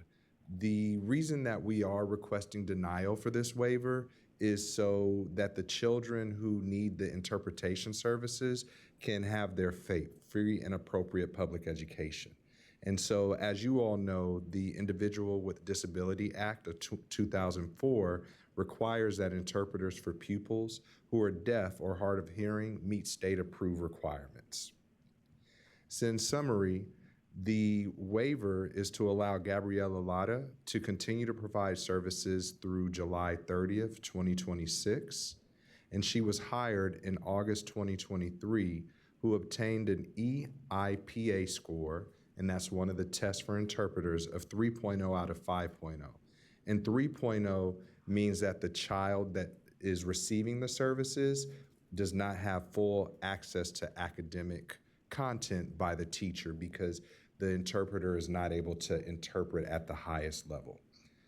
The state board had approved this interpreter waiver in May of 2025, and with the conditions that you all had set forth, the LEA had not met those conditions, and this is why we are asking for you all to provide a denial of this waiver. So a few of the conditions you all had set that did not get met was that the test was supposed to be taken by June 30th, and the district did not submit that information to us. Provide CDE documentation that Gabriela was receiving weekly mentoring from a qualified interpreter that was failed to show evidence of that. Then the other conditions that you all set, and I'll go through this a little quicker because I know that you have read this, but just wanting to emphasize that the conditions that you all set forth were not adhered to. And so this is why we are requesting a denial. And again, a 4.0 means that an interpreter is signing at a higher level, and there still may be some content area access, but a 3.0 means that that child may not be receiving the most information by that qualified teacher. And so again, our recommendation is to deny this educational interpreter waiver for Gabriella Lara. And if you do deny it, the school district, the LEA, will still be required to provide interpretation services. And my division has looked into what type of services are available. There are online services that the district can contract with, as well as other agencies. And so with that, I will stop there. And Member Escobedo, let me know if you want me to put the public comment slide up. Yes, please do. Thank you very much. Members of the public wishing to provide comments on this item may do so by calling the telephone number using the access code provided on the slide shown. While we're waiting, I'd like to ask our liaison member Lewis if she has any initial comments. I'd like to defer my comments until after public. Well, thank you. Are there any speakers signed up to provide public comments in person? No, there are no public comments in person. Is there anyone waiting to provide public comments on the phone line? There are no callers in the queue. Thank you. Okay, so we will now open for board discussion. Yes. I just wanted to mention that this item has come up as an information item at the Advisory Commission for Special Education several times recently. And just to qualify and give a little bit more detail, a score of 3 on the EIPA means that roughly about 60 to 70% of the intended classroom information is being accurately transmitted. So 60 to 70%. So if you translate that to 6 or 7, every 10 words, that's not, that's limiting access for the student to receive FAPE. Thank you. Yes. Okay, thank you, Will, for your presentation. And as Will stated in his presentation, the State Board of Education, we previously approved this educational waiver request in May of 2025 for Gabriella Lara with conditions, which as of the most recent waiver request have not been met. We gave Ms. Lara and the district an opportunity to work towards meeting the minimum qualification standards. The district did not meet the conditions of this waiver request. Therefore, I move that I move the CDE staff it's late. I move the CDE staff recommendation to deny the waiver. Do I hear a second? Oh, I'll second that. Second by Yoshimoto Tauri. Right. Member GK. Yes. President Darlene Hammond. Yes. Member Escobedo. Yes. Member Lewis. Yes. Member McQuillan. Yes. Member Olken. Yes. Member Roscoe Gonzalez. Member Patillo Brownson. Yes. Member Yoshimoto Tauri. Yes. Motion carries. Great. Okay, we'll now take up one more waiver. Waiver 17th, which is the request by Shasta County Office of Education to waive California Code Regulations Title V, Section 3051.16C, the requirements that educational interpreters for the deaf and hard of hearing pupils meet minimum qualifications to allow Brandy Hopper to continue to provide services to students until June 30th, 2026, under remediation plan to complete those minimum requirements. The California Department of Education recommends denial of this educational interpreter waiver request for Brandy Hopper on the grounds that granting the waiver would not adequately address the educational needs of the pupils, because even with frequent mentoring and strict monitoring, interpreters at this level cannot meet the educational needs of the students under Ed Code 3005-1A. This item will be presented also by Deputy Superintendent Will McGee and Shelby Helms of CDE. Will. Thank you, Member Escobedo, and I'm gonna try not to rub off on you. It seems like I am already Member Lewis and Member Yashimoto Towery, right? I'm rubbing off on you guys and forgetting my words. So this waiver is similar to the last waiver request. The difference with this waiver is that this person has not yet taken the EIPA test, and so we don't know what that person would score.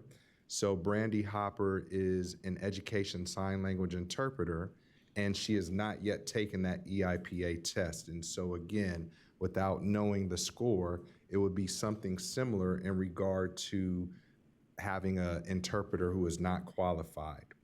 And so as we stated before, IDA supports children with receiving their FAPE-free and appropriate public education. Shasta County office requests to waive the requirement, and they hired Brandy in March of 2025. She has not yet obtained the score or the code of regulations, and CDE staff were recommending a denial of the waiver here.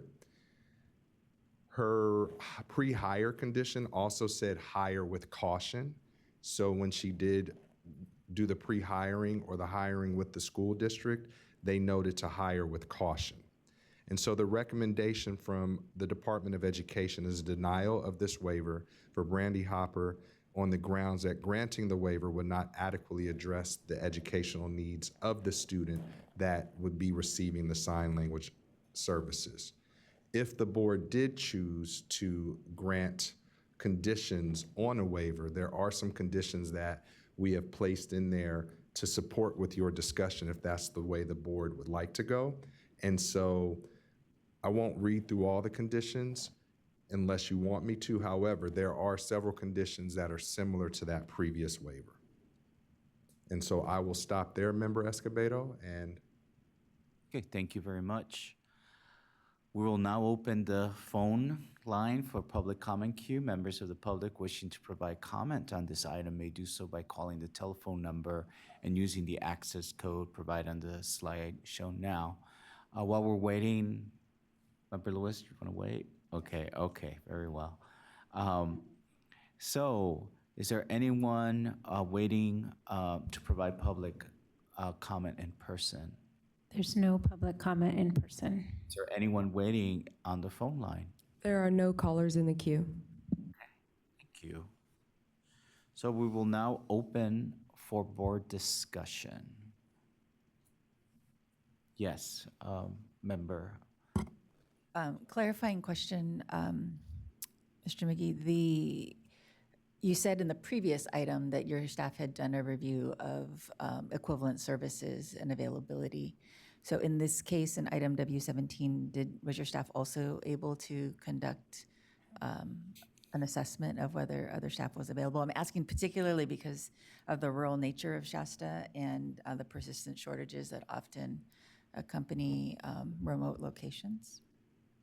yes, we did do the review of that, and there are online options available as well as there are agencies that provide interpretation services that, depending on what that employee would like to do, can also relocate. So yes, we did look at the options. Okay. And the other clarification was, the reason I hesitated on the last item is because this is what I was going to say, but my assumption is that both employees, in a case such as this, would be able to continue their certification even if we deny the waiver. I believe so. If I understand your question, you're asking, would they continue to seek to become an interpreter? Right. Yes, there's nothing that prevents them from seeking to become an interpreter. They would just have to take the assessments and things of that nature. And my team is also going to reach out and provide technical assistance to the LEAs as well. That would be helpful. Having taken 4 semesters of ASL, it's a learning progression. And so I want to make sure the employees have opportunities to continue to grow.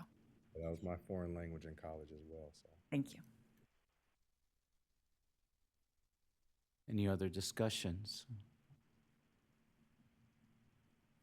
Is it typical for districts to hire without having an employee take an exam, especially specific for their duty? That I don't know. I can ask Shelby if you're aware of that. Shelby, do you?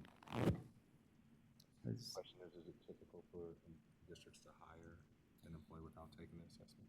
It's not usually, no. In fact, I, as a seasoned interpreter, had never seen a pre-hire screening before.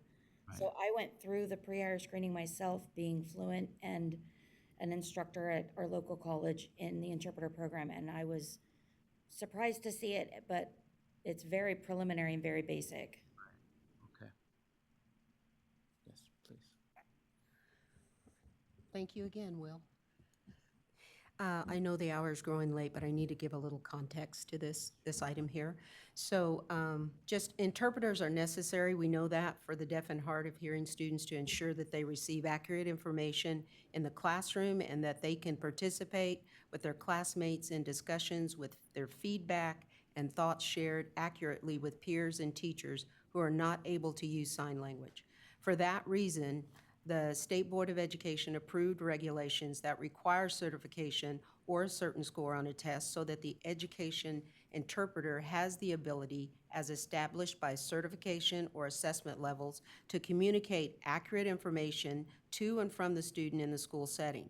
Lower scores cannot guarantee that a student's communication will be accurately delivered to the student's teacher and the student's peers, or that the teacher's communication with the student is accurately delivered. I also understand that typically a school district will request a waiver to have staff who has not achieved the required test score. And often these school districts are located in rural and remotely populated areas, and they have pre-existing challenges with hiring sufficient and qualified teachers and other staff. Those challenges are often worse with respect to securing a qualified educational interpreter for a particular school year. And with that said, and giving appreciation for the presentation on this previous waiver regarding Ms. Laura, and for that waiver, the CDE recommended that this SBE accept a conditional waiver allowing Ms. Laura and the district an opportunity to work towards meeting the minimum qualification standards and to ensure that Ms. Laura got support along the way. While I appreciate the CDE's perspective and other staff on this particular waiver request and on this issue, consistent with our recent history of providing interpreter candidates at least one opportunity for a waiver, I believe that a conditional approval is the right approach here.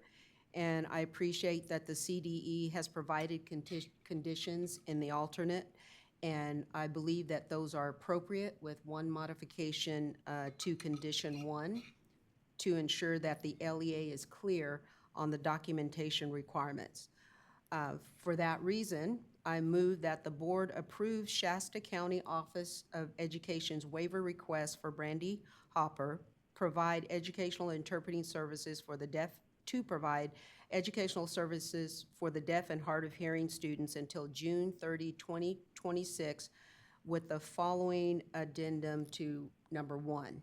That Brandy Hopper must take one of the assessments described in section 3051.16C by December 22nd, 2025, and that the Shasta County of Education must provide documentation to the CDE of the assessment being taken by January 6th, 2026.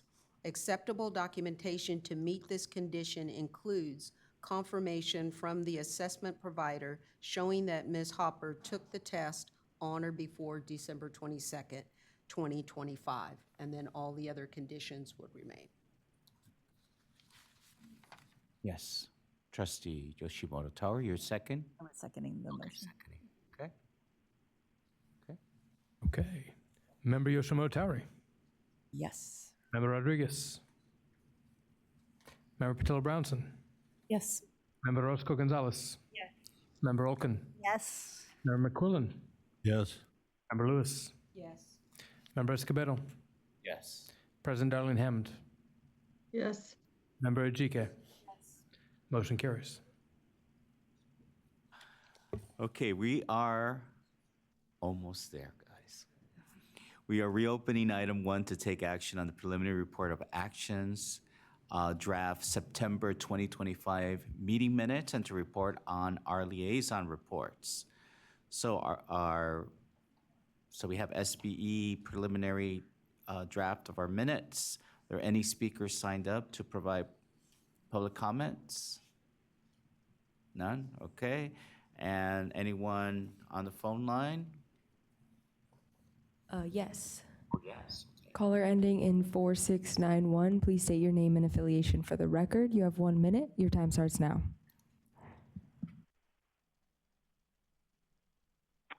Is this for general public comment? No.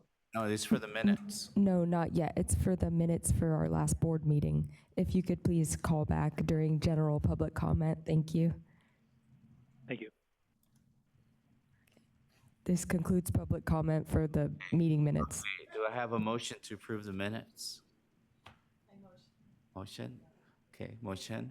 Second. Okay, motion by Member McQuillan and second by Roscoe Gonzalez. Member GK. Yes. President Darling Hammond. Yes. Member Escobedo. Yes. Member Lewis. Yes. Member McQuillan. Yes. Rolkin. Yes. Roscoe Gonzalez. Yes. Member Patillo Brownson, man. Yes. No, I'm getting it. Member Yoshimura Tari. Yes. Motion carries. Okay. Board member liaison reports, and I want to invite our members to report out on the liaison report, not related on any items on our November agenda. So we're going to start with President Darling Hammond. And I'm trying to get my video to come back up, but I'm basically just going to say that everything that I have been related to as a liaison was discussed on this agenda. So I have no liaison report. This is a big agenda. Thank you. Student member GK. In September, I did an interview for the Yale Politic regarding my perspective as not only a student, but as a policymaker on the implementation of cell phone restrictions in LEAs. I've also been participating as an active member of NASB's Student Advisory Council. We had our first meeting in September, and it's been great to connect with other state student board members across the country to network and to share some ideas on obtaining student voice. In October, I had a podcast interview hosted by the Equity, Disproportionality, and Design team at the South County CELPA in San Diego. It was an honor to discuss critical conversations about equity in education and to share my personal and professional journey. Most recently, I've been working hard in helping to prepare the SABE student delegates for the proposals, as you've all probably seen yesterday.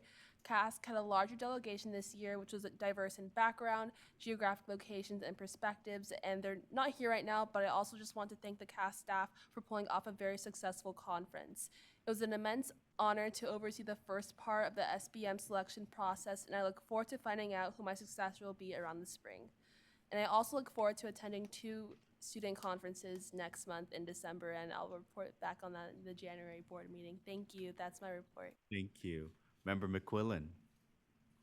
Okay, I'll be brief. The California Workforce Pathways Joint Advisory Committee on Career Technical Education meets tomorrow right here in this room. And it's a hybrid type of event, and we'll be going over all the funding options under that program.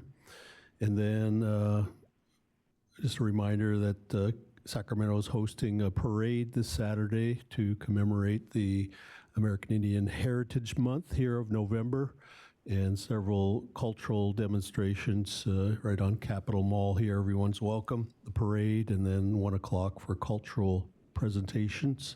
It's also an opportunity for LEAs to try out the new statewide model curriculum this month, and in those lessons that we approved heard about last month. So that's it. Thank you. Thank you. Member Roscoe Gonzalez. Okay, so as far as the assessment, that was covered in all the items, but last week I attended the NASB annual conference, and I had the opportunity to present in the session for California Quest to Unlock Math Mindsets. I shared how California connects policy to practice, how the vision in our math framework translates into real classroom experiences. From my classroom, I described how students learn through math talk, collaboration, and purposeful questioning, and how tools for teachers and the dashboard helps educators turn ideas into practice and reflection. And the message was that when policy, professional learning, and classroom practice work together, we don't just improve math instruction, but we also change how students see themselves as problem solvers. And also next week, I will be in Riverside for the California Assessment Conference. It's a great space for teachers, school teams to share how we're using assessments to really support student learning, not just for accountability, but also to provide guidance. So I look forward to sharing the shared practices sessions, which I'm most excited about attending. Thank you. Member Patilla Brownson. Thank you. The California Summer School for the Arts trustee meeting occurred earlier, or actually last month. And although they are eagerly preparing for the next summer of programming and also actively looking for a physical space, the tie-in that I just wanted to name explicitly in the spirit of integration and making sure there's coherence across all of our different programs. This is a program that is open to students from 8th until 12th grade every summer and does much of what we were actually hearing about as we were talking about the CTE model standards and processes ahead. It's a program that is already quite deeply aligned with several universities, with practitioners, with employers, and is a homegrown thing to celebrate here in our own sort of pre-existing universe of things that are available to our students. We also had the UPK research group, which heard from the UC Berkeley Center for the Study of Childcare Employment. For many folks, I think the pathway between childcare to preschool to TK and then K onwards oftentimes is envisioned to be quite sort of distinct, but certainly I think it's helpful to anchor on remembering that parents experience it all as a continuum. Also, increasing numbers of people in the childcare and preschool world are moving towards AA and BA attainment, which I think sets up greater possibilities for alignment with traditional K-12 and TK-12 spaces. The last thing I'll just say is a note of appreciation, recognizing that as we have been deep in assessment, accountability, student government policy proposals, so many families are dealing with the federal shutdown in terms of SNAP. So I just want to appreciate the many school leaders, school district leaders who are really filling the breach to make sure that students have meals after hours apart from the universal program, which again is something I think California has to be proud of. And even with the incredible expansion that's happened there, kids need dinner as well. And just very grateful for the many school leaders who are stepping in. Member Lewis. Thank you. Just a couple of items to report. With the adoption of the math instructional materials behind them, the IQC is going to now focus on the 2026 ELA ELD adoption. We will have a meeting on December 4th to review the applications and make recommendations for appointments to the board at the January meeting. And the Personal Finance Committee, the IQC opened a public comment period for the draft Personal Finance Curriculum Guide at our September meeting. The comment period ended on October 31st, and the draft will now go through its third set of edits. And the IQC will review the draft in March 2026 for recommendation to the board in May of 2026. And that ends my report. Thank you. Member Elkin. I'll try and keep this very quick. Thank you for already covering personal finance. That helped. So I just wanted to quickly, the application deadline for Green Ribbon Schools Award Program is actually coming up very quickly on November 17th. So any school that is interested, hopefully you're already working on the application, but you still can get it now. And that's available on, this is in my environmental literacy hat, and that's available on the CDE website. Additionally, there is a really great California Green Ribbon School Achievers and Applicants Network, which is a group of folks who either have already won this award or who are interested in becoming a Green Ribbon school, which means they are really working to reduce environmental impacts on their campus, promote the health and wellness of their students, and provide great environmental literacy education. The next meeting for the network is in December, and you can find that also, I believe, on the CED site. And then the other hat I'll just talk about quickly is I'm the liaison for AI, which, as you can imagine, I could go to a meeting every day about AI in education. I, last week, was fortunate to go to to attend the pre-conference at NASB for, that was called Navigating AI in Education, Policies, Practices, and Pathways for Student Success. And it was state education board members from across the country, all of whom are grappling with how to both do right by kids and educators in terms of all the opportunities related to AI, and then also mitigate the risks. One of the things I really appreciated most about this session was we looked at some exemplary AI guidances in other states. I really appreciated the work in Indiana, Utah, North Carolina, and Washington State, just to call out a few of our other state colleagues, which is a good segue to my other report, which is I also have been attending meetings of the California AI Work Group, which is looking at the AI guidance that we already published to our schools. We were the first state to do so, but it's time to update it because, like everything else, AI moves very quickly. And so we are working through recommendations for updates to those guidelines. And it's gratifying to see that some of the things that stand out in other states we're looking to incorporate into the work that we're doing as well. And that's it for today. Thank you. Thank you. Member Yoshimoto Taue. You go around or you go alphabetically? I'm still last. All right, so 2 quick updates. One is I just wanted to call attention, knowing this board cares a lot about transparency and opportunity for public input. Yesterday, on the consent agenda, items 12 and 13, we passed but without comment. And I wanted to highlight that we took action yesterday to open up a 45-day comment period on proposed amendments to the regulations with students with disabilities.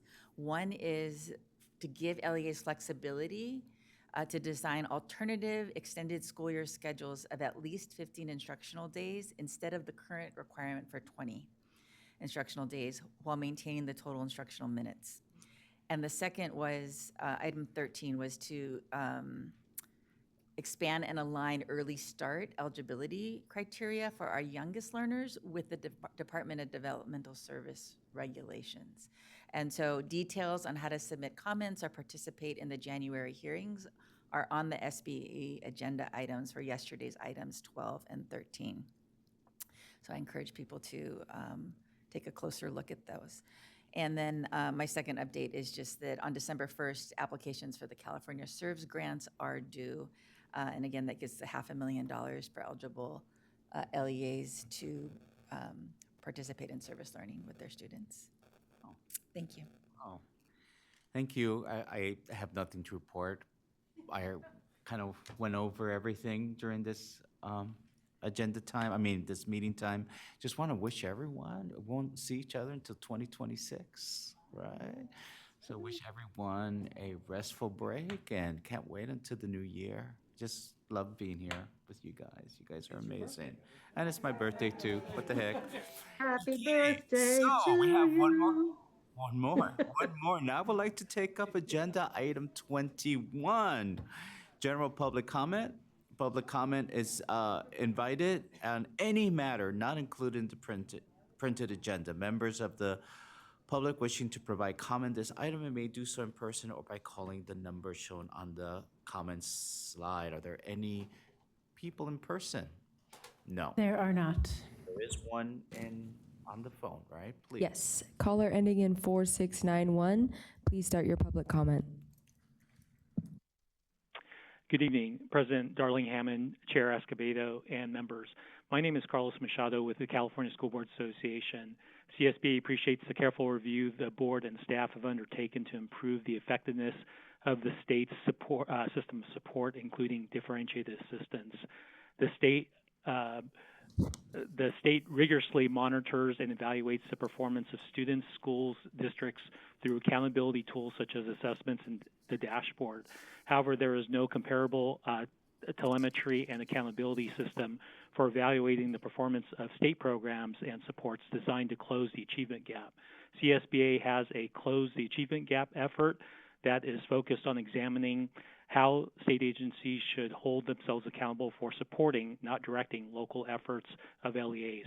We think this is an important piece of the state's accountability system that needs to be further developed to ensure fidelity and alignment across the entire system. We look forward to collaborating with the board to develop and implement essential tools that evaluate the state's role in supporting LEAs and meeting the educational needs of students. Thank you. Thank you. That concludes public comment for item 21. Awesome. I hereby adjourn our November 2025 SBE meeting at 5:27. All right. Guys, we're done.